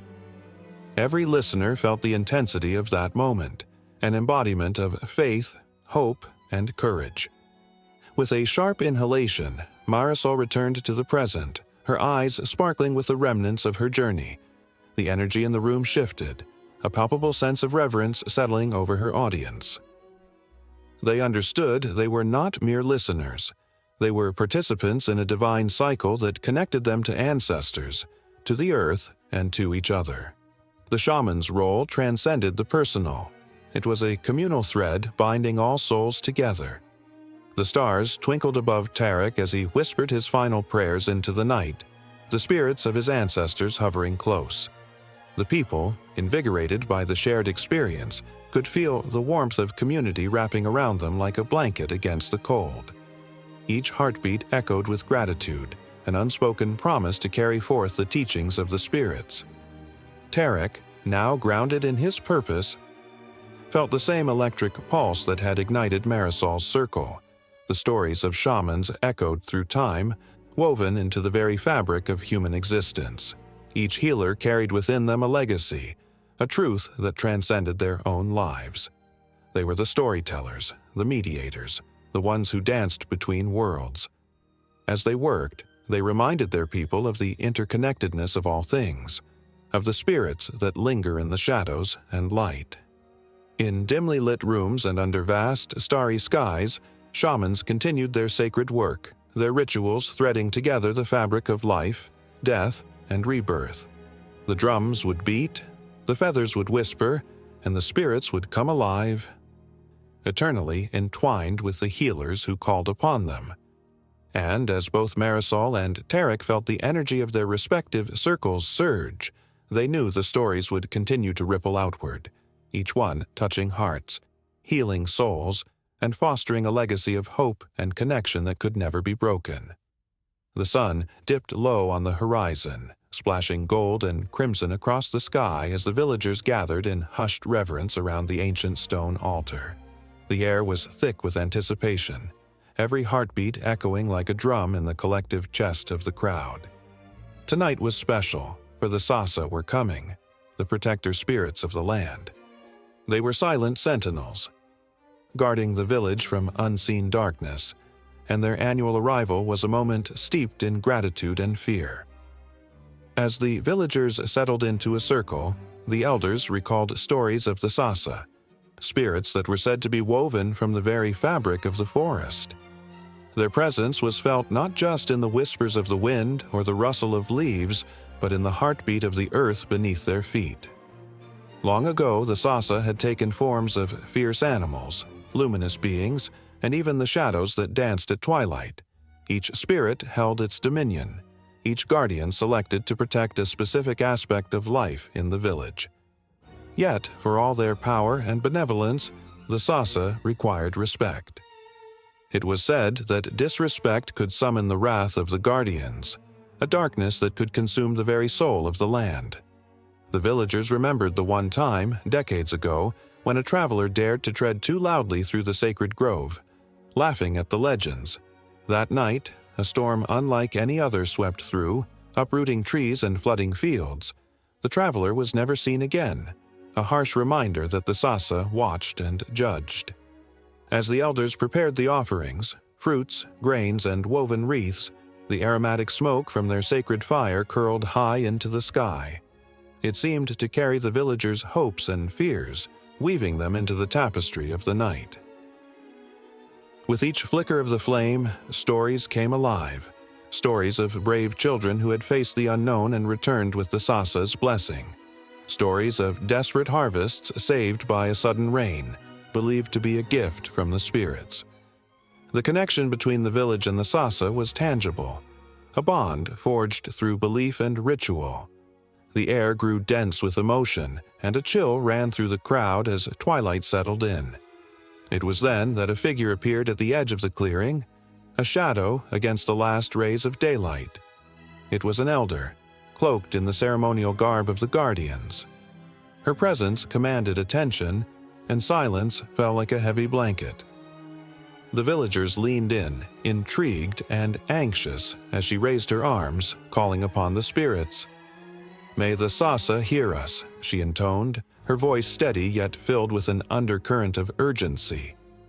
"We honor you, our protectors, who shield us from harm. We gather tonight to seek your guidance and strength in the days to come." A gust of wind swept through the clearing, rustling the leaves, and for a fleeting second, it felt as if the very spirits were responding. Gasps rippled through the crowd. What if the Sasa had heard? What if they were near? As the moon climbed higher, casting silver beams that danced upon the altar, the villagers closed their eyes. They envisioned the Sasa, great glowing forms with eyes like stars, watching, waiting. The air crackled with anticipation, electric with possibilities, and then a low rumble echoed in the distance, a warning, or perhaps a promise. Suddenly, the ground trembled, and the earth seemed to sigh. The villagers opened their eyes, hearts racing. In that moment of stillness, a figure emerged from the shadows, a magnificent creature, a Sasa guardian. It stood tall, fur shimmering like moonlight, eyes gleaming with wisdom and an unsettling fierceness. The sight of it sent waves of awe and terror through the crowd. As the guardian stepped forward, the villagers could feel the pull of its power. The air thickened with energy, and emotions surged like a tidal wave. Some cried out, instinctively falling to their knees, while others remained rooted in place, captivated by the presence of the spirit. The guardian radiated a raw intensity, embodying both beauty and danger. With a deep, resonant voice, it spoke, though the words felt more like thoughts planted in the minds of the listeners. "You have summoned me, and I have answered. Your bond with the Sasa is strong, yet you walk a precarious path. Darkness stirs in the corners of your world, seeking to unravel the very threads of your existence. Betrayal hides in the laughter of those who do not believe. Fear coursed through the villagers. They exchanged glances, a flicker of doubt sparking amongst the unity they had felt moments before. What did this mean? What darkness threatened them now? As if sensing their anxiety, the Guardian continued. To protect yourselves, to shield your future, you must honor the truce we have forged. Recognize the balance of light and shadow. Acknowledge the guardians among you, for the Sasa are not the only spirits that dwell in your world.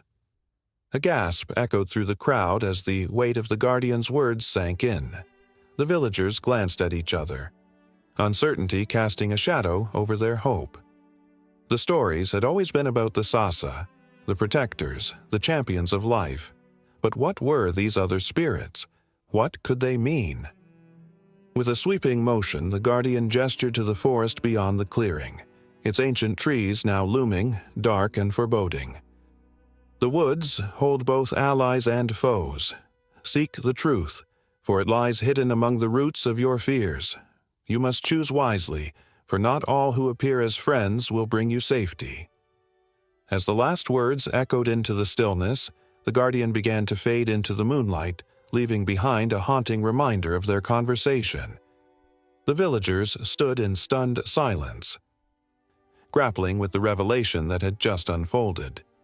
The laughter they had shared, the stories of old, all felt suddenly fragile, as if a veil had been lifted to reveal an unseen world. The elder, still standing at the altar, felt the weight of responsibility pressing down on her shoulders. She looked at the villagers, their faces a mixture of fear, confusion, and awe. "We must prepare," she declared, her voice steady despite the tremors of uncertainty. "The Sasa have shown us the path. It is up to us to follow it." As the villagers murmured among themselves, a sense of urgency began to stir. They needed to understand what the Guardian had warned them about, and they needed to do it fast. The night held secrets, and the Sasa had given them a glimpse into a reality far more complex than they had ever imagined. The air was electric with the promise of change, each pulse of energy urging them forward. The sun had set, but a new dawn was on the horizon, one they could not yet see, but one that beckoned them forth into the unknown.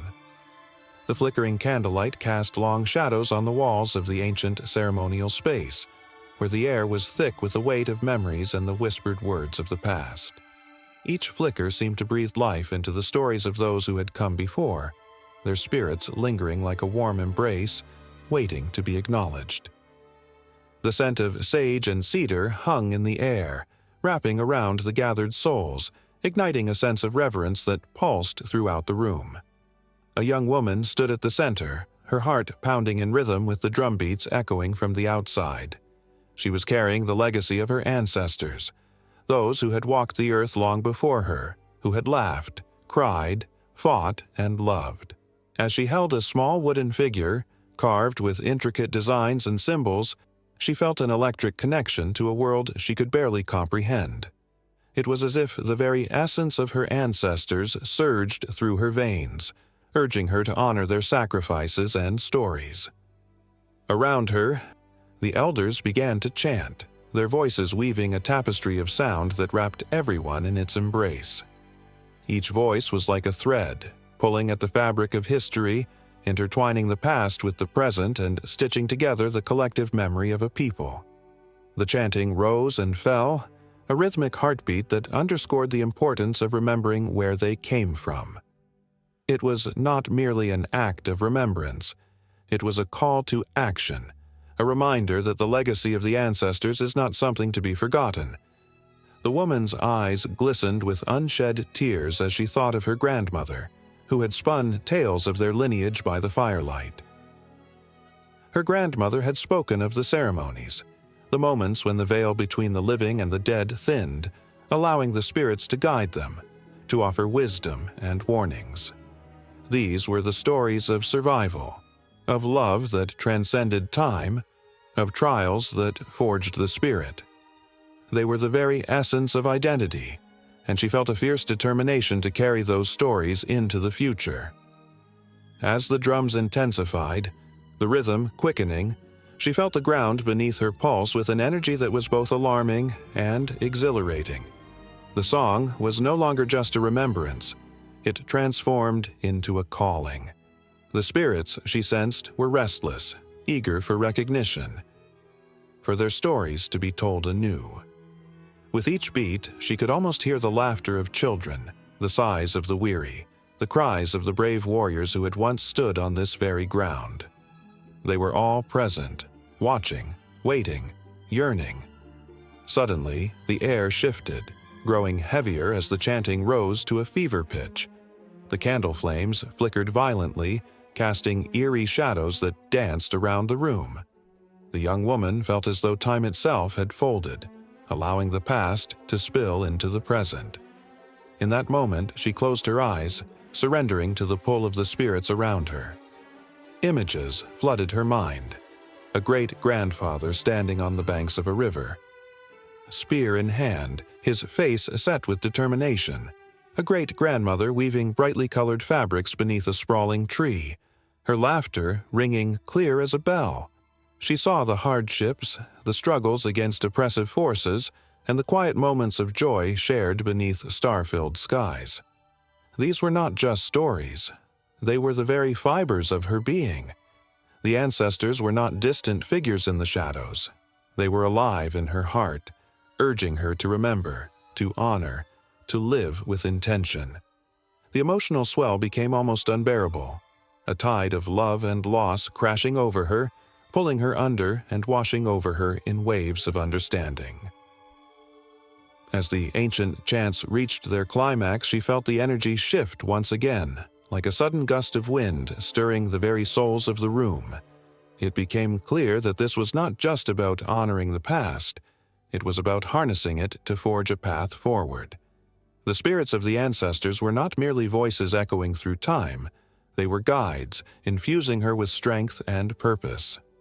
She understood now that to honor them was to live boldly, to carry their hopes and dreams into the future, to be the bridge between what was and what could be. Then, as if summoned by the intensity of the moment, the spirits manifested in a rush of warmth. The young woman opened her eyes to find the room illuminated, not just by the flickering flames, but by an ethereal glow that seemed to pulse with life. Faces, familiar yet foreign, emerged from the light, their expressions full of pride and longing. Their stories were woven into the fabric of her being, and she felt an overwhelming urge to speak, to share not only her gratitude, but also the lessons they had imparted. "Your strength lives in me," she declared, her voice steady despite the whirlwind of emotions swirling around her. "I will tell your stories. I will honor you by remembering." A sense of calm washed over her, even as the energy in the room crackled with anticipation. The ancestors were listening, their presence a palpable force that wrapped around her like a guardian's embrace. The drums slowed, transitioning from a frantic pace to a steady heartbeat, grounding everyone in the reality of the moment. Each person present felt the weight of the ancestors' gaze, urging them to take this experience beyond the walls of the ceremonial space. They were called to act, to live as vessels for the teachings and wisdom of those who had come before. With that realization resonating in her heart, the young woman took a step forward, her spirit alight with purpose. She looked around at the faces of her family and friends, each one a reflection of the generations that had come before. In their eyes, she saw not just love, but also a shared responsibility to honor the past while embracing the future. She felt the pull of history anchoring her, reminding her that with each step she took, she carried her ancestors with her. In the distance, the sound of the drums echoed, shifting from the ceremonial to the everyday, bridging the gap between the sacred and the mundane. Their rhythm pulsed with the promise of stories yet to be told, a legacy waiting to unfold. The night was still young, and as the spirits lingered in the air, they whispered their encouragement, fueling the fire within her. The journey was just beginning, and the call to honor the past was a continuous thread leading to a tapestry yet to be woven. In a dimly lit room, an ancient scroll lay unrolled on a weathered table, its surface scarred with the faint marks of time. Dust motes danced lazily in the slanting beams of moonlight that slipped through the window, illuminating the runes inscribed upon the parchment. To the untrained eye, it was merely a relic of the past, but to those who understood its power, it was a gateway to unimaginable realms. The room held its breath, as if waiting for secrets buried for centuries to rise again. Across the world, echoes of magical artifacts whispered stories of their own. The sword of Gryffindor, forged by goblins, gleamed with the promise of bravery in the face of darkness. Legends spoke of how it absorbed the qualities of that which defeated it. Picture a young boy, trembling with fear, yet feeling the weight of destiny in his hands, ready to face the impossible. This was not just a blade, it was a vessel of courage, a conduit of ancient magic. In the cold, misty mountains of Tibet, the conch shell, sacred and revered, called out to those who would listen. Its haunting sound carried through the valleys, summoning spirits and ancestors to guide the living. Imagine a monk, eyes closed in meditation, feeling the vibrations resonate through his very being, connecting him with the wisdom of ages past.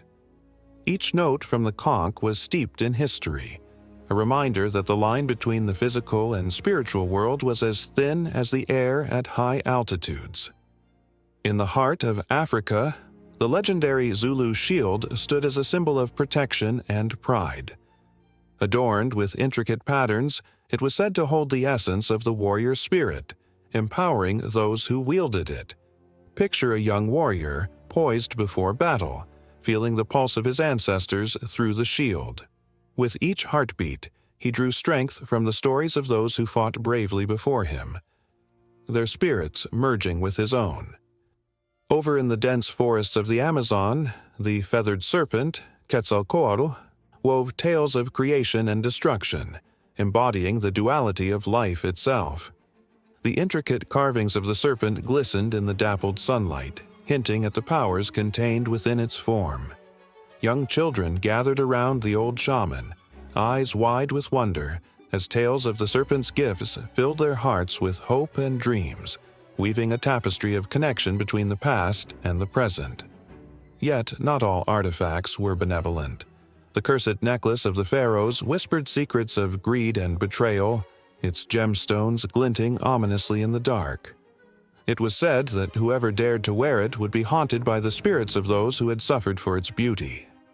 A thief, bold and reckless, plucked the necklace from a tomb, only to feel a chill creep up his spine as shadows began to swirl around him. The air thickened with dread, and in that moment he realized that the treasures of the dead were not meant for the living. Across the sea, in the frozen lands of the north, the horn of winter echoed tales of frost and ferocity. When blown, it was said to summon the ancient giants who once roamed the earth.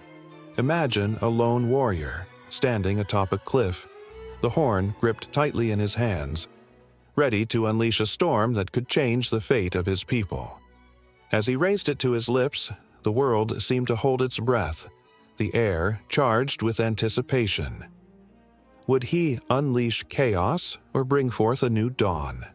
In every corner of the globe, artifacts pulsed with life, each carrying the weight of history, emotion, and magic. The ancient Aladdin's lamp, with its twisted tales of 3 wishes, beckoned to dreamers and schemers alike. Its surface, smooth and warm to the touch, hinted at the secrets it held within.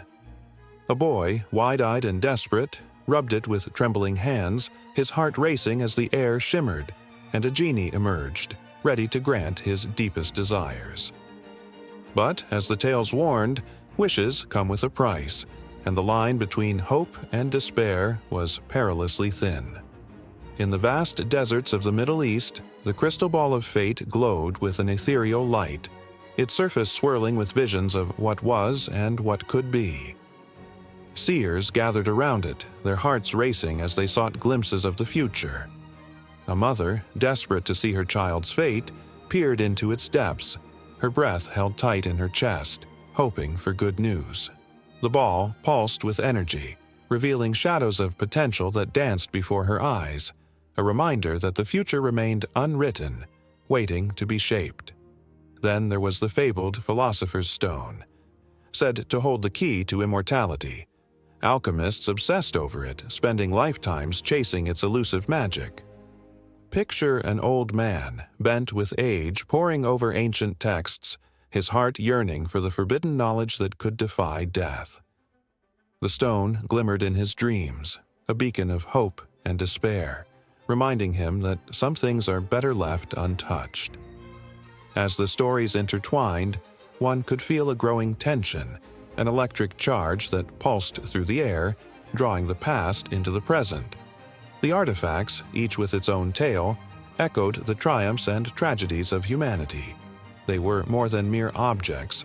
They were vessels of emotion, binding people across time and space. The room that held the ancient scroll breathed life into the stories waiting to be told, each whisper a promise of what was to come.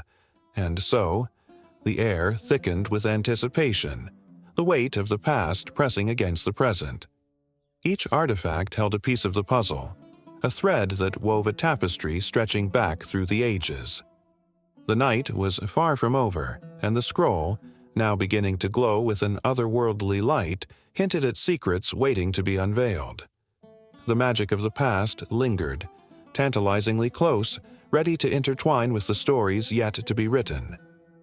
The ancient trees stood like towering giants, their gnarled branches stretching high into the sky, whispering secrets only the wind could understand. Underneath their sprawling canopies, a world thrived, unseen yet deeply intertwined with the pulse of life. Every rustle of leaves held the breath of a story, each sapling a promise of renewal, while the roots dug deep into the earth, connecting past with present, life with spirit. Once, in a time long forgotten, the people revered these majestic beings. They understood that the trees were not mere plants but sentinels of wisdom, guardians of the natural world. Each ring within a trunk encapsulated decades of growth, experiences weathered, and seasons embraced. The air around them crackled with energy, binding man and nature in an unbroken circle. In many cultures, trees were sacred. The Celts believed that every tree had a spirit, a unique identity that reflected the strength and fragility of life itself. Oak trees, symbols of strength, stood proud, while willow trees, with their gentle sway, embodied grace and healing. But as civilization grew, so did the distance between humanity and the wild. The connection began to fray, and with it, the understanding of the spirit that resided in the trunks and branches. Ancient texts spoke of druids who would gather under the old oaks, calling upon the spirits of the trees for guidance and protection. The rituals were woven with songs, each note urging the spirits to awaken and share their ancient wisdom. They believed that the trees could heal the sick, inspire the weary, and even guide lost souls home. In the shadows of the forest, the air shimmered with the energy of unseen beings. Tiny fairies danced around wildflowers, their laughter a tinkling sound that mingled with the rustling leaves. The plants had a language, a way of communicating their needs, wants, and fears. The vibrant colors of flowers were not mere decoration. They attracted pollinators, establishing a symbiotic relationship that thrived on mutual respect. A bee, buzzing from bloom to bloom, carried the essence of life, creating a cycle that echoed through the ages. But not all was harmonious. In the depths of the forest, a storm brewed, not just of wind and rain, but of discontent. The expansion of human activity began to encroach upon the sacred spaces. As chainsaws roared and machines rumbled, the ancient trees trembled, their spirits crying out in anguish. The roots that had once held firm were now exposed, and the ground felt the weight of despair. The connection was breaking. A wise elder once stood at the base of a colossal cedar, tears streaming down her cheeks. She could feel the vibrations of anguish radiating from the tree, a resonance that matched her own heartache. The cedar had witnessed generations, sheltering families and nurturing the land. It had shared its strength with the weary and offered solace to those who sought refuge beneath its branches. The elder whispered a prayer, her voice barely audible above the din of destruction. She begged the spirits of the trees to hold on, to fight against the tide of forgetfulness that swept through the land. The press of time felt heavy as the seasons turned. In spring, buds broke through the frost, a reminder of hope and renewal.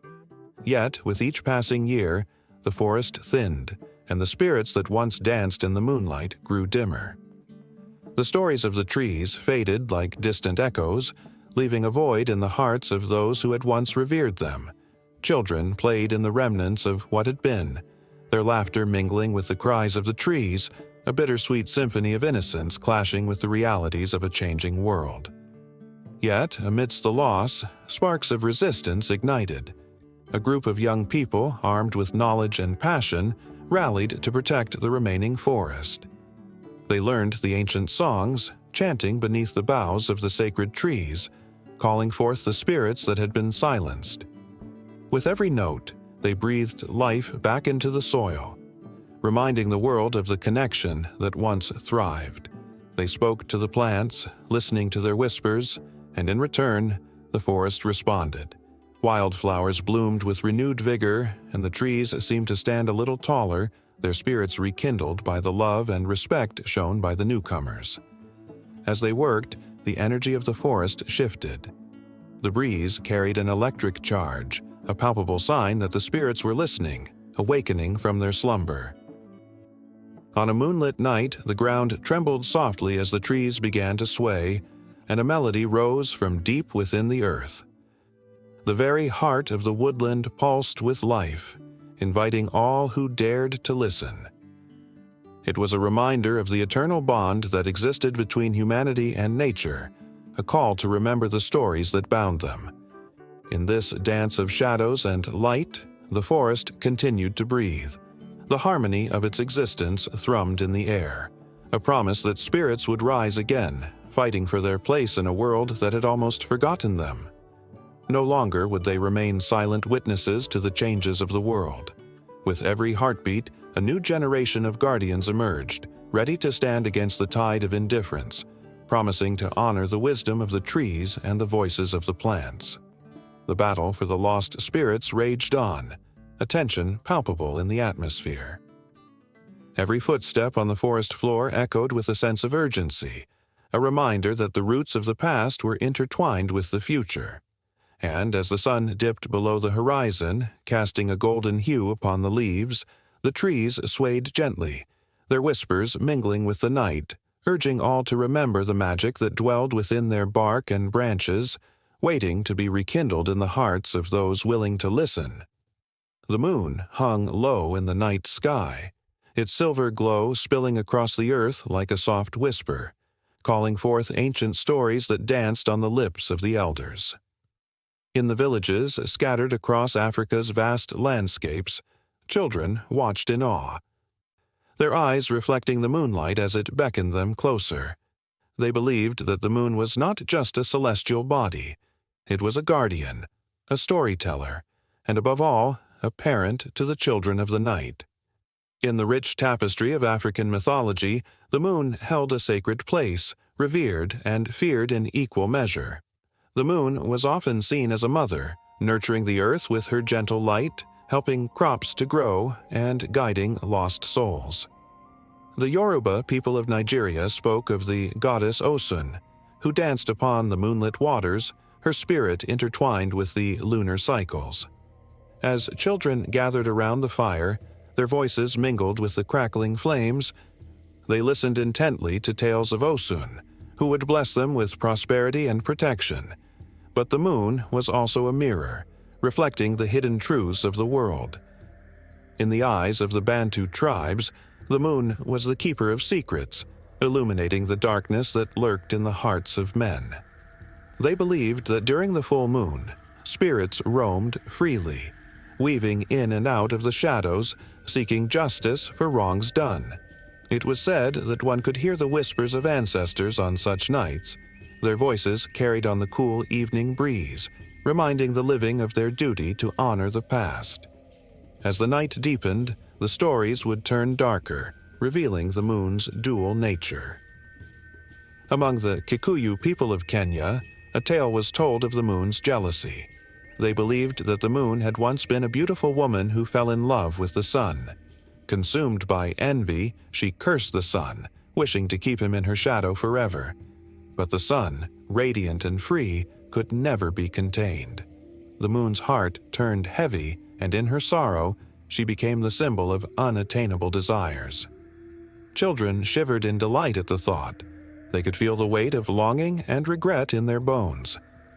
In the winding deserts of the Sahara, the Tuareg tribes sang songs to the moon, celebrating its role as a guide through the endless dunes. The moonlight painted the sands silver, and the travelers would follow its glow, believing it led them to the oasis of dreams. "O children of the moon," they would chant, "dance beneath her gaze, for she knows the path of the stars." With every note, they forged a connection to the celestial, their spirits soaring among the constellations as if they too were part of the cosmic dance. But not all tales were woven from threads of beauty. The Xhosa people of South Africa recounted the story of a warrior who defied the moon's authority. He dared to challenge her, believing himself stronger than the ethereal light that governed the night. In his arrogance, he climbed the highest mountain to confront her, only to be met with a tempest of fury. The moon unleashed her wrath, sending storms to sweep across the land. The warrior, humbled and broken, learned a lesson that echoed through generations. Respect the forces of nature, for they are powerful and cannot be tamed. In every corner of Africa, the moon inspired art, music, and rituals that resonated with the pulse of the earth. The Himba people of Namibia adorned themselves with intricate body paint, believing that by reflecting the moon's glow, they could connect with the spirits of their ancestors. Each swirl and stroke was a tribute to the lunar deities, a dance of colors against their skin that told stories of love, loss, and rebirth. As the tales unfurled, a sense of urgency filled the air. The moon was not merely a backdrop, it was a character in the ongoing saga of life. Children clung to the edges of their seats, hearts racing as they absorbed stories of moonlit adventures and misfortunes. The tension built with every passing moment, each new revelation a thread pulling tighter around their imaginations. In the cool breeze of the night, a shiver would sometimes run through the crowd as someone shared the tale of the moon's disappearance. The Akan people of Ghana believed that during the lunar eclipse the moon was swallowed by a great serpent, a creature of legend that threatened to consume the light of the world. The people would beat drums and chant incantations, calling upon the spirits to rescue their beloved moon. The fear was palpable, an electric current that surged through the listeners, reminding them of their connection to the celestial and the fragile balance of life. With each story, the children grew more enchanted, their minds swirling with images of moonlit battles and ethereal beings. They felt their hearts tethered to the moon, sensing that it was not just a distant orb, but a part of their very being. In the quiet moments, they contemplated the mysteries of the universe, the whispers of their ancestors intertwining with the songs of the stars. As dawn approached, light began to creep across the horizon, casting long shadows and promising a new day. The moon, though fading, still held its presence, a reminder of the stories shared and the bonds forged beneath its watchful gaze. With every tale, the children of Africa had woven a rich tapestry of lunar mythology that transcended time, leaving them breathless with wonder, anticipation, and a longing for more. The stories would continue, echoing in their hearts and minds, waiting for the next gathering beneath the brilliant sky, where the moon would rise once again, ready to inspire awe and ignite imaginations anew. On a moonlit night, beneath a sky speckled with stars, a storyteller sat before a crackling fire surrounded by eager faces. Each ember flickered like a distant memory, illuminating the tales of ancestors long gone, but never forgotten. This gathering wasn't just a moment. It was a thread connecting the past to the present, an echo of African myths that traveled thousands of miles, transcending oceans and cultures. As the storyteller began, the air thickened with anticipation, each word a bridge linking the rich tapestry of African heritage with the hearts of those in the diaspora. The myths held a power that was palpable, weaving through time and space. Stories of Anansi, the clever spider, spun webs not just of silk but of wisdom, laughter, and sometimes cunning. As listeners leaned in closer, they could almost hear him chattering away, tricking the mighty and teaching the humble. Anansi's tales were often shared in small, cozy gatherings, where laughter mingled with lessons of resilience and ingenuity.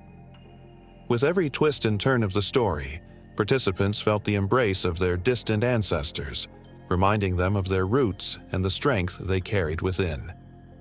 In Brazil, the sound of drums echoed through the streets during Carnival, pulsating with the heartbeat of African traditions. Here, the myths transformed, merging with the vibrant energy of Brazilian culture. Yamanja, the goddess of the sea, took on a new life, her beauty reflected in the waves that crashed upon the shore. Devotees offered flowers, their hopes and dreams sailing away on the tides, each petal carrying whispers of devotion and yearning. As the sun dipped below the horizon, the ocean glimmered like a treasure chest, brimming with the stories of those who had come before, a connection spanning continents. In the bustling neighborhoods of New Orleans, where jazz flowed as freely as the Mississippi, African myths found yet another home. The trickster figures, much like Anansi, transformed into the lively spirit of Br'er Rabbit, outsmarting foes with quick wit and laughter. Children gathered around grandmothers, their eyes wide with wonder as they listened to tales that danced through generations. Each story was a reminder of survival, of laughter amidst struggles, and of community woven tightly together through the fabric of shared experiences. As the flames flickered, the storyteller paused, allowing the air to thicken with unspoken emotion. The audience held their breath, feeling the weight of ancestry. These myths weren't just tales. They were lifelines, connecting those scattered across the globe. In the silence, echoes of past struggles and triumphs lingered, a powerful reminder of resilience forged in hardship. Each story was laced with the bittersweet memories of those who endured unimaginable pain, yet emerged with a spirit unbroken. Across the Atlantic, in the heart of the Caribbean, spirits danced in the moonlight, calling upon the Orishas, deities deeply rooted in African traditions. The vibrant colors of the festivals mirrored the rich patterns of life, each movement a tribute to the ancestors who whispered wisdom through the winds. Here, the stories of Ogun, the god of iron, were told with reverence. His strength ignited pride, lighting a fire in the hearts of those who carried his legacy. The rhythm of drums resonated like a heartbeat, echoing the tales that bound them to a distant land. A reminder that while they were separated by water, their spirits remained intertwined. In a small village in Ghana, a child listened intently as her grandmother recounted the story of the tortoise and the hare. The innocent giggles that erupted from her lips blended with the soulful melodies of nature. Each character, each twist, carried lessons of patience and perseverance.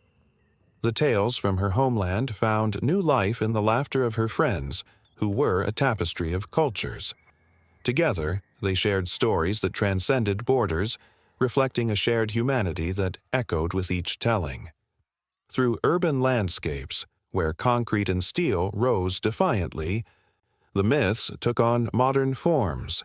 Hip-hop artists infused their verses with the essence of ancestral wisdom, weaving narratives as powerful as any folk tale. Lyrics flowed like rivers, carrying the weight of history and the promise of hope.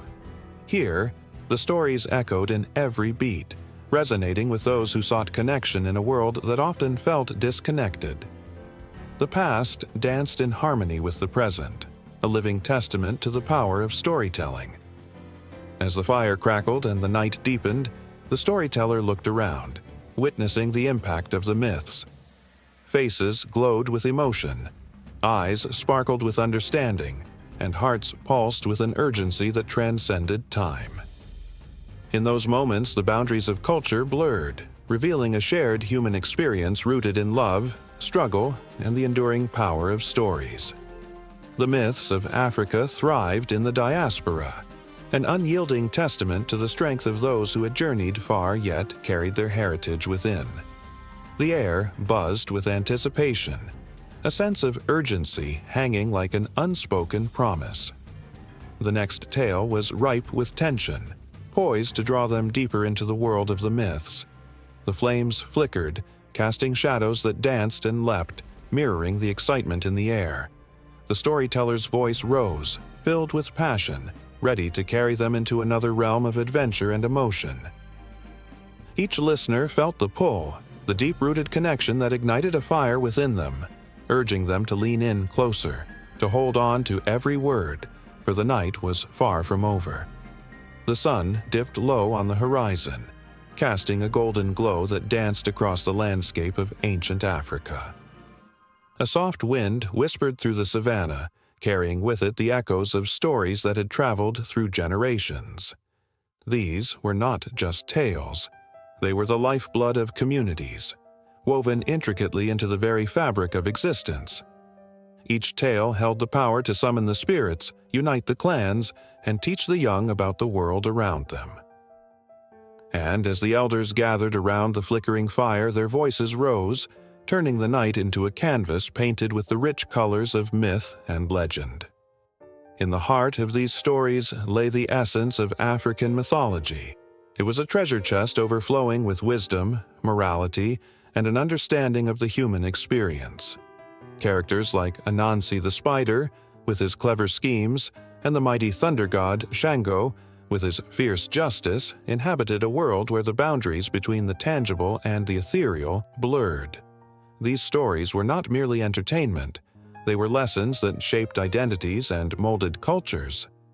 As the fire crackled, casting shadows that danced like spirits on the ground, the old woman spoke of the creation myth of the Yoruba people.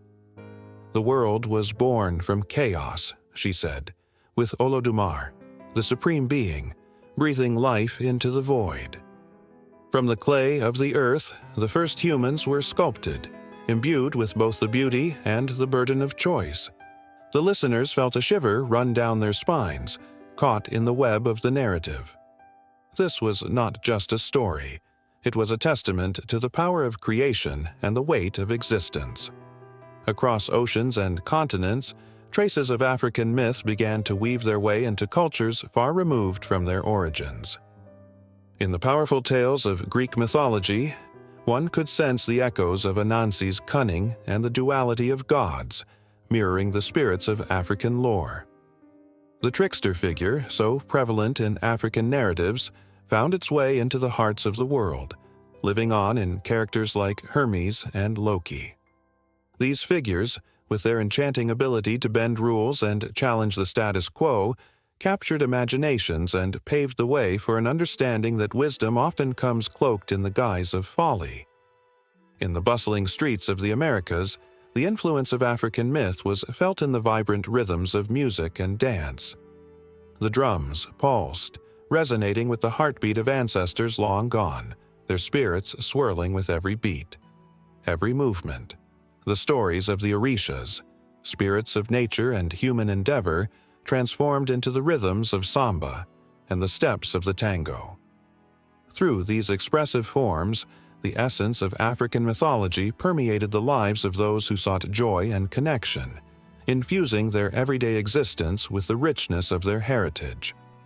The shadow of colonization, with its heavy hand, attempted to stifle these voices, to silence the ancient songs that spoke of love, loss, and resilience. Yet, like the mighty baobab tree, rooted deep and wide, the spirit of African mythology endured. It grew in unexpected places, intertwining with the folklore of indigenous peoples, giving rise to new narratives that reflected a confluence of beliefs.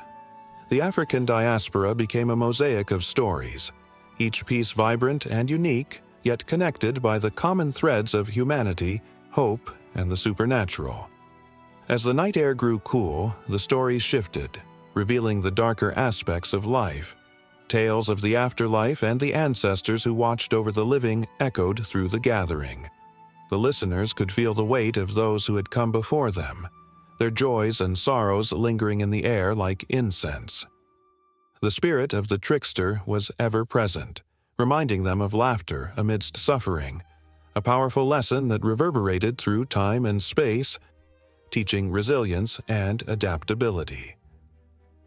From the sacred dances of the Zulu to the soulful songs of the griots in West Africa, these myths formed a vital bridge between past and present. They reached out to artists, writers, and musicians, inspiring a renaissance of creativity. The greats like Wole Soyinka and Chimamanda Ngozi Adichie drew upon these wellsprings of narrative, crafting works that spoke of identity, belonging, and the intricate tapestry of human life. Each word, each stroke of the pen, was a homage to the rich legacy of their ancestors, intertwining personal experiences with the age-old myths that shaped their understanding of the world. And in the corners of urban landscapes, street art emerged as a vibrant testament to the enduring legacy of African myth. Murals depicting powerful orishas and wise ancestors sprang to life on crumbling walls, telling stories that demanded to be seen and heard. These creations were not just art, they were declarations of identity, a reclamation of history that fought against the erasure imposed by time. Clouds of paint swirled together, echoing the relentless spirit of those who refused to be forgotten. As the flames flickered low, the night deepened, and so did the stories. Each tale folded into the next, an endless loop of emotion and tension. The listeners were gripped, their hearts racing as they ventured into the unknown. The stories of gods, of creation, of life and death twisted around them like a warm embrace, pulling them deeper into a world where the past was forever intertwined with the present. The elders leaned closer, their voices weaving a spell as they spoke of the importance of remembering, of honoring the stories that had come before. They reminded all that it was through these tales that wisdom was passed down, that the lessons of love, loss, and hope were etched into the very souls of those who listened. Time seemed to stretch, bending and twisting as the night wore on, and the fire crackled with the crackling of dreams and memories. And just as the last ember glowed, the whispered voice of the old woman resonated in the stillness, hinting at the adventures yet to come. Of a world where the myths would continue to evolve, where they would breathe life into new stories, and where the legacy of African mythology would transcend borders, remaining forever alive in the hearts of those willing to listen and remember. The sun dipped low on the horizon, casting a warm, golden hue over the village where children gathered around their elders, their eyes wide with anticipation. Stories flowed like the river nearby, rich and vibrant, echoing the wisdom of generations past. But as twilight settled over the land, whispers of ancient gods and spirits began to rise, intertwining with the modern lives of those who tread the earth today. In the world beyond, a young writer named Amina sat at her rickety desk, her fingers hovering above the keyboard as if waiting for a spark to ignite her thoughts. She felt the pull of her ancestors, the weight of their stories pressing down on her shoulders like a warm blanket. She was a child of two worlds. One foot in the bustling city filled with concrete and steel, the other steeped in the rich soil of her heritage where myths breathed life into the everyday. Amina had picked up a worn-out book, its pages tinged with yellow, filled with tales of Anansi, the cunning trickster spider who spun webs of wisdom and folly. As she read about his escapades, a chill swept through her, sending goosebumps dancing up her arms. The stories of Anansi were not mere tales. They were reflections of strength, cleverness, and resilience. They echoed the struggles of her ancestors, who faced oppression yet fought back with laughter and cunning.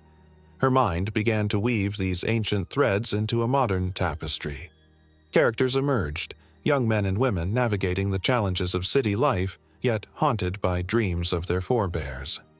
She envisioned Zuri, a bold young woman, grappling with her identity in a world that often tried to erase her past. Zuri's journey mirrored the tales of her ancestors, as she encountered spirits that emerged from the shadows, guiding her, challenging her, forcing her to confront the depth of her lineage. As Amina typed, the words flowed like a river, filled with twists and turns. In one scene, Zuri stood at the banks of a river, where the waters whispered secrets of the past. The ghost of a distant relative appeared, her eyes shimmering like stars, urging Zuri to remember. The air was heavy with emotions, love woven into the very fabric of their connection. The spirit spoke not only of triumphs but of pain, of an exile who fled their homeland, seeking freedom but finding only strife. Amina's heart raced as she crafted these moments, channeling the pulse of her ancestral roots. She knew that these stories had power. They were not just tales. They were living entities, capable of healing and transforming. Each character she created was a vessel, carrying the weight of history while reaching for the future.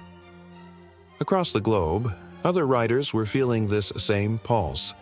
In the bustling streets of Nairobi, Juma captured the attention of readers with his powerful prose about the Maasai warriors whose bravery echoed through time. He told of a young boy named Kito, who, while navigating the struggles of urban life, found his connection to the past through the stories of his grandfather. An ancient lion spirit appeared to him in dreams, teaching him the importance of courage and honor. Juma's words painted vivid images, drawing readers deep into the heart of the Maasai culture, where the old and new collided beautifully. In Lagos, Tunde wrote about the Yoruba gods, pulling from the rich tapestry of his heritage. His characters wrestled with their faith, torn between the pull of tradition and the shiny allure of modernity. He made the Orishas come alive in a way that felt both ancient and strikingly contemporary. As readers lost themselves in his world, they found echoes of their own struggles. Memories of family gatherings where folklore danced through the air, binding generations together. Each writer, in their own way, captured the essence of African mythology, threading it through the fabric of modern life. They were not just recounting stories, they were breathing fresh air into them, allowing them to evolve while still paying homage to their origins. The gods were no longer distant figures, they were intimately woven into their characters' lives, guiding them, challenging them, and sometimes even tormenting them. Amina found herself lost in her own narrative, her thoughts swirling like the river that had inspired her. She felt Zuri's heartache, her longing for connection, and the weight of expectation. But in the midst of this turmoil, a flicker of hope emerged. The old stories were not just haunted echoes, they were pathways to healing, affirming that even in the face of adversity, strength could be found. As Amina typed fervently, the air in her small room crackled with energy. She could almost hear the voices of her ancestors urging her on, cheering her for bringing their stories to life. She imagined readers around the world feeling the same stirrings in their hearts, bridging the gap between past and present. Each story she shared would ripple through time, just as the words of her forebears had done for her. And as she typed the final lines of her chapter, the night deepened around her. Outside, the stars twinkled like ancient eyes, witness to the unfolding saga of humanity, a dance between the sacred and the mundane. Amina understood that African mythology was not just a collection of stories. It was a living, breathing force that resonated in every corner of the globe. It connected the past with the now, reminding everyone that they were part of something far greater than themselves. With a final keystroke, Amina leaned back, her heart racing with both excitement and vulnerability. She was ready to share Zuri's journey with the world, to let her ancestral stories weave through the lives of others. With a deep breath, she stared into the darkness, feeling the pulse of life around her. The future awaited, and her words were just the beginning. The stories, much like the river, would continue to flow, carrying with them the weight of history and the promise of tomorrow. The air crackled with the weight of untold stories as dusk fell over the ancient village of Kanga. The flickering firelight danced like spirits among the gathered crowd, illuminating faces filled with wonder and anticipation. Elders, with skin like weathered parchment, settled on low wooden stools, their eyes twinkling with the wisdom of generations. Children, wide-eyed and eager, nestled close, ready to be wrapped in the warm embrace of tales that shaped their very existence. As the fire crackled, a hush descended, and the first storyteller rose, casting a spell that would transcend time. Every word, every pause echoed through the ages, recalling the days when the earth spoke and the sky listened. These tales of cunning tricksters, brave warriors, and wise animals were not mere stories. They were the lifeblood of the community, threads woven into the fabric of identity, history, and morality. Yet a whisper of concern lingered in the air. In a world racing towards the future, with technology advancing at lightning speed, how would these precious tales survive? Would the children who gathered around the fire still hear them amidst the digital distractions of tomorrow? As the elders spoke, the ground beneath them held memories of great migrations and ancient kingdoms. The echoes of the great Zimbabwe, with its stone walls whispering secrets of lost civilizations, resonated through the storyteller's voice. The people were reminded of the tales that spoke of the moon's journey across the night sky, reflecting the struggles and victories of their ancestors. They remembered the lessons passed down from generation to generation, tales of Anansi the spider, who used his wit to teach the value of intelligence over brute strength. Each child, each adult, hungered for these stories, feeling their importance in bones and marrow. But shadows loomed. The globalization of culture threatened to eclipse these cherished myths. Television screens flickered with images from every corner of the globe, and the rich tapestry of African folklore risked fading into the background. In urban sprawls, where traditional gatherings were eclipsed by the rush of modern life, the stories that once held communities together began to wither. The storytellers, those custodians of heritage, felt the urgency to act. They were not merely relaying tales. They were guardians of a legacy that needed to be preserved, ignited anew. As the fire crackled and sparks flew skyward like shooting stars, a young girl named Zuri stepped forward. Her heart raced, and tears brimmed in her eyes as she recalled her grandmother's stories. "What if we write them down?" she asked, her voice trembling yet resolute. Gasps arose from the crowd. While some elders opposed, fearing the tales would lose their essence, others nodded in agreement. It was a delicate balance between preserving the past and embracing the future. The discussions ignited passions. How could they ensure that the enchanting myths of the tortoise who outsmarted the lion or the wise owl who dispensed guidance would not be forgotten? They discussed creating community gatherings where stories could be shared and recorded, weaving modern tools with age-old traditions.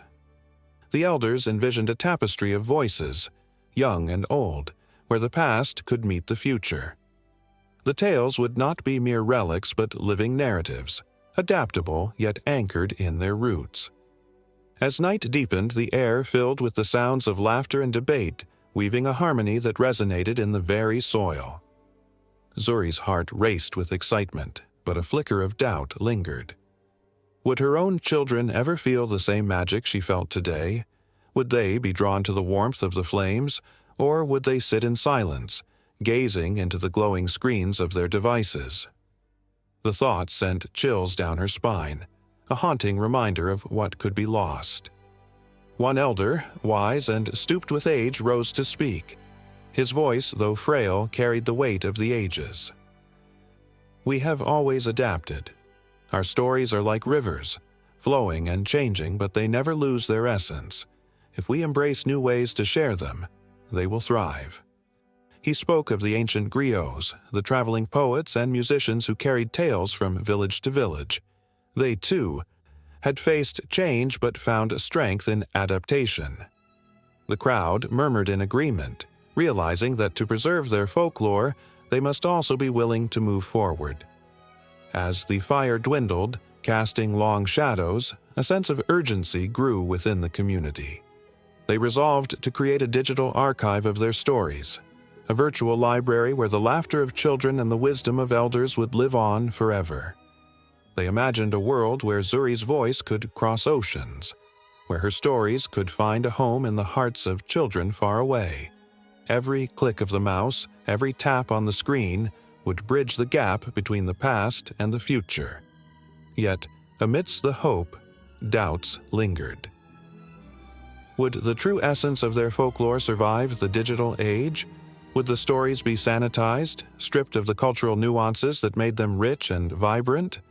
The air swelled with tension as they grappled with these concerns. Each voice raised was a reminder that the journey to preservation was fraught with challenges but also filled with possibilities. As the night deepened into silence, the flickering embers of the fire became a metaphor for their spirits, enduring, flickering, and yearning for connection.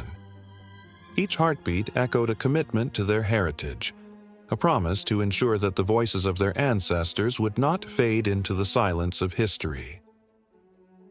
The tales would continue to be told, enriched by the very act of being shared across the generations. Zuri looked up at the stars, shimmering like jewels scattered across the night sky. Each one represented a story waiting to be told. Her heart swelled with the weight of responsibility, but also with hope. The future of African folklore lay not only in the hands of the elders, but also in the embrace of the youth. They were the torchbearers, ready to carry the light of their culture into a world that needed it more than ever. As the gathering broke up and the villagers dispersed under the vast African sky, a new understanding blossomed in their hearts. They were not just custodians of the past, they were architects of the future. The stories would pulse with life, adapting to the rhythms of the modern world while retaining their core essence. The fire may have dimmed, but in every heart lay the flicker of a story yearning to be set free, ready to soar into the unknown, reshaping the very landscape of their cultural legacy,